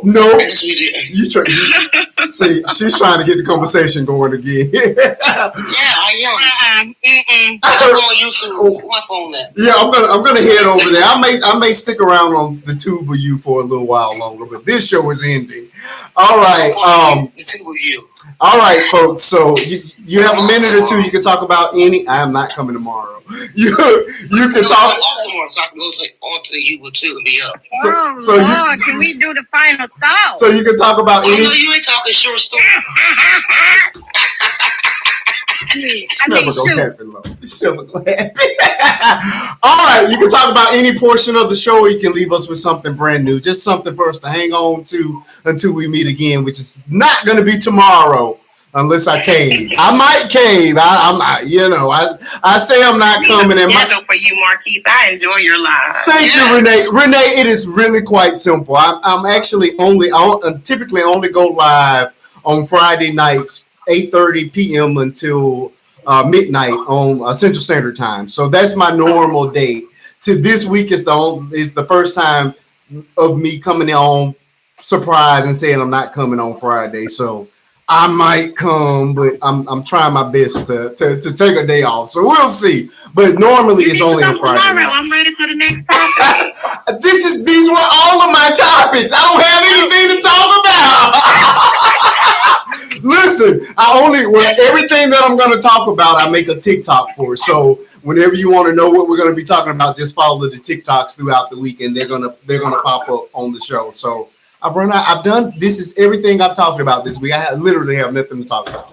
So literally, unless something pops between tonight and tomorrow that's important enough for me to make a whole new video and start a conversation on, then you won't see me tomorrow. Unless one of my videos goes viral, which they ended up getting me 3 days in 1 week because I had 3 videos that all went viral. And when I say viral, I mean past 1 million views. I had 3 of them to do it in less than 7-8 days. So, yeah, if y'all want to see more of me, possible World War III. No, we will not be talking about World War III. Renee, I can't have a day off. Maybe next week. Maybe next week. you trying to use me too. I like it. I like I just really enjoy it. This I know. different compared to the nonsense that I usually see on No, TikTok. I love to hear that, and I appreciate it. This is the space I've created. And I try to nurture it in this way every single time. When we get together, we might fuss and argue, but it's very respectful. And we, everybody's heard and everybody gets a voice. So, I want you to come right on back. Let me make sure make sure I follow you back. Okay. So now I can stalk you as well. So come on back next week, next Friday, 8:30 p.m. Central Standard Time until midnight. All right, time for final thoughts. Let's start with you, Crystal. Do not start back arguing with Lavender because I got a headache now. I'm tired. It was a short story. Leave her alone. I love Lavender. Oh, God. Give me your final thought. I'll see you tomorrow night. No, I'm joking. See you. Thank you for coming up tonight on Juneteenth. My final thought is, the devil is a liar. It's the 6th month of 2025, and there's so much going on. You just gotta watch them people you be close to. That's what I gotta say. You gotta watch them people you be close to. Amen to that. Keep your friends close and your enemies even closer. Hey, it's tried and true. This is insane. Okay, I love it. Short and sweet, Miss Crystal. I appreciate the love, the gifts, and most importantly, the support that you give to my channel. That lady pops up every single time. I must say, there was one time I tried to take a day off, and she inboxed me and said, "Could you just come up for an hour?" That live turned into 6 hours, and it didn't start until like 11:58 p.m. But it was one of the best lives we have. That particular night, we had tons and tons of people in the room. It turned out to be a very important conversation and a good one. So I just thank people that miss me and love what I do and encourage me to keep going when I'm exhausted and think I've given all that I can give. So thank you so much for being here with me, Miss Crystal. You're very much loved. Miss Africa, for those of you who do not know, I did an interview with Miss Africa that's available to watch on my Tube of You channel. We did it a couple of weeks ago. Very, very important conversation. We talked about her life story for the first time in 40 plus years. And I won't get into the specifics again, but it was quite the harrowing story. It was what Tyler Perry attempts to write, except it was real and it was much more realistic. But it was a story of triumph over many, many tragedies and an inspirational story to many people that have battled various things. Like I said, I won't get into it. Just head over to the Tube of You, Faith and Bishop 2, where you can watch it. You can watch my documentary as well. Blue Blessings, the Bond of Fabulous Story. Just be prepared to cry because it has a lot of tear-jerking moments, but yet another inspiring story for you all, along with tons of original content and even more interviews as well. I got a lot of stuff over there that's not available here. So check me out. Subscribe over there. Again, Mr. Trump got us another 30 days here on this app. So I just don't want to lose anybody. Go ahead and subscribe over there as I continue to grow that channel. Thank you so much. Miss Africa, you have the floor. You know what to do. Well, I didn't get my $260 million for my thigh touch, hip touch, butt touch. But you know, it's cool. I ain't mad about it no more. Praise God. I'm going to go in the order that this is up here in your unfinished business. I'm going to say rest in peace finally to Adriana Smith. Well, rest in peace to her body. Correct. Finally. Still think that was totally a sad situation from February to June 13th or June 17th when they finally unplugged her. Just keeping her family in prayer, keeping Baby Chance in prayer. Mm-hmm. Dutchess and the Frenchman played too much with each other, and unfortunately, these two kids whose lives are left in the balance to have to grow up and have to learn how to navigate life with what happened to the parents. And I just, like I told you, if you were on the live when I made my comment, you know, I know we stay for whatever all the reasons are. Yeah. But if you can leave, because your life is so important. Your life is so valuable, especially if you have kids. Your kids want to be with you until your dying day. Your children are never supposed to bury you. You're never supposed to. But please, you're not supposed to have to bury your kids, but your kids shouldn't lose you at such a young age. I can't remember how old the kids are, but I know one is a newborn, and then you have the other child. Right. Your parent at that age is just not a good thing. Tyler Perry and Derek is playing around in everybody's face. I'm sorry. 5 years worth of playing in people's face. And all of a sudden you want to say that man touched your thigh and your butt and you need $260 million. Yeah, okay. I need my $260 million. I ain't getting it, and he ain't getting his $260 million either with them fake text messages. I'm sorry. That mess was fake. And I love Tyler Perry up and down, and if he did do something to this man, then he do need to be held accountable. But as of right now, I can't see it, and I don't ever take away from anyone's SA story, what they say, because I've been there, I lived it, I've done it. Amen. So I know how it feels to be SA. So I'm not going to take from him, but